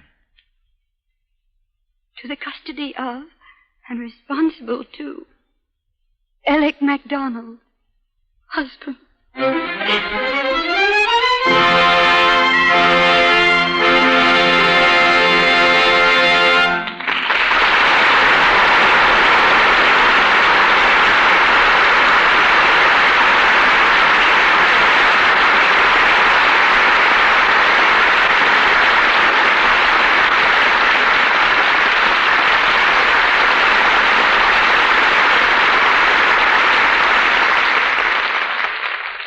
Thank you, Miriam Hopkins, Henry Fonda, and our all-star cast.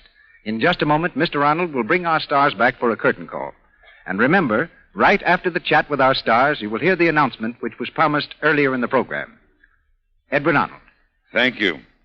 A word now with Miriam Hopkins and Henry Fonda. I want to thank you, Mr. Arnold, Mary Astor, Paul Guilfoyle, and everyone who worked with Henry Fonda and me tonight. Though I hadn't been on this program for some time, I feel very much at home because I appeared in Seventh Heaven. That was the first broadcast of the Lux Radio Theater. And you've beaten me by a few years, Miriam. Tonight was my first. Well, I'm sure you'll come back again if you liked it as much as I did. This was my third time here.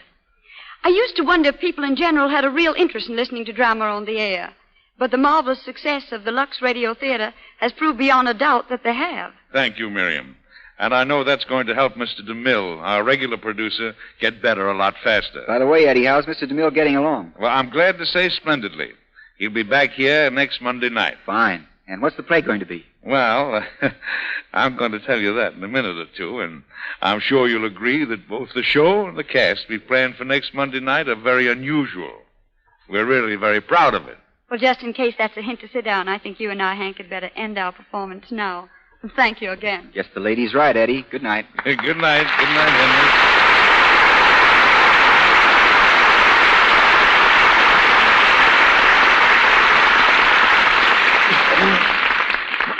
Thank you, Miriam Hopkins and Henry Fonda. And now, while we are waiting for Mr. Arnold to come back and tell us what has been planned for next week's performance, I'm going to make our special announcement to you. For a long time, the sponsors of this program have been trying to think of some means of expressing their appreciation for your enthusiasm and loyalty. To do this, we have searched for something beautiful and yet practical, something that would have a real value so that it could be kept for many years. Something that would be part of your everyday lives. Well, it wasn't easy to get, but finally the makers of Lux Flakes, through the cooperation of the world's largest silversmith, have been able to obtain one of the most beautiful sets of teaspoons I have ever seen. They are original Roger silver plate, guaranteed by the International Silver Company. These teaspoons have been specially designed in an exclusive pattern called Allure. This pattern is new, dainty, and modern.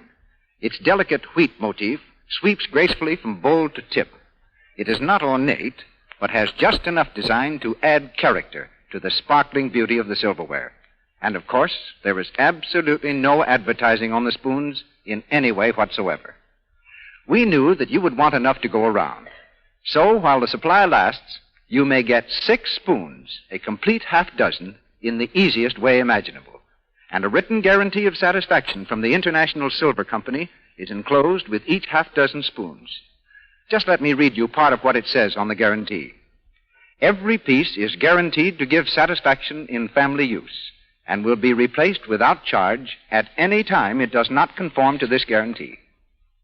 Now, these teaspoons are really valuable, the kind of spoons that you buy thoughtfully with the idea of having them give you a lifetime of beauty and service.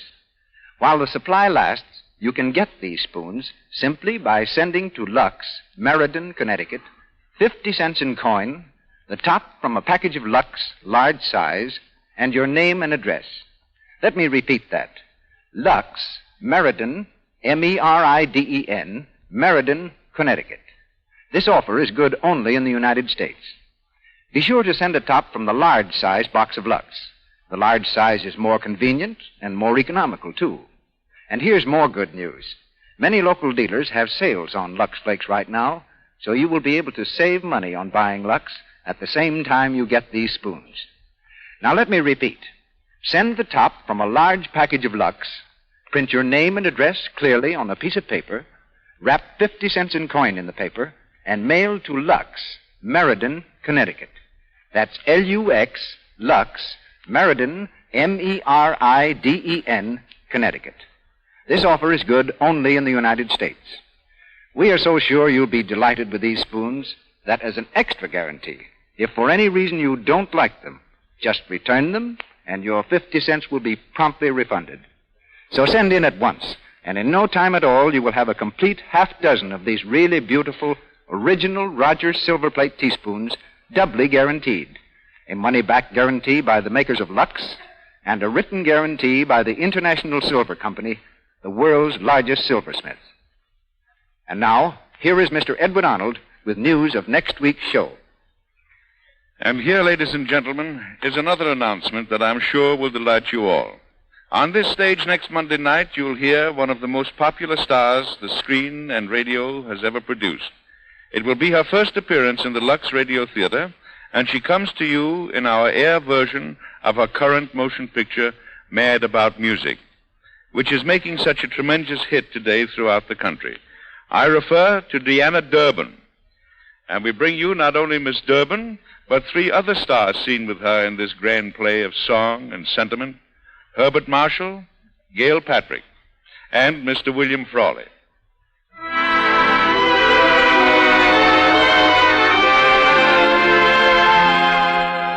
Our sponsors, the makers of Lux Flakes, join me in inviting you here next Monday night when the Lux Radio Theater presents Deanna Durbin, Herbert Marshall, Gail Patrick, and William Frawley in Mad About Music, with Cecil B. DeMille back here as usual as your host and producer.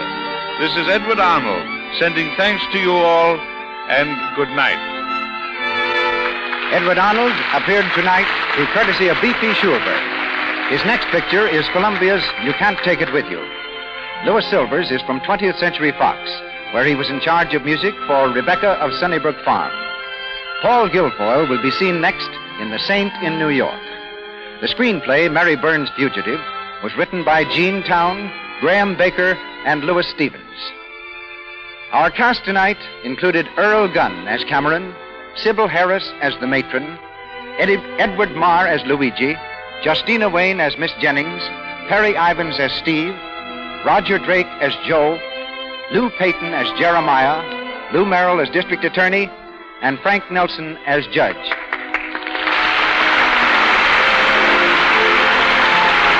Heard on tonight's program was Thanks for the Memory from the big broadcast of 1938. This is the Columbia Broadcasting System.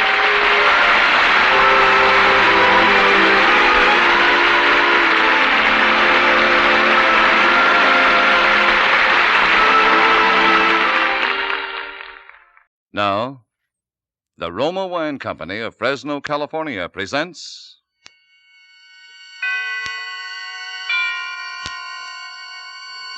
Suspense. Tonight, Roma Wines bring you Mr. George Murphy as star of Death on Highway 99, a suspense play produced, edited, and directed for Roma Wines by William Spear. Suspense, radio's outstanding theater of thrills, is presented for your enjoyment by Roma Wines. That's R-O-M-A, Roma Wines. Those excellent California wines that can add so much pleasantness to the way you live, to your happiness in entertaining guests, to your enjoyment of everyday meals. Yes, right now a glassful would be very pleasant as Roma Wines bring you Mr. George Murphy in a remarkable tale of Suspense.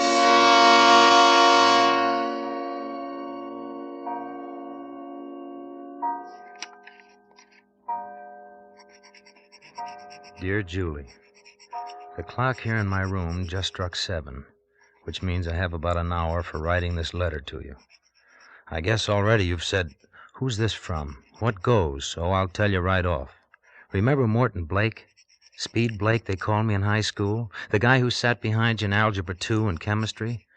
That was more than 7 years ago. And I'm writing to you because there's no one else in the world that I give a darn about. There never has been, Julie, since I saw you the first time. Well, I sure had other plans about you, and that's probably a surprise, too, because I never had the nerve to let you know that I was alive before. But as it is with me now, this letter is all you'll ever know. A letter telling you what a mess I've made of things, what a mess I've made of my life. You see, Julie, it's because I always decided too late what to do, because I always was a coward. That's why I never spoke to you and told you, back then, what I thought about you, until it was too late and you had married someone else. That's why I'm writing the last letter I'll ever write to a girl who can't even remember my face. That's why I'm waiting for Captain Shannon to come and get me. You see, Julie, I'm a murderer. Yes, in just a little while I'll see the squad car pull up outside, and then all the fumbling and the mistakes will be over. But I want you to understand, that's all. Because it really was all her fault, Pauline's. Do you remember Pauline? She was that strawberry blonde who hated you so much. Of course she hated you. Pauline hated everyone. She was so sharp and mean and not like you. But when you got married, I married Pauline just to show myself that I didn't care. Just because she was there handy and you were lost. It was 5 long years we were clawing at each other like 2 cats tied up in a sack. Right up to that last night. She'd gone to a show alone, and I picked her up afterwards. And I was a little late, so she really began riding me. She was in a fine mood. One thing after another. I tell you, I've just about had my fill, Mort. I've stood it as much as I'm going to. As much of what? As much of what? Oh, look, Pauline, I worked late. I'm tired. Why don't you just sit there and be quiet? Yes, you'd like that, wouldn't you? You'd like it if I was deaf and dumb. Well, you won't shut me up, Morton Blake. When I want to talk, I'll talk. What are you stopping for? A boulevard stop sign. Oh, isn't that silly? It's almost 2 in the morning. There isn't a car in sight. Look, Pauline, let me drive the car, will you? All right, sure. Take your time. After I waited almost an hour in the cold. You don't care about anybody but yourself. Pauline. What? Look, let's stop kidding ourselves. Let's be honest for 5 minutes. Honest. You're a fine one to speak about being honest. I just wonder if it really was work that kept you tonight. After all, I know a couple of things. Forget that, will you? And listen, what I'm trying to say is that our marriage is finished. You know it and I know it, and it was no good before we started. Yes, and whose fault was that, may I ask? I know what you were thinking of then. I know who you were mooning about. I know that. All right. But why should you and I go on? Why don't we just call the whole thing off? You've been working too hard, Mort. You're delirious. You really think I'd ever give you a divorce? Well, it's as bad for you as it is for me, Pauline. Why not? I got my reasons. But we're wasting our lives. You're still young and pretty, and you could get a much better deal. You think you could, too, don't you, Mort? Well, I don't know. Well, just because you want your freedom so much, it's no go. Because I like to make you squirm. Because I loathe and despise you. Do you get me, Mort? Yes, Pauline, I get you. Let's don't talk anymore. Let's forget it. Look, you don't have to speed just because we're having... Look, a minute ago I was going too slow. You said Never mind what I said. Stop going so fast. Well, I'm under the limit. Dry up. Mort, we'll turn over. I said dry up. Mort, there's someone on the road. Martin! Look out, you're gonna hit him!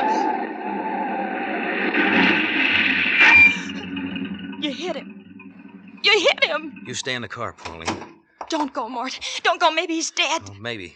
You stay where you are. He's moving. Hey, mister.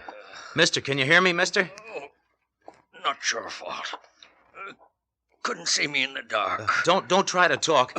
Here, look, just hang on to me. I'll get you into the car. There you are. You're on your feet. Who are you? Name Haggerty. Okay, Mr. Haggerty. Now take it easy. I'll take you to a doctor. Yes, doctor, quickly. Doctor, quickly. He's passed out. Pauline, open the back door. Is he dead? No, he's alive. There. Now, if we hurry, we got to get him to the hospital right away. Well, now there's the result of your temper, Mort. My temper? Well, you know it wasn't my fault. He jumped right in front of the wheels. Oh, not your fault. Not your fault. He doesn't seem to think it was your fault either. Well, it wasn't. You saw. He ran right off from the side without looking. Yeah, you're lucky.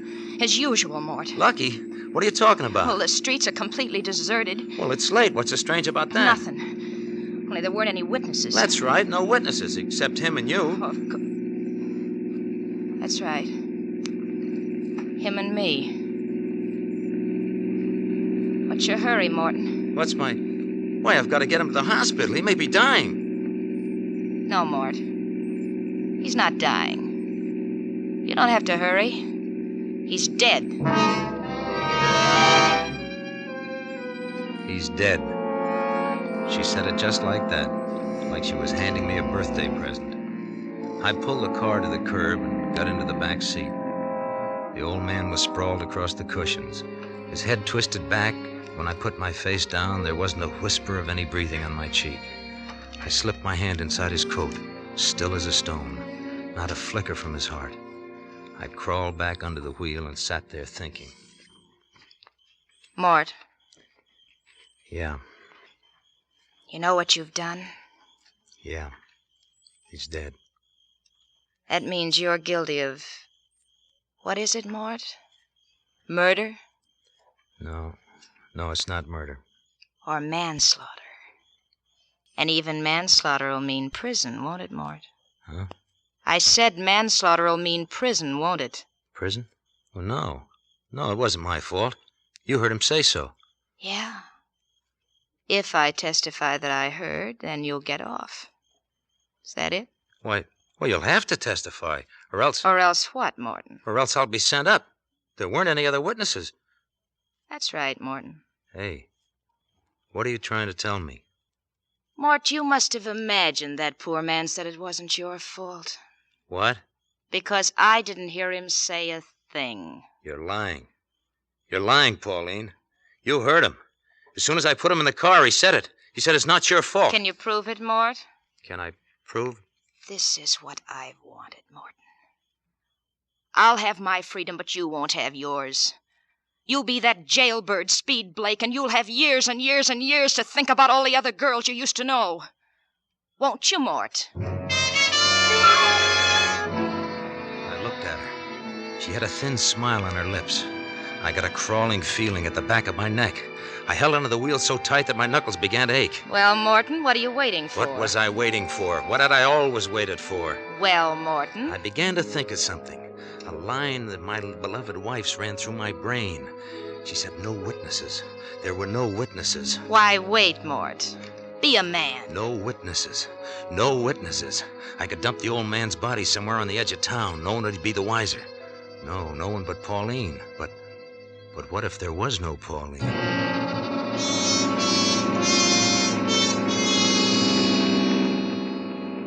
Where are you going? This isn't the way, Mort.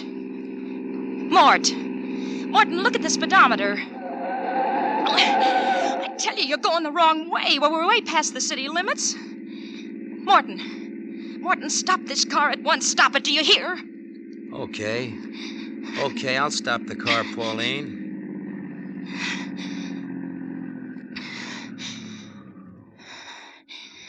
Mort, you didn't really believe me when I said I wouldn't testify, did you, Mort?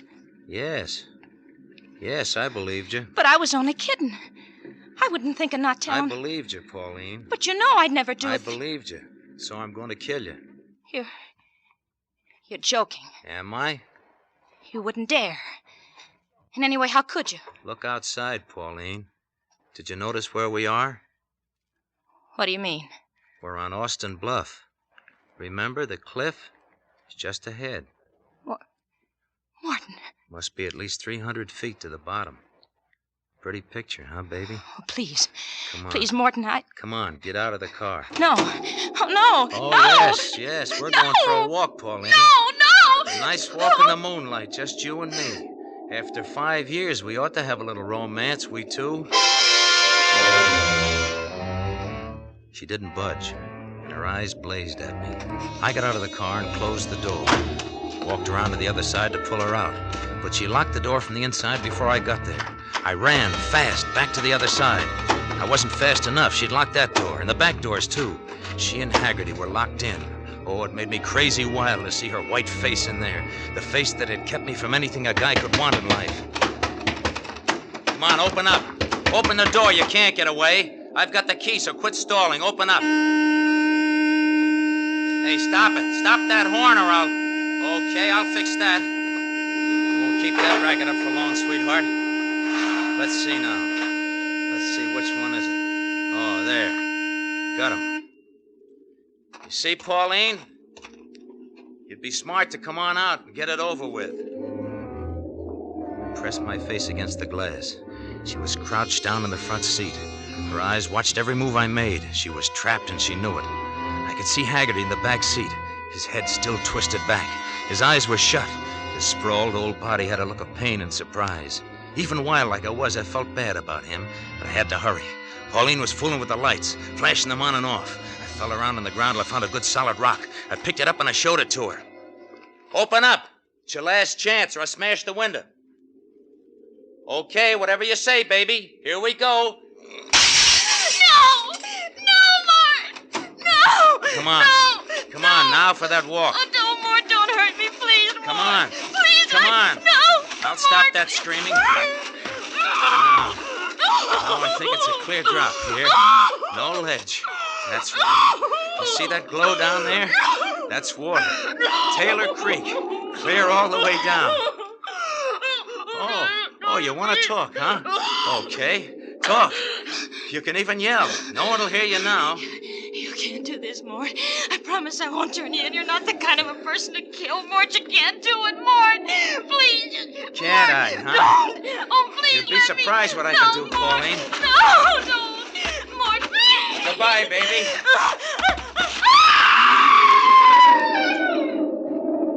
Goodbye. Sweet dreams.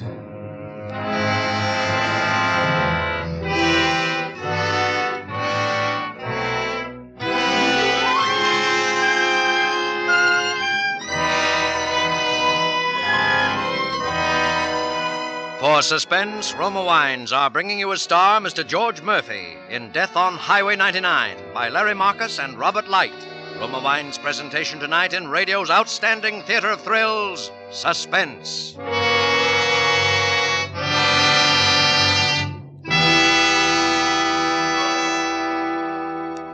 Between the acts of Suspense, this is Truman Bradley for Roma Wines. Evening is the mellow time of the day, and the time for a mellow wine, a pleasureful wine like Roma California Port. Says famed hostess Elsa Maxwell, at night after dinner, relax in the living room and enjoy a glass of delicious Roma Port, served cool. I find Roma Port is delightful, too, with sandwiches or snacks. Yes, red Roma Port is rich and fruity, a proud and gracious wine in a family of great wines. Like all Roma wines, Roma Port is the happy result of carefully selected grapes, gathered at flavor fullness in California's finest vineyards, gently pressed to capture natural goodness. Then, by a process as slow and as old as time, brought to magnificent liquid perfection by the unhurried care of Roma's ancient winemaking skill, and finally, bottled at the wineries in California. All Roma wines are true wines, unvaryingly good always, and so inexpensive, too. Remember, because of uniformly fine quality at reasonable cost, more Americans enjoy Roma than any other wine. Always ask for Roma, R-O-M-A, Roma wines. And now Roma Wines bring back to our Hollywood soundstage George Murphy as Morton Blake in Death on Highway 99, a play well calculated to keep you in suspense. Yes, Julie, I did it. And when you get this letter, you'll be the only person who'll really know why. Who'll know that I'm only sorry that I didn't kill her sooner. All right, so you can't quite remember which guy I was, if I was the tall one or the red-headed one, or if you spoke to me when you saw me in the hall. That doesn't matter, to you or to me now. What matters is that I lived with her for 5 years.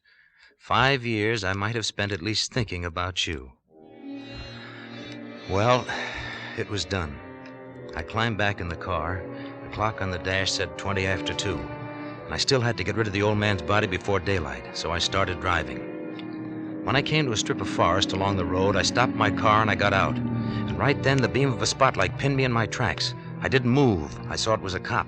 Hey, what you doing there? He started walking toward me, rolling his motorcycle. No parking anywhere along the highway, mister. Okay, officer. Okay, I didn't know. This ain't no lover's lane. You gotta keep moving. Oh, I'm sorry. I'll get going right away, officer. Say, you're not carrying any vegetables in your car, are you? Vegetables? No. There's a beetle thing going on again. I just better take a look in the back there. Oh, there's nothing in there, honest.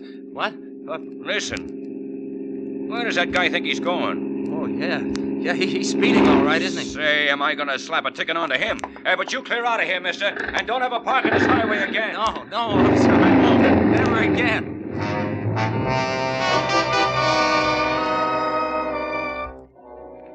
So I took another road and got back on Highway 99. By then, I felt jittery. I smoked one cigarette after another, and the sweat was rolling down my face. I found another spot, and this time I made sure I was alone. Then I parked the car, and I opened the back door. I reached in for Haggerty's body. He was still limp and warm, and really, I was sorry about him. You see, that proves I wasn't a killer. That proves it was her fault, Pauline's. And if she hadn't been like she was, I never would have killed. Not anyone. Well, I got the old man out onto the road, and I left him there.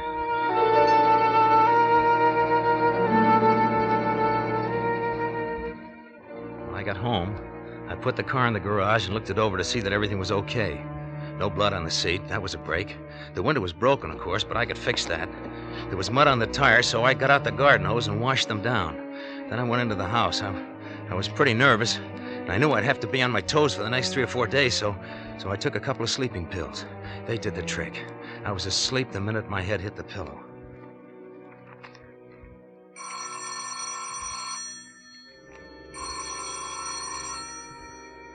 The telephone sounded like it was ringing miles away.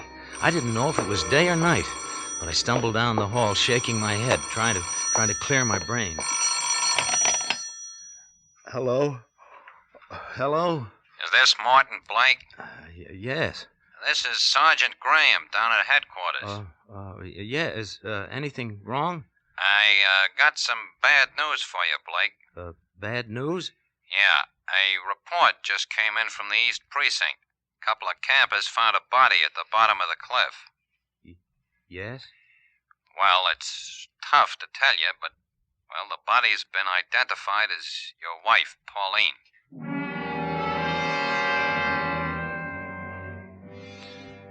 It looked like an accident. They didn't suspect a thing. I was in the clear. The sleeping pills were still working. I wanted to go back to bed, but I didn't dare. I had to get down to that morgue right away to identify what was left of Pauline. I thought that might throw me, but I was as cold as steel when they took me in to see her. They were watching me, so I pulled an act. Hey, take it easy. Take it easy there. Here, sit down here. Oh. I'll get you some water. Oh, thanks. I'm all right now. Yeah. Take a swallow of this. Oh, thank you.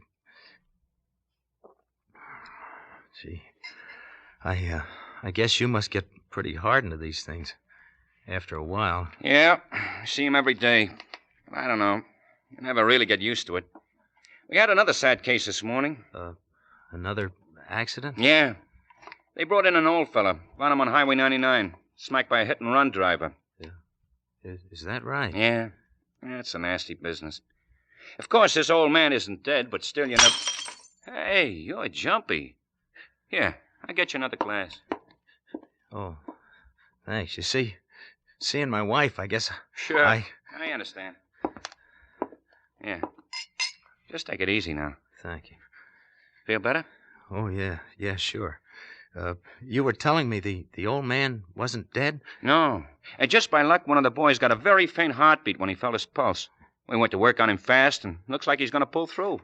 Well, that's sure a break. For him, I mean. Yeah. He's at the receiving hospital. The report is he's coming along fine. He got a bad smack in the head. Lost his memory. Oh. For good? No. They say it's only temporary. Oh. They think when he snaps out of it, he may even remember the dirty rat that hit him.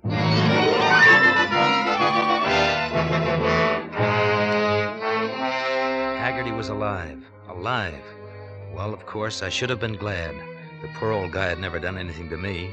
But I couldn't think that way then. Haggerty was alive, and he'd remember me. And he'd remember Pauline was with me. I almost gave up. I almost shouted, all right, I did it. I killed my wife. But something kept me fighting. Long enough to get out of there. Long enough to drive to the hospital where Haggerty was. It was an awful chance to take, but I couldn't stay away. I was just walking up to the desk to find out his room number. Blake. Aren't you Morton Blake? Yes, I am. I'm Captain Shannon from headquarters. I just saw you down at the morgue. Oh, yes, I didn't remember. Yeah, well, can't tell you how sorry I am about your wife. Oh, thank you very much, Captain. Funny running into you here. Yes, I thought I'd find out if I could get a room and take a rest for a few days. I feel pretty well shot. Yes, I can imagine. But I don't think you have a chance the way hospitals are crowded. You'd better get your rest at home. Get a friend to stay with you. Yes, I guess you're right, Captain. I'd drive you home, but I get called down on this hit-and-run case. Oh, the old man? The attendant at the morgue was telling me. He was? Oh, shouldn't talk to you about such things the way you feel. Well, but it looks like it all turned out all right. The old man's only shocked, not even a bad bruise or broken bone. He's conscious now, so I'm going up to talk to him. Do you think you'll know who hit him? Well, they said over the phone he has a good description, and even if it isn't good, we've got the tire print of the car and the footprint of the driver. You have? From where? Yeah, there was a lot of mud where the car stopped. The driver was careless. That kind usually are. There's a doctor on the case now. Dr. Leeds. Yes? I was just going to walk up and talk to the old Haggerty. Oh, yes, I know. Did the nurse tell you he described the driver, Captain? He did. I'm going to take it down and then make the arrest. Fine, but would you mind waiting about 2 hours? The old man's sleeping now, and rest is important to a man his age. Mind, Doctor? No. What's time to me? It's 2 hours more for the hit-and-run driver, whoever he is, to wonder just how smart he really was. And we know the answer.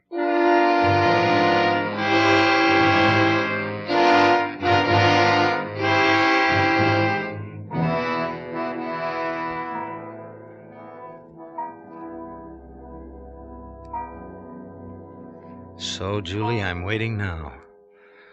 I'm writing you all this because I got a crazy idea that you have a right to know. You, a girl I knew 7 years ago, who won't remember me, who won't remember that nickname, Speed, or if I had freckles.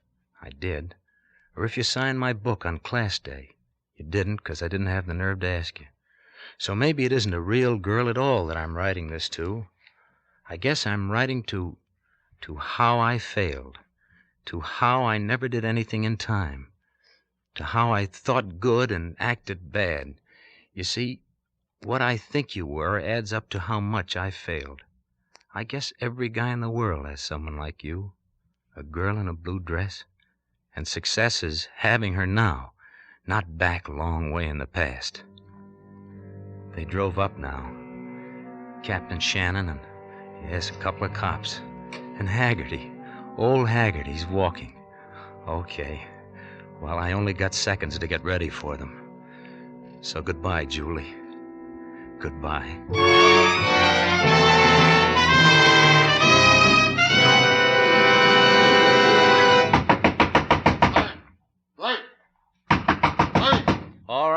All right, you can come in. It isn't locked. I brought Mr. Haggerty, Blake. I think we all ought to have a little talk. Oh, sure. Sure, I know. This is the man, isn't it, Haggerty? Oh, yes, but I told you, Captain, it wasn't his fault. You told him. You told him what? Of course. I stepped out and you couldn't miss hitting me. But he left you there. You might have been dying, Haggerty. I know. He got scared. I don't blame him. I'm not going to make any charges, Captain, and that's that. Well, I guess that's all, Blake. All? All? You ought to be happy about it. But didn't he tell you about Pauline? About my wife? What about your wife? Well, that she was with me in the car? Last night? Your wife was with you? Haggerty! He didn't tell you? And now it's too late. What's wrong with you, Blake? Somebody get some water. It's too late. I took cyanide when you drove up. It's too late. You see, I killed Pauline. But Haggerty never said... I know now. He didn't see her. He passed out before I put him in the car. But it's too late. It's funny about me, Captain. I was always too late. And they used to call me Speed. Oh, Speed Blake.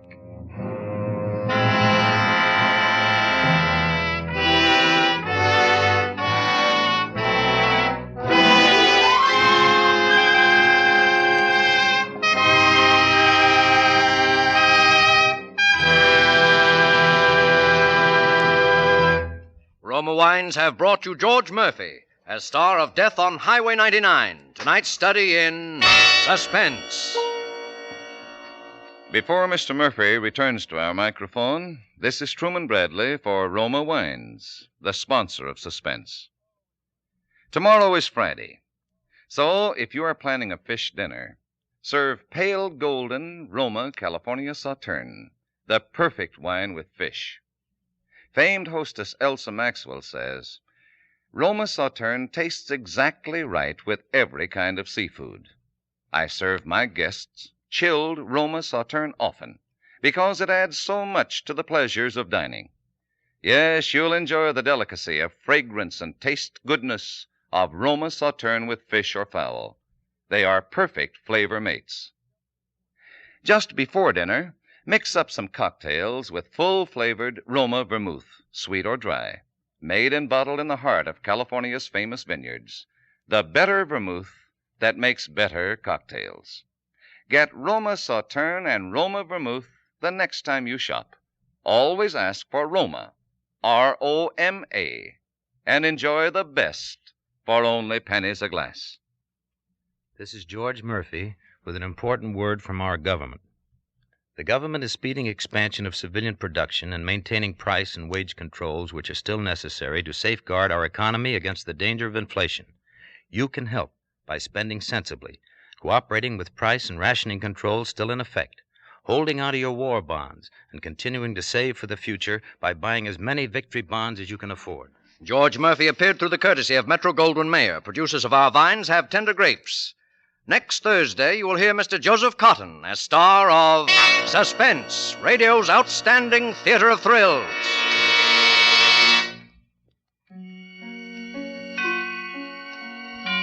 This is CBS, the Columbia Broadcasting System.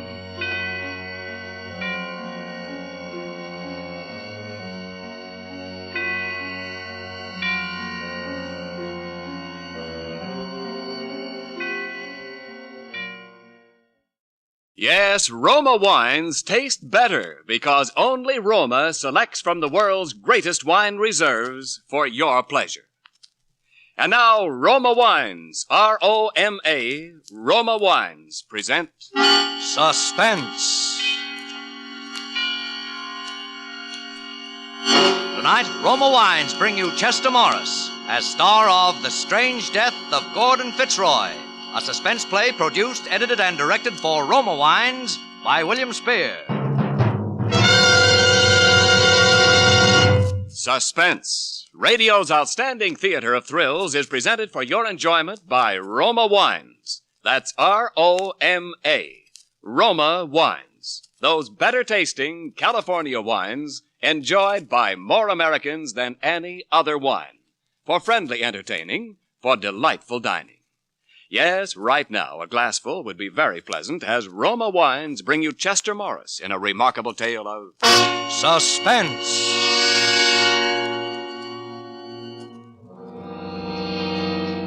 I saw it once, in a mirror, in the police emergency hospital. I never saw it again. When they sent me up, I smashed the mirror in my cell the first day. They never dared to put in another. The chaplain came and tried to talk to me about it a few times, and then a prison medic. But I turned over in my bunk and didn't answer. After a while, they stopped coming. 3.5 years. Almost every night I'd dream it wasn't like that, and wake up crying I was so happy. And then put up my hand in the dark to feel, and I know that it was. It would always be. 3.5 years. Waiting and hating. Waiting to get out and hating one guy in particular and everybody in general. Waiting and hating. It was a cold, windy day in November, the day I left. The guard opened the gate and gave me the usual corny send-off. Well, Mr. Malone, I hope you enjoyed your stay here. Call us up, make a reservation any time. I went on through and didn't answer. I didn't even look at him. For 3.5 years, I hadn't looked at anybody. I didn't want anybody looking at me, and I didn't look at anybody else. My coat collar was pulled up and my hat pulled down, and I walked towards the river to the little park there and hung around waiting for it to get dark. I knew what I was doing, all right. I was going to kill a man. But first, I was waiting for it to get dark. When it was, I went up into town and caught a train for New York that got me into Grand Central about 8:15. In the station, I went to a phone booth and called Sam Bragan. Then I went down there. Sam lived in a walk-up off Hudson Street, a good dark street. Dark hallway, too. Dark stairs. The 3rd floor. Dark.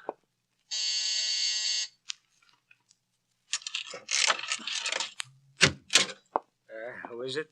Hello, Sam. Johnny.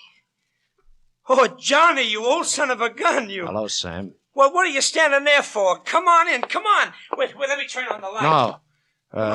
All right, Give me Sam. your hat and coat. You might as well see it now as later. Oh, Johnny. Johnny!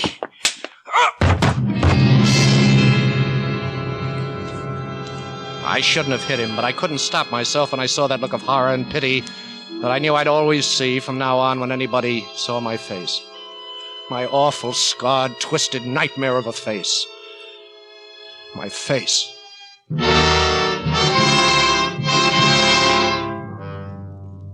I closed the door and got Sam into the front room and onto the couch. And then I got the phone and called Fran's old number because I couldn't stop myself from that either. Hello? Is Miss Thompson there, Miss Frances Thompson? No, she ain't. Well, is her mother there? No, they gone away. Do you know where I can get in touch with them? No, I don't. Well, do you know if they're coming back sometime? I hadn't expected anything different. I don't know why it should have made me so mad. When I turned around, Sam was just beginning to come out of it over on the couch. Oh, you. Yeah, remember? You had no call to do that, Johnny. I know. I'm sorry. You ought to be. I said I'm sorry. I guess I've been so long where I wanted to and couldn't that I took out the whole 3.5 years on the first guy I could. I'm sorry. Yeah, I'm sorry too, Johnny. You want to talk about it? Turn out the lights, Sam. Sure. Okay. Thanks. Where's Fran? Fran? You remember Fran. Oh, yeah, you and her. Well, where is she? Gee, Johnny, I don't know. No, don't kid me. She's with Gordy Fitzroy, isn't she? Isn't she? I swear, Johnny, I swear I don't know what Fran's been doing. I ain't heard nothing of Fran for a couple of years. All right. All right, I'll find out. Didn't she come to see you up there? Yeah, at first she did. But I didn't see her. They got lights on you when you see people up there, Sam. I only want to see Fran in the dark. Yeah, sure. Where's Gordy Fitzroy? I don't know, Johnny. He's still around, isn't he? Oh, sure. I hear he's got another place uptown now. Yeah, I bet. What's the angle, Johnny? You sure you didn't hear nothing? To tell you the truth, Johnny, it was so long since you was in touch. I heard you got a 3 to 5, and that's about all. Okay. I'll tell you the rest. Is it how that happened? Yeah, it's how that happened. You remember the gang around here in the old days? You, Sam, Gordy Fitzroy, and Fran and me that always ran together when we were kids. And then Fran went to City College, and I got into a little trouble. And Gordy inherited that jewelry store from his uncle. You remember all that? Oh, sure, I remember. You were all good kids. Yeah, well, it was about a year after the last time I saw you. Gordy was having trouble. He owed a lot of dough to the bookies and had to hock his jewelry store to pay off. And then he had a bright idea. Georgia did? Yeah. He had about 10 or 15 grand worth of assorted rocks in his safe at the store. We were going to crack it and peddle the rocks and collect the insurance, too, and split 50-50. Yeah? I was going to do the job, but I made him come with me. And, of course, we had to blow the safe to make it look right. Yeah, sure. Well, something went wrong. I used too much soup or something, and it blew in my face. In my face. Oh, so that's how. Yeah. Only that wasn't all. When I came out of it, Gordy was still there, but he'd ratted on me to save his own skin. There were cops all over the place, and Gordy was telling them how he'd caught me in the act of blowing his safe and knocked me cold or something. And the cops couldn't make up their minds between patting him on the back and kicking me in the belly. We're doing plenty of both. Oh, he was quite a little hero there, Gordy was. Gee, Johnny. He did that? He did better than that. He even testified at my trial.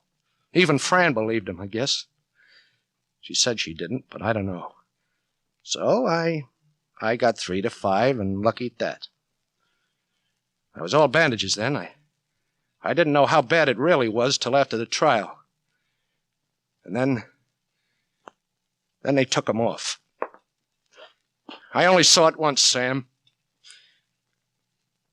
I never dared look at it again. Gee. What are you going to do, Johnny? What do you think? Yeah, but look, that's bad, Johnny. Why, they'd pin it on you before you got off at the subway. Not the way I'm going to do it. You got a way to do it? Yeah. I got a way.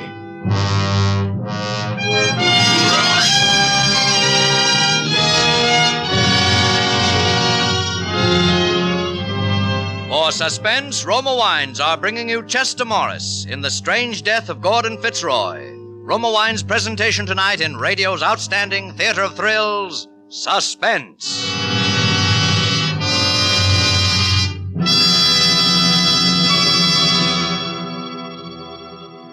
Between the acts of suspense, this is Ken Niles for Roma Wines. Today was a memorable Thanksgiving, and here's a tip on how to give tempting first meal flavor to your Thanksgiving dinner leftovers. Serve those leftovers with delicious Roma California wine. For both robust Roma Burgundy and glorious Roma Sauterne have tantalizing taste harmonies with food that bring out all the subtle, hidden flavors in any meat or fowl, hot or cold. Yes, better tasting Roma wines make simple turkey hash an epicure's delight. And Roma wines do taste better, for Roma starts with California's choicest grapes. Roma's skill and America's finest winemaking resources guide this grape treasure to tempting taste perfection. Then Roma selects at peak taste richness from the world's greatest wine reserves for your pleasure. And here's a holiday tip. Take advantage of present low Roma prices. Tomorrow, buy Roma by the case and save. That's R-O-M-A. Roma, America's favorite wine. And now, Roma Wines bring back to our Hollywood soundstage Chester Morris as Johnny Malone in The Strange Death of Gordon Fitzroy, a tale well calculated to keep you in suspense.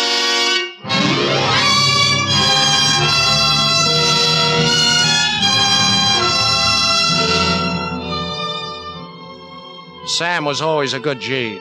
He let me shack up there, and he helped me out. He found out where Gordy Fitzroy lived, alone in a little house on Long Island, and how he always caught the same train that got him out there about 10:30 every night. He made the contact with the guy that was going to fix me up the package, too. It was about a week later that I went around to collect it. It was a little basement watch repair shop off Avenue C. At least, that was the guy's front. He was a dried-up little guy with thick glasses, and he was working over some kind of a clock. Yeah? You want something? I'm Pete Jones. Pete Jones? Yeah. You got something for me, haven't you? I don't know. I'd have to look. Sam Braggan sent me. I don't know no Sam Braggan. I don't go by names in here. Yeah, well, what do you go by? I just remember. Well, start remembering. Let me take a look at you. I said I'm Pete Jones. Okay. I guess you're the guy. Where'll I put up the sign? What sign? We gotta go on back. I don't want no one coming in while we're gone. Come on.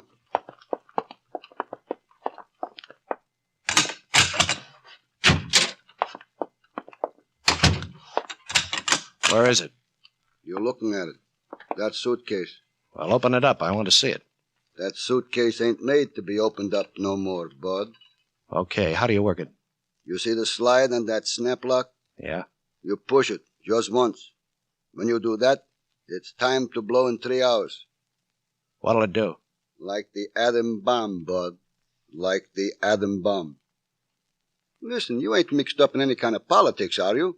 Like that Christian Front gang or anything? No. 'Cause I don't do that kind of work. Dangerous. This is strictly business. Personal. Okay. You know what this job is going to cost you? 1 C was what I was told. No. 2 C's. Is that the way you always do business? Materials are going up. Well, I'll give you 1.5 and a working over. Now, what'll it be? I'll take the 1.5. 3 hours, you said. Yeah, 3 hours. Well, here's your dough. And this thing better work right. If it don't give satisfaction, wise guy, bring it back. 3 hours would give me plenty of time. I went out to Gordy Fitzroy's house on Long Island the next night, about 9:30, an hour before he'd get home. The place was dark like it should have been. I went around back where there was a kitchen window. I jimmied it and stepped inside with my suitcase full of trouble. For a minute, I stood and listened and almost thought I heard something. Nerves, I guess. Imagination. Upstairs, under his bed, would be the best place. But first, I wanted to set it. I put my flash on the slide lock and pushed it like the guy had said. But it wouldn't move. I tried again, and it moved the wrong way. It must have got pushed by mistake earlier sometime, and then I heard the buzzing sound it was making. I gave a wild look around and saw a space behind the stove and threw it in there and started for the window. I was about halfway out when I felt the blast and something hit me in the face, and that was all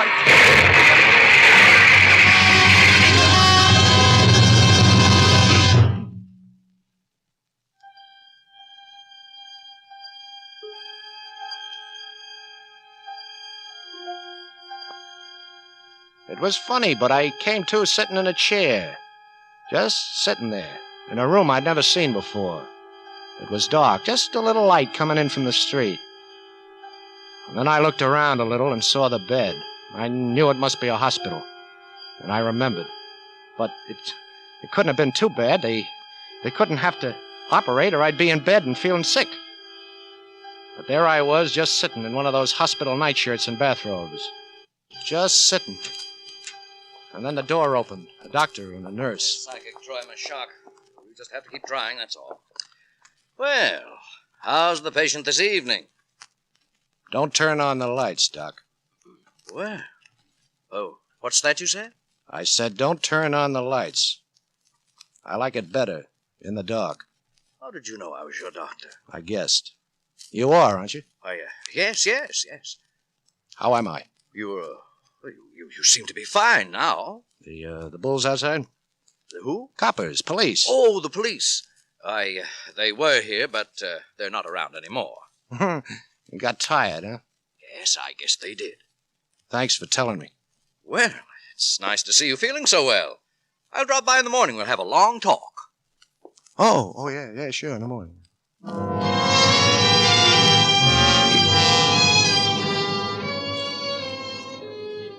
There were socks and shirts in the bureau. There were shoes and a suit and a hat and overcoat in the closet. They weren't mine, but what did I care? Because the cops must have quit watching me for the night, and that meant I could break out of here. There was no time for any fancy suitcase jobs now. If I was going to get Gordy Fitzroy before the cops got me, I had to go after him and give it to him, face to face. I put on the duds and got out into the hall and down a back stairway and out through the basement without anybody even seeing me. I knew where I could get a gun, and I got it. And then all of a sudden, I was thinking about Fran. I knew I was washed up. I knew they'd get me for what I was going to do to Gordy, but before that, I wanted to see her. I just wanted to see her. I took a chance that the old dame on the phone might have been brushing me off the other night, and I went into a booth and dialed the number.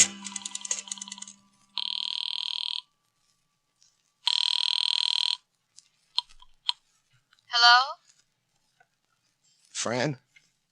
Yes? Who's this? Fran, it's Johnny. Johnny Malone. Johnny! Oh, Johnny! Yeah. Yeah, me too. Are you... Out? Yeah. Fran, I want to see you. I want to see you the worst way. But what, Johnny? Did you know what happened? Yes, Johnny, I know. No, I mean all of it. How bad it was? Yes, Warden told me. He even showed me pictures. He did? Didn't you get my letters? Yeah, I got them. But I tore them up. Why? Because I didn't want to know what was in them, maybe. Because I didn't want to even think about you after what happened. And then they stopped coming. Well, I joined the Red Cross. I've been away for 2 years. Oh. You sure you want to see me, Fran? Of course I do. Listen, Johnny, I'll meet you now at Jack's, the old place. No, it's too bright there, Fran. Too much light. Well, all right, where? Down on your corner, Hudson Street. 10 minutes. All right, Johnny. I'll be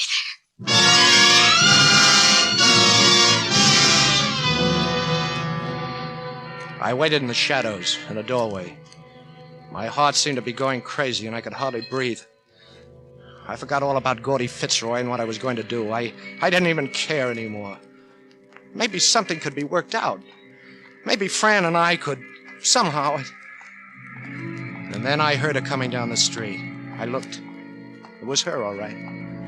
I was scared now. I just waited where I was, trying to get my breath. She got to the corner and looked around. And then she stood there for a minute under the street light. And I walked up and went up behind her. I laid my hand on her arm, that's all. Just laid my hand on her arm. And she whirled around and looked at me. Full in the face. Get away! Get away from me! Get away! Get away! Get away! I ran. I just ran. I was so torn up inside I didn't know what I felt. There were tears dripping out of my twisted eye sockets. And then I stopped. All right. She lied to me. She didn't know what had happened, and she didn't care. And when she saw it, she was like all the rest. All right. And if she could dish it out that way, she could take it that way. I wasn't going to leave her behind either. I went around the block and back to her house. I went up the steps and into the vestibule. It was dark in there. Good and dark. I waited. It was nearly half an hour before I heard her coming up the steps.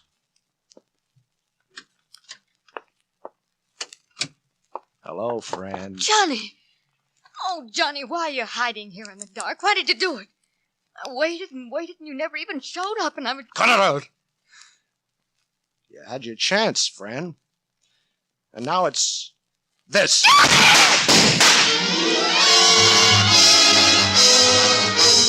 I ran out on the street, through the valley to the courtyard, the building next door, and over the fence and through another alley. I was on the next street. There was a cab coming, and I hailed him.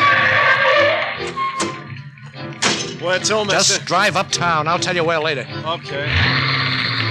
The next on the list was Gordon Fitzroy. There was no use calling the house on Long Island. I know I'd blown that sky high. But I had to find him before morning. I tried to think. There must be somebody who'd know where he was. Staying in town now, probably. A cabbie. Sure, one of the cabbies up around where his store was ought to know. I tapped on the glass behind the driver. He slid it back without looking around. You know where you want to go now? Listen, is there a cab stand up around 53rd and Lex? It sure is. Well, that's where I want to go. Okay, you're taking me right home. Yeah? That's your stand? Sure. I just happened to get a fare down here tonight. Well, then maybe you're just the guy I want to talk to. Me? About what? There's a jewelry store up around there named Fitzroy's. Yeah, that's right. Gordon Fitzroy. Yeah, an old pal of mine. You know him? Yeah, I've drove him a few times. You don't know where I can get hold of him, do you? I mean, where he's living now? No, I don't, bud. Tell you the truth, I ain't seen him around lately. I think his partner runs the business mostly now. Oh, he's got a partner, huh? Oh, yeah. Know his name? Let me see now. It's right on his store there. Begins with a Z. Zellman. That's it, Zellman. First name Fred, I think. Well, you can stop right here. I want to make a phone call. Wait for me. Okay.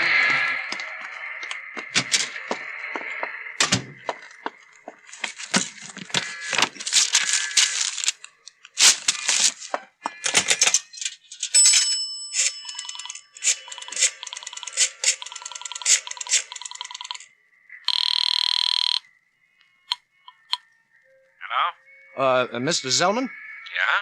I'm sorry to bother you this time of night, Mr. Zellman, but I'm an old pal of Gordon Fitzroy.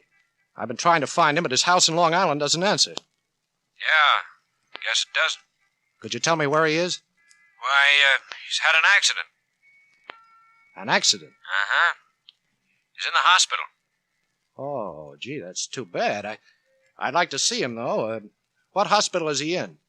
Why, the Jefferson Hospital, room 508. The Jefferson Hospital? Thanks. The Jefferson Hospital. I got it now. Why, that was the hospital I'd been in. I was almost sure. So Gordy had been in his house when I blew it. And they'd taken us both there. Why else would he have had an accident just the same time as me? Maybe he was right on the same floor all the time. Maybe right in the next room to mine. Just so he was still alive, that's all. Because now I wanted to give it to him face to face. Jefferson Hospital was way out on Long Island, and I knew I wouldn't be able to pay the fare, but that didn't worry me. When we got there, I just stepped out of the cab with a gun in my hand. You want me to wait? No, beat it. What about me fare? This is your fare. What is this, a stick? Hey, you're... It's nothing. I'm nobody. Now beat it. It was the same place, all right. I got in through the basement just like I'd got out. I went up the same stairs. I remembered now, 5 flights. The same floor.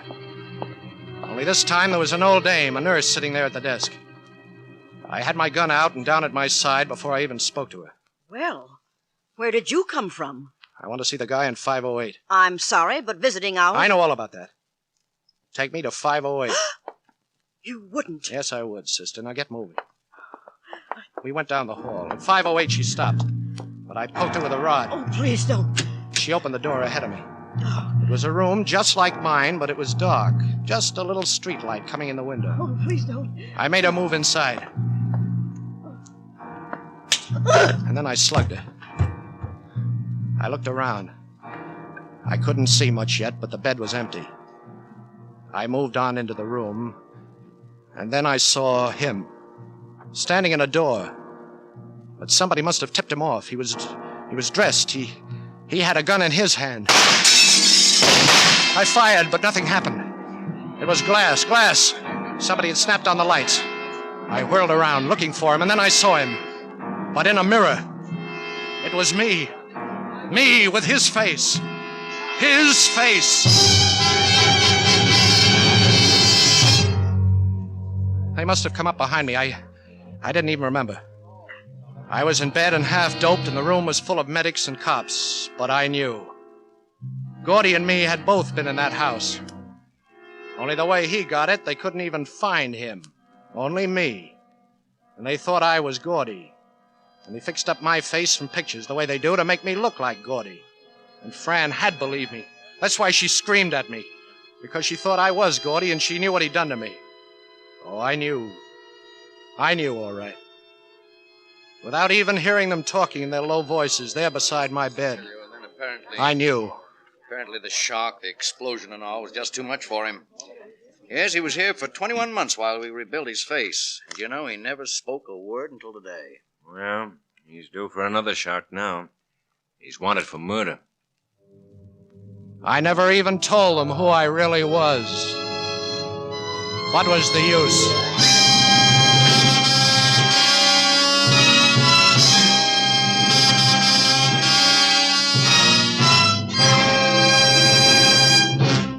Suspense.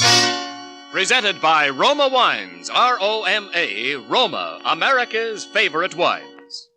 This is Ken Niles bringing back to our suspense microphone the star of the evening, Chester Morris.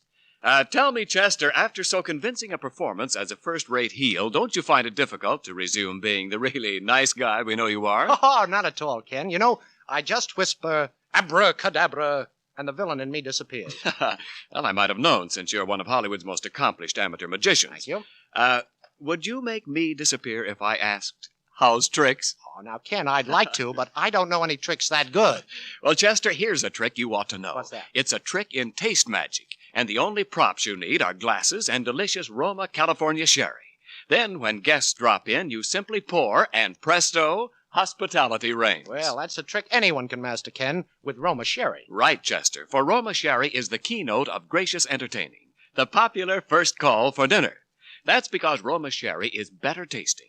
In fact, all Roma wines taste better, because Roma starts with choicest grapes, skillfully and unhurriedly guiding this grape treasure with America's finest winemaking resources to tempting taste perfection.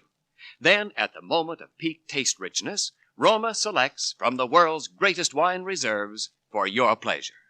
No wonder more Americans enjoy Roma than any other wine. Well, you're right, Ken. No wonder. And Chester, so you may practice this taste magic at home and delight your guests, here from Roma is a gift basket of Roma wine. Well, thank you, Ken, and thanks to Roma. And now, before I return to my top hats and rabbits, Ken, who will I be hearing on Suspense this time next week? You'll be hearing Robert Taylor. Next week is sort of an anniversary show for us. Roma will be beginning its 4th year of presenting Suspense. It was Cary Grant who was our first star, and each year on our anniversary, Cary has appeared. This year, however, he'll be away from town. We'll present him later. Next week, it'll be Bob Taylor. Wonderful. And what kind of a story will Bob do, Ken? Well, it'll be a suspense play that involves him in a Christmas story with some of the eeriest and most inexplicable twists imaginable. It'll take all the magician in you to explain it away. Well, I'll certainly be listening. Chester Morris will soon be seen in the Columbia picture Inside Story. Tonight's suspense play was written by Bruce Cassidy and Robert L. Richards. Next Thursday, same time, you will hear Mr. Robert Taylor as star of Suspense. Produced and directed by William Spear for the Roma Wine Company of Fresno, California. This is CBS, the Columbia Broadcasting System.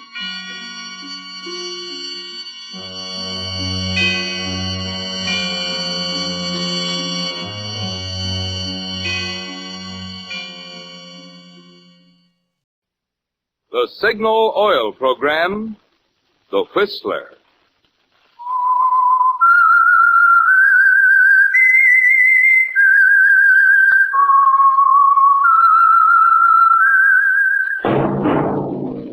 That whistle is your signal for the Signal Oil Program, The Whistler.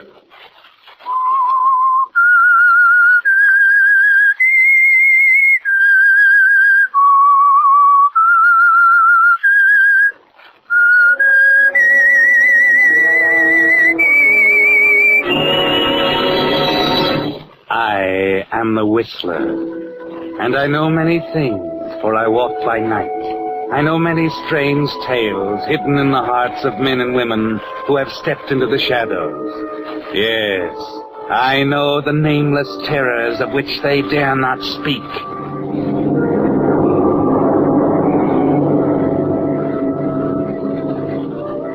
Yes, friends, it's time for The Whistler, rated by independent research the most popular West Coast radio program. And remember, let every traffic signal remind you, with new Signal gasoline, you do go farther than ever. Look for the familiar big yellow and black circle sign that identifies those popular Signal service stations throughout the West from Canada to Mexico. And now the Whistler's strange story, Quiet Sunday.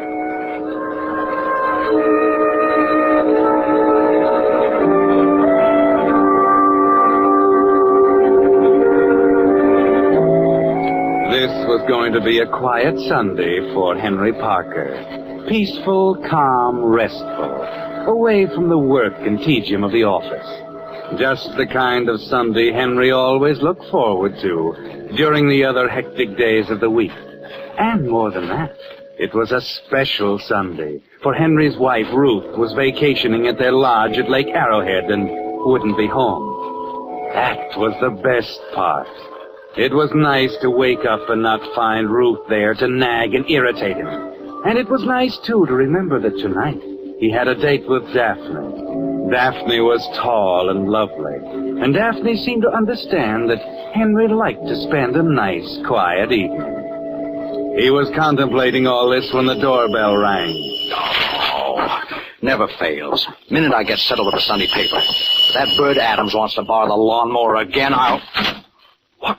Daphne! Surprise, darling? Daphne, what in the world are you doing here? What'll the neighbors think? I had to see you, Henry. I was all alone. Come in quickly. Daphne, darling, you know you shouldn't have come here. Why are you so frightened, Henry? Your wife won't be back for another week. Don't you understand that... You don't seem very happy to see me, Henry. You know I'm glad to see you, dear. It's just that... Well, aren't you going to ask me to sit down? Oh, of course. This way, Daphne. No, not by the window. Over here. Why are you so nervous, Henry? That's it. Right here. Thank you, Henry. There. Don't I look at home here? Oh, now, Daphne, you've simply got to understand it won't do to have you around the house here ever. Do you have a cigarette, darling? Cigarette? Oh, yes, of course. Here. Match? Yes.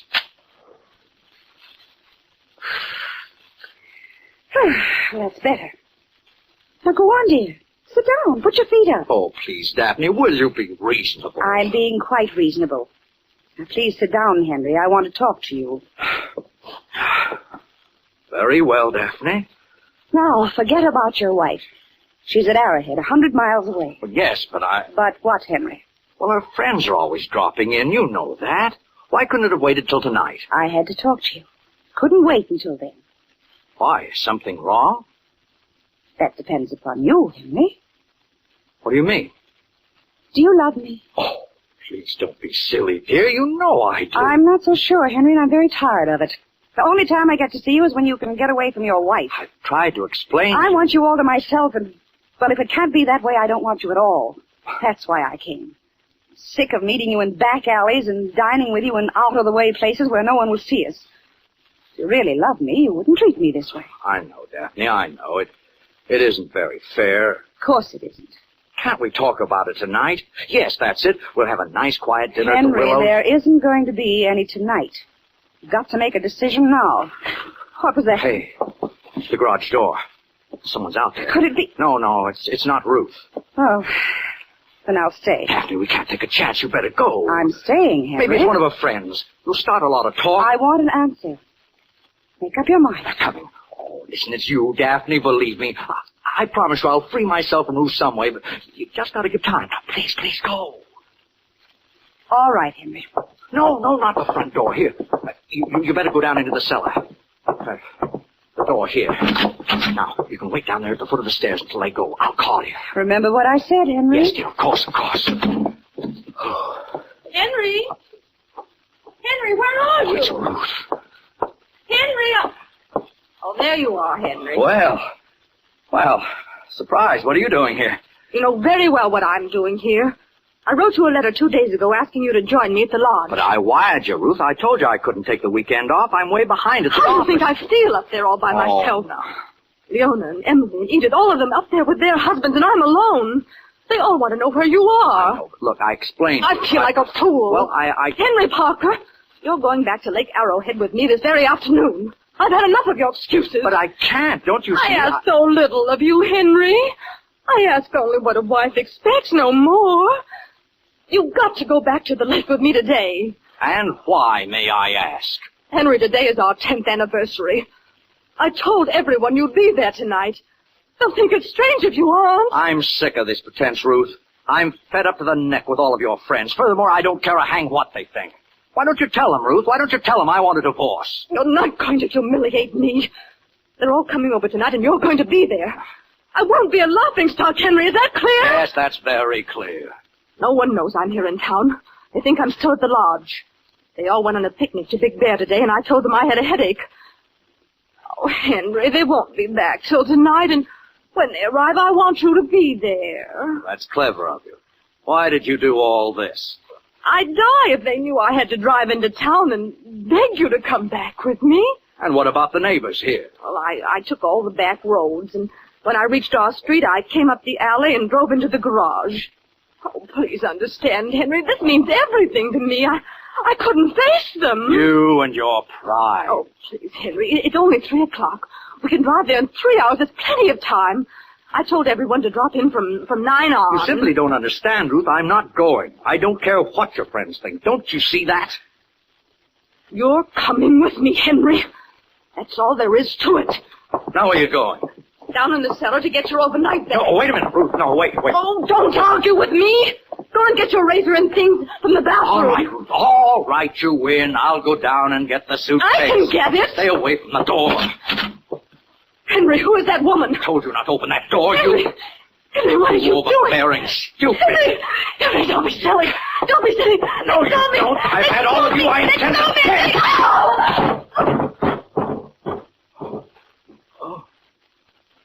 Oh, Ruth. Oh, no. Oh, Ruth. Daphne. Say, we better get some water here. Let me... What's the matter, Daphne? Daphne, why... What's the matter? But don't you see we better... don't you think that... Just let her stay there, darling. There's no point in moving her now.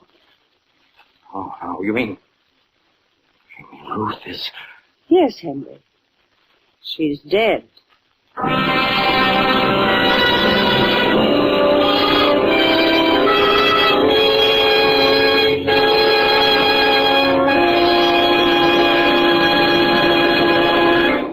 With the prologue of Quiet Sunday, the Signal Oil Company brings you another strange tale by The Whistler.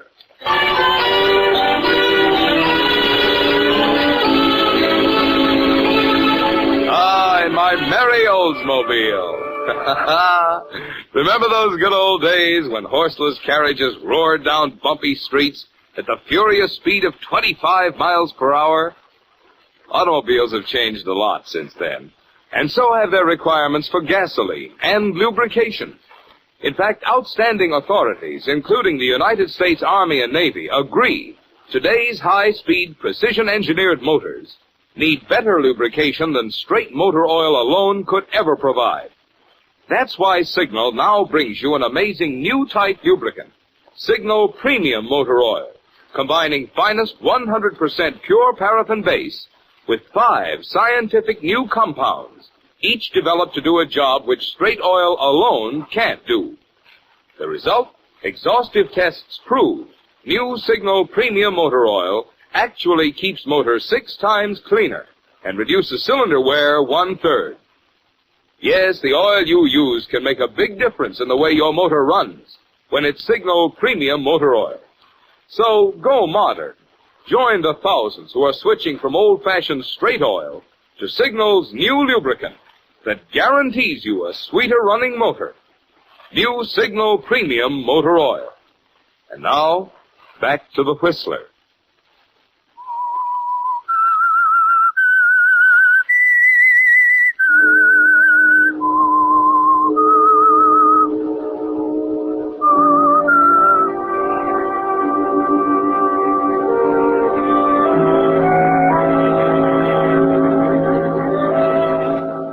So Ruth is lying dead at the foot of the cellar stairs.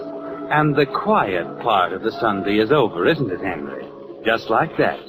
Her unexpected arrival home, her irritating insistence that you go back to Lake Arrowhead with her, the argument, the cellar stairs, a flash of blinding rage, and it was over.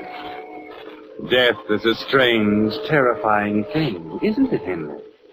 You've never been so close to it before. All you can do is stand there at the foot of the stairs and look dumbly at Daphne, too stunned even to think. Daphne, I didn't mean it. It was an accident. You saw it all, didn't you? There was nothing. She just slipped. Stop it, Henry. You saw it. And you can tell them. I said stop it. I'm not going to tell them anything. What do you mean? We've got it. Forget it. You pushed her and you know it. You mean you're going to tell them? Oh, Daphne, you can't. But don't you see it? Listen to me. There's a way to get out of this gracefully. Now get hold of yourself.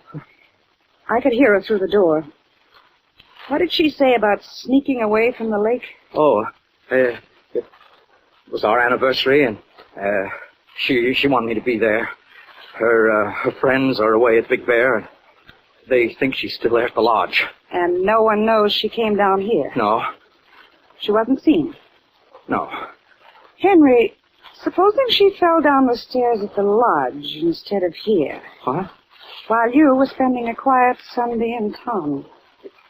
I don't know how she could. Now, wait a minute, let me think.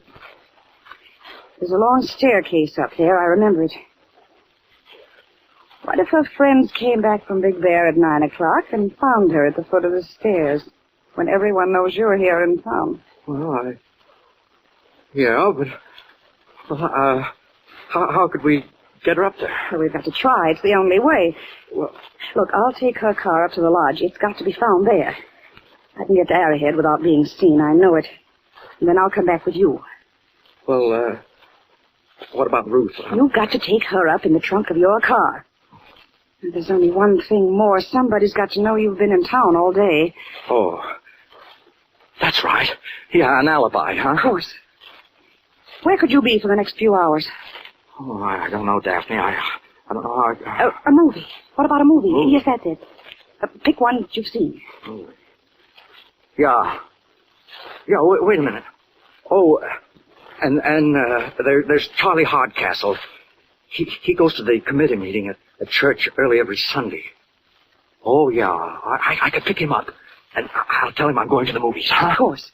Buy a ticket, go in, and then sneak out the side entrance. Yeah. It'll be dark when we get to the lake, and I'll meet you at the Y in the road just before before you get to the lodge. Yes. I'll honk my horn twice. You understand? Oh, yes, I understand. We haven't much time. Come on, we've got to get her up to the car. We'll get that blanket over there, and we'll wrap her in that. Oh, this works. All right. Hurry, Henry. All right. Here you are. Just throw it over. Are you ready? Yes, all right. All right. Oh. All right, we'll go right up the steps. Oh. What's that? I don't know. Something crashed through the window. Quick, back under the stairs. Yes, quick. hurry. Get down. What was it? I don't know. Wait a minute. There it is. It's the baseball. Those fool kids next door playing baseball on the vacant lot. They'll be coming after it. Go out and give it to them before they try to come down. All right. I'll crawl down and get it. Gee, I can't see down here. What if old Sourpuss Parker is... Oh, hello, Mr. Parker. Hello, Freddie. Gee whiz, we're sorry about the window. Oh, that's all right, Freddie. Here, let me hand the ball to you. Well, you can't reach Mr. Parker. I'll come around and get it. No, you stay right out there. I'll Here. See? You can't reach up this far. I'll be down in a sec. No, you stay right there, I said. Oh, gee whiz, I only... Now, let me throw it up to you. Look out, Mr. Parker. You'll bust the other window. There you are. See? Oh, go on now. Never mind the window. Go on with your game. We'll divvy up the first one, Mr. Parker. But the Look, I second said never one... mind, Freddie. Go on, get out of here and close that window after you, will you? Okay, Mr. Parker. Gee whiz, what's the matter with him? Oh, that was close. Well, don't worry about that now. Let's get her into the car.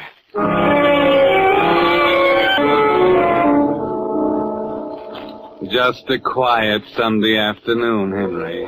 Nothing to mar its peaceful stillness.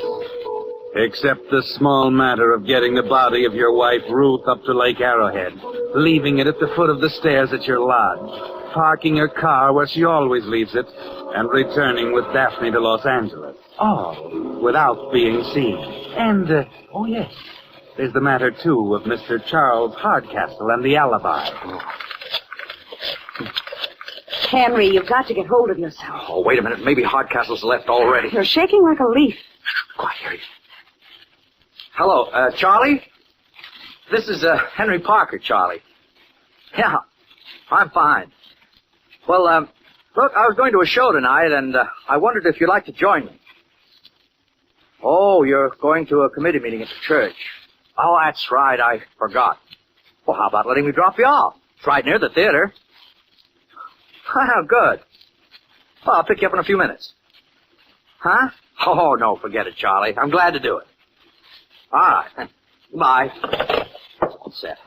Charlie will swear to the high heavens I stayed in town. What time is it? 5 o'clock. You've only got an hour to spare. It'll take 3 hours to drive up there. Remember, I'll be waiting for you at the Y in the road. All right, Daphne. At the Y in the road.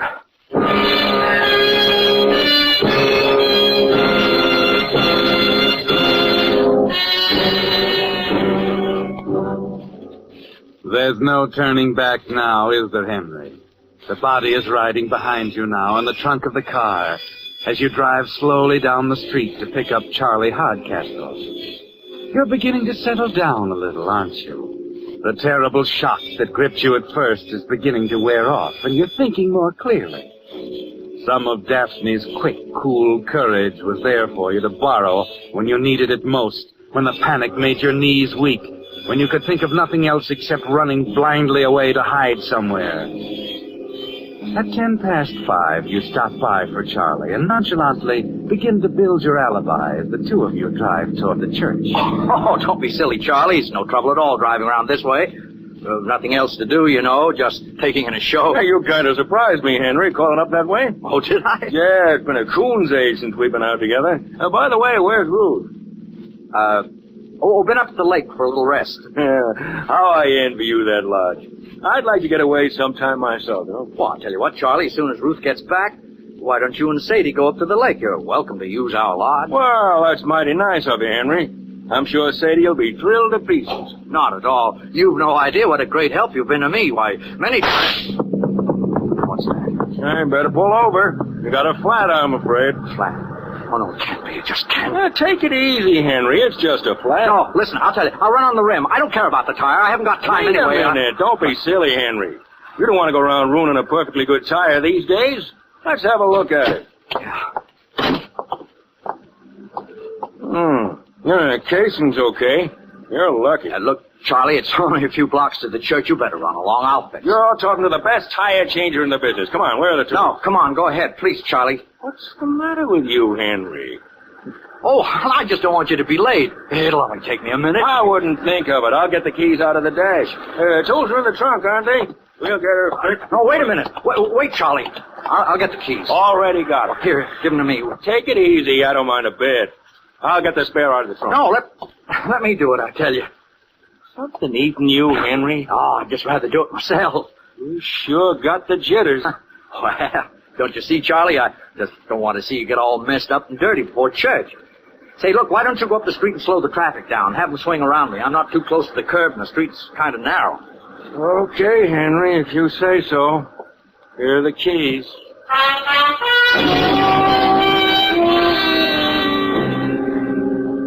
It's worse than ever now, Henry. Worse even than the moment when you looked down at Ruth, lying still at the foot of the cellar stairs. One more second and Charlie would have opened the trunk, looked curiously at the blanket-wrapped, shapeless thing that was your wife, and it would have been all over. But you can't waste time thinking about that now. Your hands won't work. You fumble clumsily with a jack, with the lug nuts on the wheel, glance nervously at Charlie down at the corner directing traffic. 1,000 years later, the tire has changed, and you're frantically trying to get the old wheel back in the trunk when... Come on. Here, let me give you a hand with that, Henry. No. Here, I'll take it. No, wait a minute. That's got it. All set? Yeah. You can go ahead and get in. We're, Hey, you left the jack out. Here, let me put it in the trunk. No, it's all locked. I'll throw it in the back seat. All right, Henry. Well, better get in. Yeah.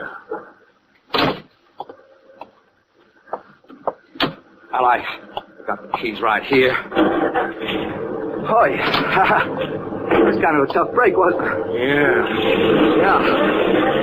Hey, Charlie, I'm sorry I got so jumpy. Funny thing, though, flat tires always kind of throw me a little. Now, I don't think I was much of a help, though, standing out there. You're soaked to the skin. Yeah, I am. Well, you see, never would have done to have you show up at church this way.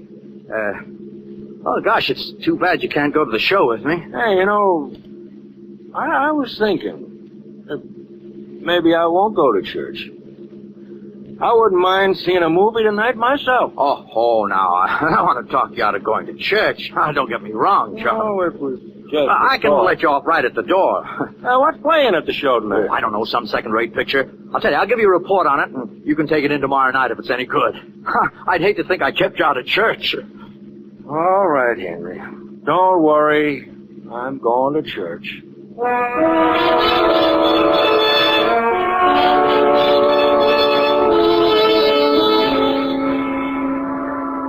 Next, please. How many? Could you tell me if the main feature's on, please? Starts in about 6 minutes. Oh, good. I always hate to come in during the middle of a picture. How many, please? Just one. 55, please. Oh, I'm sorry. I don't have change. Can you break a 20? I've done it before. Let me try, huh? I'm terribly sorry. Oh, here you are. 2, 3, 4, 5, 10, and 20. Thank you. Thank you.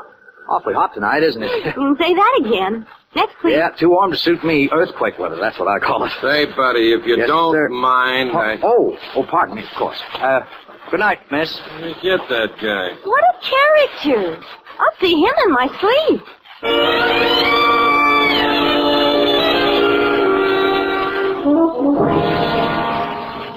That's right, Henry. They'll remember you now. A minute later, you're lost in the comfortable blackness of the theater at an aisle seat near the side exit. You sit there for a moment and then slip out unseen and hurry back to your car. It's 6 o'clock now, Henry. Just 3 hours left to make it.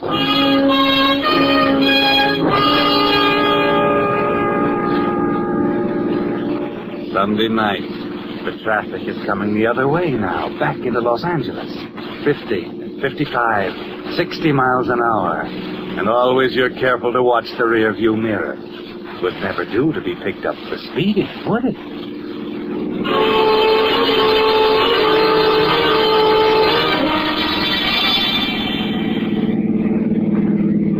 Oh, 8:30. I made wonderful time. And there's the Y in the road ahead. Brother, it's dark. Where is she? Where? Oh, yeah. Oh, Daphne, thank heaven.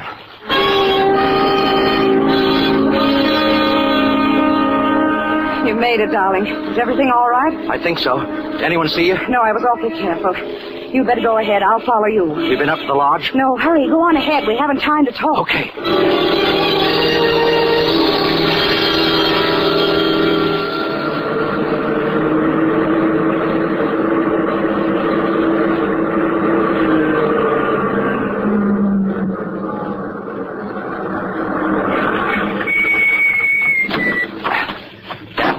Daphne, there's the lodge. Look, pitch dark.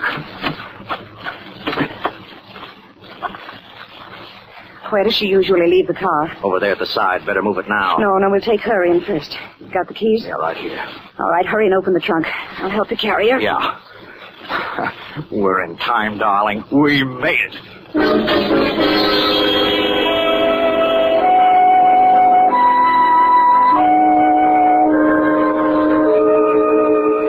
So you made it, Henry.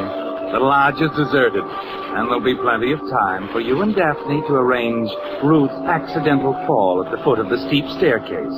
Leave quietly, lock the door, and sneak back down the dark road to the highway. It's simple, isn't it? Your alibi will hold, you're sure of it. Yes, Henry, you're safe now. And strangely, the horror that gripped you when you first looked down on Ruth's body is gone, as the two of you carry it up the stairs to the front door of the lodge. Where's the key? I've got it right here. Just a minute. Oh, now where's that darn keyhole? I better get a match. No, wait a minute. Here you are. Oh, good. That's got it. All right, I'll go in first. Easy now. Not so fast. Okay. All right, follow me. I know my way in the dark. Where are the stairs? Over this way. Henry! I'll turn on the lights. Surprise! What? Surprise, Henry, surprise!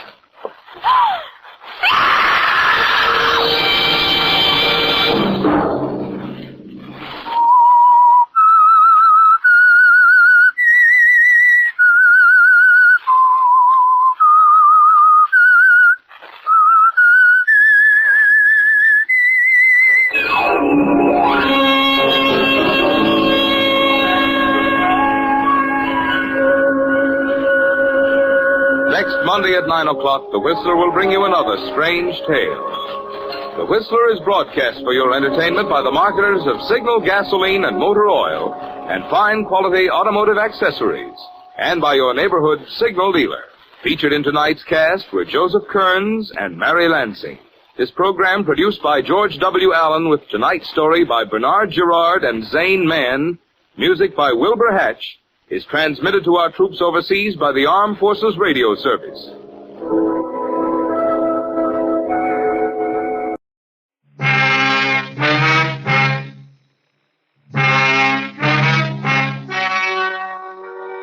The story you are about to hear is true. Only the names have been changed to protect the innocent.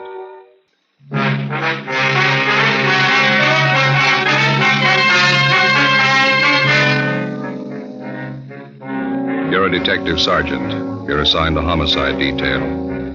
You go to an apartment house and answer to a shooting and dead body call. Her husband tells you it's suicide. The facts show it to be murder. Your job? Find out.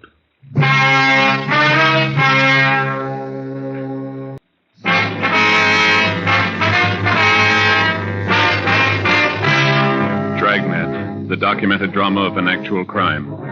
For the next 30 minutes, in cooperation with the Los Angeles Police Department, you will travel step by step on the side of the law through an actual case transcribed from official police files. From beginning to end, from crime to punishment, Dragnet is the story of your police force in action.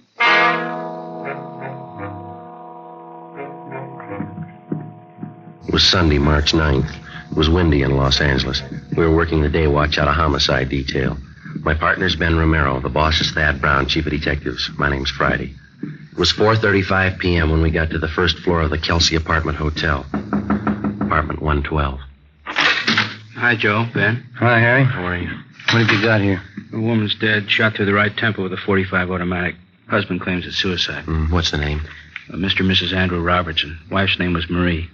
That's Mr. Robertson right over here. Has the crime lab been called? Yeah, about 10 minutes ago. Fine. Mr. Robertson, this is Sergeant Romero, Sergeant Friday. How do you do? How are you, sir? Have you questioned Mr. Robertson? No, not yet. Mr. Robertson, do you want to tell us what happened here?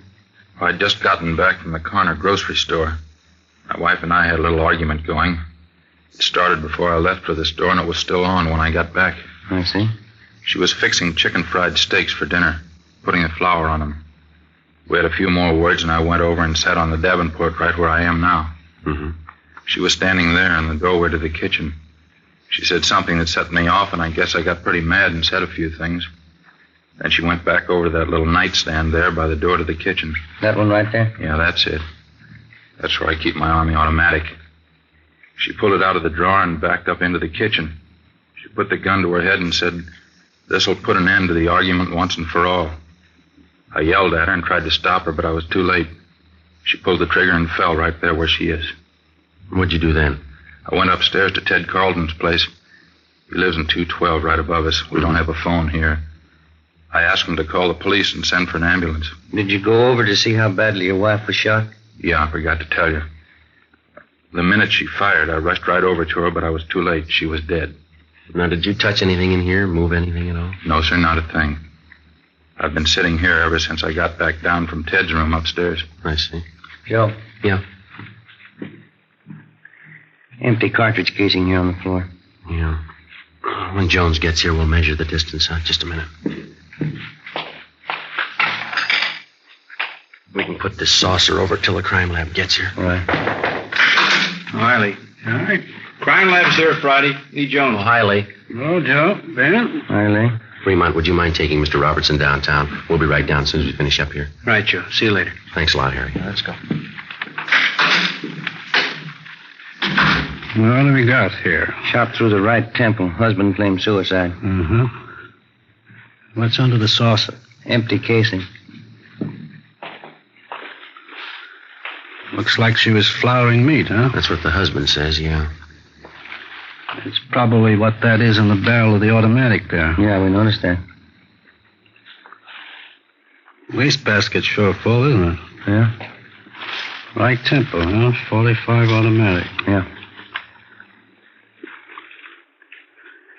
If she shot herself in the kitchen, how do you figure the empty casing got out there in the living room? Position of the body doesn't warrant that. That'll be Ed McGill, the photographer. Come in. Friday? Yeah? Oh, in? Oh, Ed. Well, what you want to shoot? Why don't you get an overall of the room first and grab one in the kitchen there? All right.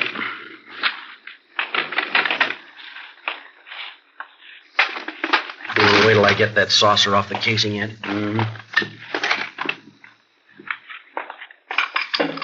Okay. Right.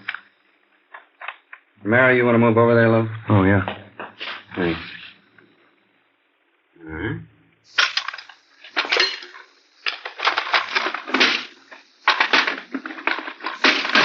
Now, you want the kitchen? Right from where you are now is good. We can get out of your way here.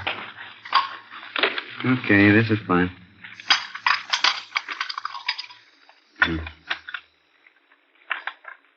Hmm? Now, right over the body. Better get that chair to stand up. Oh, yeah, here you are.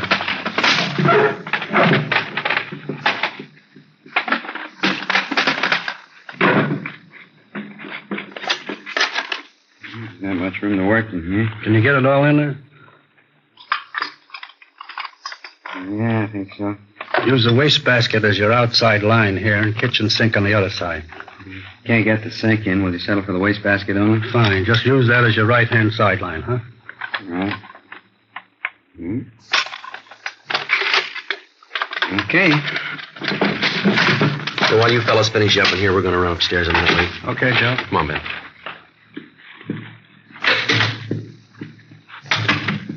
Where do you want to go first? 212? Well, that's this Ted Carlton Robertson mentioned in it. Yeah, the fellow who's supposed to have called in for him. All right, yeah. Here it is, right at the head of the stairs. Yes? Police officers. You're Mr. Carlton? Yes, that's right. Come in. Thank you very much. This is an awful thing, isn't it? Yes, sir. We understand that you're a friend of the Robertsons. Yes, I am. Have you found out anything yet? You think Andy killed her? We don't know. We haven't completed our investigation. Oh, I see. I'll bet that's the way it was. I hate to say that, but from all indications, it certainly looks that way. Mm-hmm. How do you mean? The argument, the shouting, and then that single shot. I don't know, but it sure struck me that Andy did it. When did the argument start? Was it prolonged, do you know? What do you mean? When did it start? What time, do you know? This one today started about 3:30 when Andy got back from the store, but they've been arguing ever since I've known them. And how long have you known them? About 2 years. Those two never should have gotten married to begin with, if I'm any judge. Are you married? No, sir, I'm not. I wonder if you could tell us, did Mrs. Robertson ever say anything that would lead you to believe that she was in fear of her life? Well, yes, she did. One time Andy stalked out of the apartment down there, and Marie came up here to see me. She was in tears, all broken up about it, as usual during these spats. Oh, I see. She said, I'll try to remember exactly how she put it. She said, Andy gets so mad sometimes I think he's going to kill me. What did they usually argue about, do you know? Oh, different things. This particular time that I was telling you about, I think it was over his being late for dinner. Oh, I see. Now, aside from this one instance, is there anything else that you can tell us? Well, Andy has a terrible temper, that I know. We used to go out and bowl once in a while, Marie, Andy, and myself. We had to stop. Every time he'd miss a spare, you'd think it was the end of the world. Would he usually seem to take it out on his wife? Most of the time, yeah. Although I must say I caught it a few times myself. Abusive language. She really carried on over nothing at all. Mm-hmm. Did Robertson leave his wife home alone much of the time? No, not any more than usual. Seems like he always wanted to get home just so they could argue. Everybody in the apartment house knows about him. But you said that Mrs. Robertson came up here after that one particular argument, is that right? Yes, it is, sir. Well, did she come up here often? No, not very often. Just when she was unusually upset and her nerves were on edge. But only then when Andy would rush out mad. Well, do you know whether or not Robertson owns a gun? Yes, I believe he does. As a matter of fact, I know he does. One night we were having trouble with prowlers, and he came up here with his automatic. I see. Later on, I think I asked him where he got the gun. He said from the Army. Is there anything else you can add, Mr. Gordon? I was the one who called the police. You knew that. That's what we understand. Didn't Andy tell you? He came up here right after the shot and asked me to call the police for him. They don't have a phone. Well, exactly how did he tell you?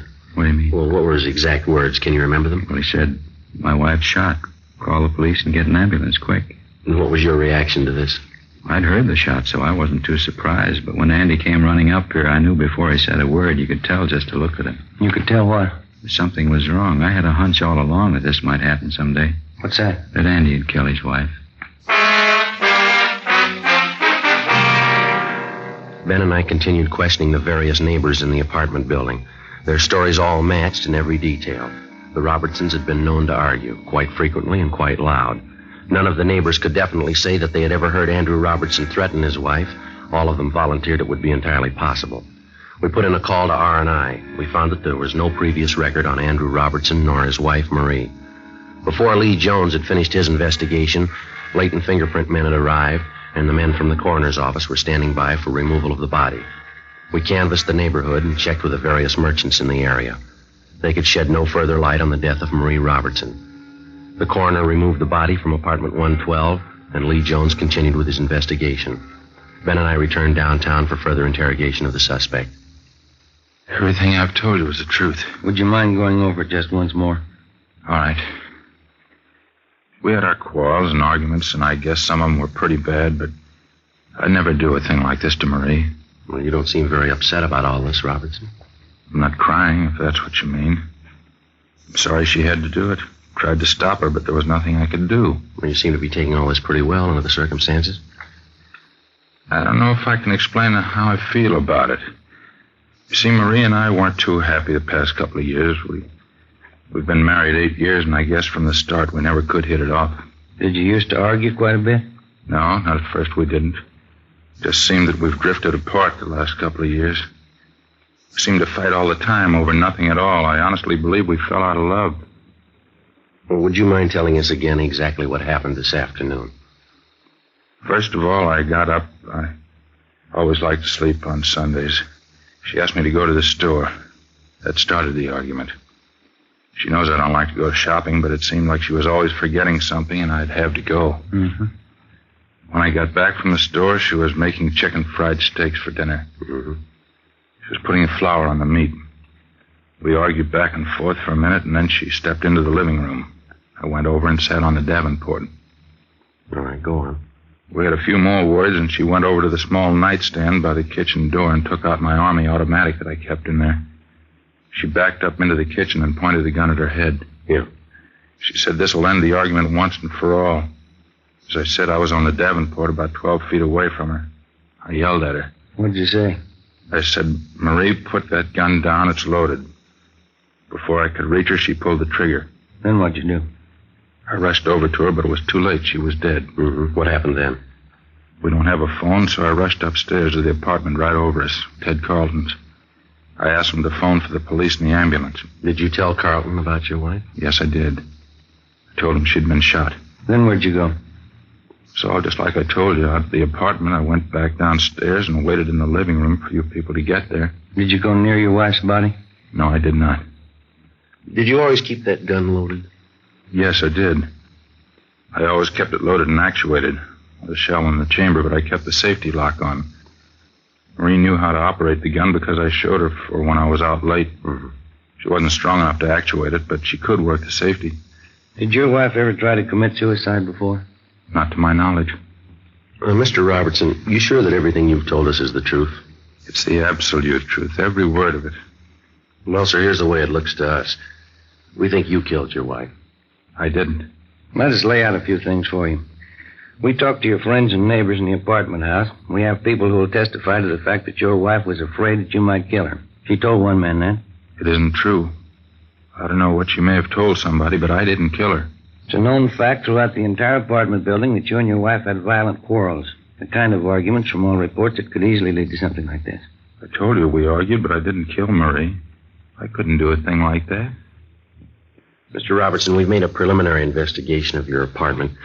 You say your wife killed herself. Let me show you some of the flaws in your story here. All I can say is what I've told you is the truth. I didn't kill her. Now, you told us that your wife went to the nightstand and got the gun. That's right. How did she pick up the automatic? How do you mean? Well, how'd she take it from the drawer? Like anyone would pick up a gun? By the butt? She picked it up like anybody would who was going to use it. You're sure about that? Positive. She didn't touch anything but the butt. Well, she had part of her hand on the trigger. Well, we know that, but she didn't touch any other part of the weapon. She did not. She didn't have time. Well, then how do you account for the fact that we found traces of flour on the barrel of the gun? Oh, sure. She was flouring meat. Well, how did the flour get on the barrel? I don't know. Well, isn't it true that when you approached her with the automatic pointed at her, she tried to ward off the shot with her hand? Now, isn't that how the flour got on that barrel? That isn't true. Now, you said your wife was putting flour on some steaks. That's right. How do you account for the fact that we didn't find any flour on the butt of the gun where it belonged? Or on the drawer of the nightstand, where you say she first picked up the automatic? Well, I can't answer that. I don't know what all this means. Well, it means that unless you've got some kind of explanation, we have to assume that you're lying, that you killed your wife. I don't know how to explain all these things, but I didn't kill her. Mr. Robertson, you say you were an army man. Isn't that what you told us out at the apartment? Yes, I was a sergeant in the Army during the last war. What outfit were you in? I was an instructor in sidearm weapons at Santa Ana Army Air Base. Then you'd be somewhat of an authority on the Colt .45 caliber automatic pistol, wouldn't you? I guess I would, yeah. That was one of the weapons I instructed in. You'd know all about the system of ejection employed by the Colt Company on their .45 automatic. Yes, I would. The empty casing ejects to the right, up and back. Is that correct? Yeah, that's right. In other words, if you were pointing a .45 at me and you pulled the trigger, the empty casing would eject to your right, up, and fall on the floor to the rear on your right side. Is that right? Yeah, that's where it would end up. You still maintain that your wife shot herself? Yes, I do. Where was she standing when she pulled the trigger? As I told you before, in the kitchen. How was she standing? What do you mean? Which way was she facing? Well, let's see. Facing me. Yeah, that's right, in the kitchen with her back to the sink, facing out toward me. And where were you? On the Davenport in the living room, facing her. Now, bearing in mind what we've already discussed and agreed upon concerning the ejection system of a .45, how do you account for the fact that the empty casing was found in the living room, 6 feet and 4 inches from the kitchen? Well, let's see. I'll figure it for you. The empty casing should have been found on the floor of the kitchen, somewhere to the right and rear of your wife. Isn't that about it?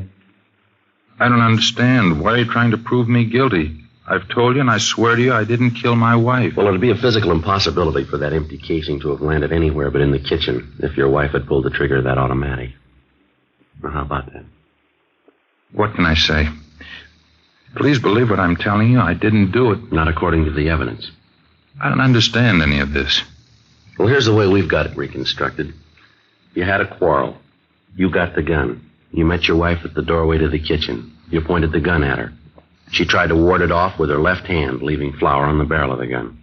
You fired, and the casing was thrown up and back to the right, where it landed on the rug of the living room. The testimony of the neighbors, the flour on your wife's hand, the position of the empty casing.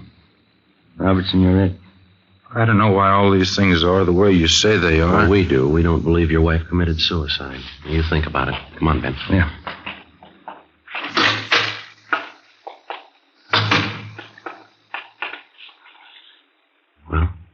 do you think? Evidence we've got so far has got him tabbed. Yeah. With all that proof, he still refuses to cop out. Something doesn't jibe. Maybe we can find out why.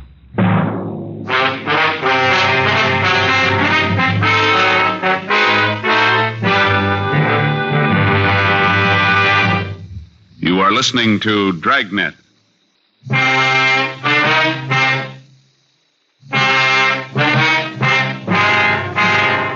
We had Gene Bechtel take Andrew Robertson's statement. We had his testimony that his wife had committed suicide, a fact that he couldn't prove and that we could disprove. We had before us the final investigation. All evidence was taken to the crime lab for analysis. The photographs taken at the scene were developed and brought in for careful checking. In accordance with Robertson's story, both he and his deceased wife were given paraffin tests to determine the presence of nitrates. Both of them were fingerprinted, and latent prints detail started to check them out. 2 teams of men were sent out to talk with the close relatives of the 2 people. Sunday, March 9th, 7 p.m. We got a call from Lieutenant Lee Jones that he had the final results of his investigation. We went over to the 2nd floor of the Central Station crime lab. Got a couple of things for you. Okay. How'd you make out with Robertson? Well, he insists that it was suicide. What's your idea on it? Let me show you what we got. All right. Yeah, look at this. A picture of the .45 casing. That's right. Take a close look at it. Right here in particular. See? Yeah. You notice this one edge is a little crimped here? Yeah, ejector marks. No, here are your ejector marks up here, see? This crimping is something entirely different. What is it? You remember where you found this casing? 6 feet 4 inches into the living room. That's right. And we wondered how it could have been thrown that far by the ejector if the husband's story's true. The ejector didn't do that. I wondered, too. On closer inspection, I noticed this crimping. Mm-hmm. Let me show you how this casing got out there in the living room. Mm-hmm. Here's an identical .45 caliber Colt empty casing. Yeah. Mm-hmm. We'll place it here on the floor on a piece of carpeting the same thickness that was in their kitchen. Linoleum. Mm-hmm. Now, watch this. I'll step on it, hitting it from an angle. There's your answer to that. When the husband ran over to his wife's side, what did he say he did? Yeah, it's about the size of it. He stepped on the casing accidentally, and certainly not caring about it at that moment, it bounced out into the living room just like a tiddlywink. Now, here. Notice the casing now? The crimping? Check it against the photo. Yeah. Looks exactly the same way. It matches. Mm-hmm. Did the flour on the barrel of the gun, it was flour, by the way, did it figure in for you fellas? Well, yeah, we figured the wife was trying to ward off the gun when he pointed it at her. Yeah, certainly the logical deduction. Now, let me show you how it really got on there. Here's that shot of the kitchen out there. Uh-huh. Yeah. Notice the wastebasket here? It's pretty full, isn't it? Yeah, we noticed that when we were out there. Well, what you probably didn't notice is this. Here's a blow-up of just that section where the wastebasket was. Can you see what's on the top of the stuff in the basket there?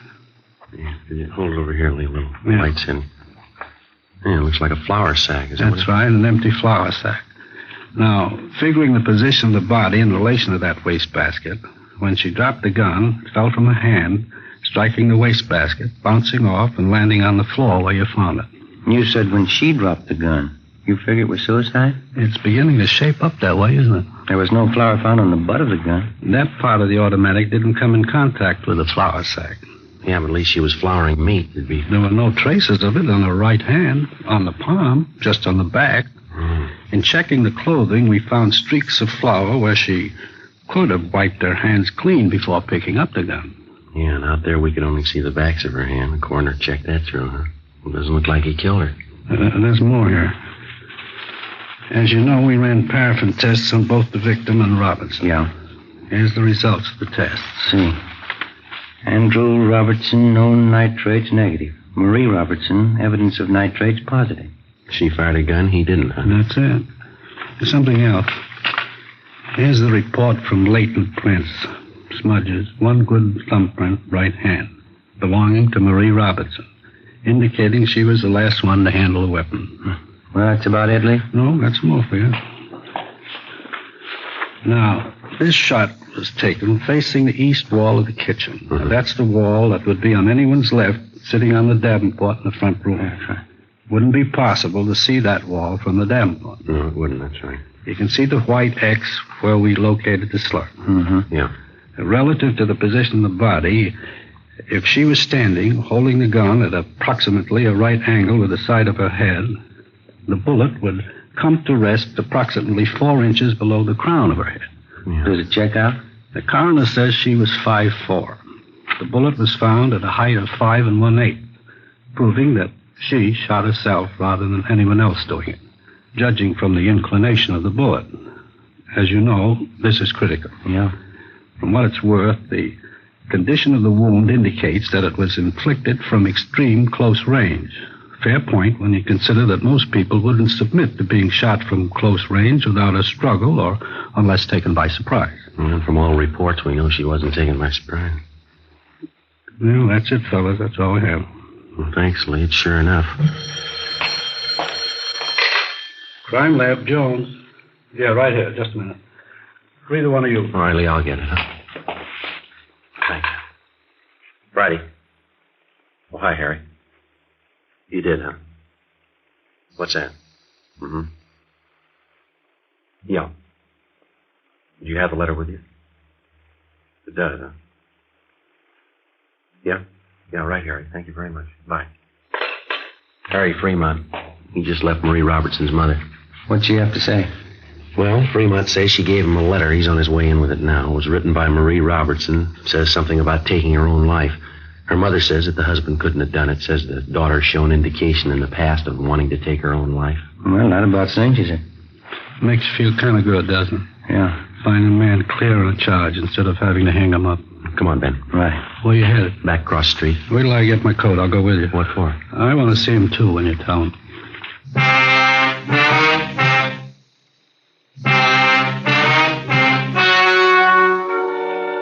The story you've just heard was true. Only the names were changed to protect the innocent. On March 12th, the hearing was held in the office of the coroner, City and County of Los Angeles, State of California. In a moment, the results of that hearing.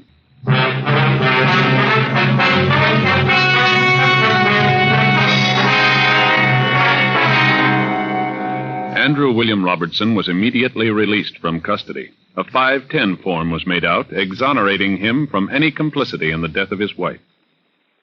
Ladies and gentlemen, Mr. James M. Fox, president of the Southern California chapter of the Mystery Writers of America. The Edgar Allan Poe Awards of the Mystery Writers of America are made each year for outstanding contributions in the field of mystery. This year, by a nationwide vote of 300 professional mystery writers, the radio award goes to Dragnet for consistent excellence in the use of the medium in the best traditions of our craft. The Mystery Writers of America are happy to present their Edgars, statuettes of Poe, to Dragnet's Jim Moser, who writes the scripts, and a duplicate statuette to Dragnet. Congratulations, Mr. Moser. Thank you, Mr. Fox.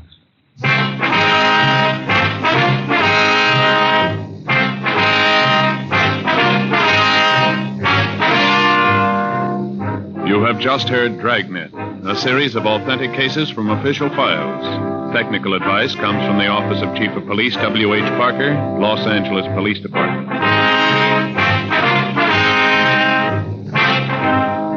Fatima Cigarettes, best of all long cigarettes, has brought you Dragnet, portions transcribed from Los Angeles. Stay tuned for Counter Spy, next over many NBC stations.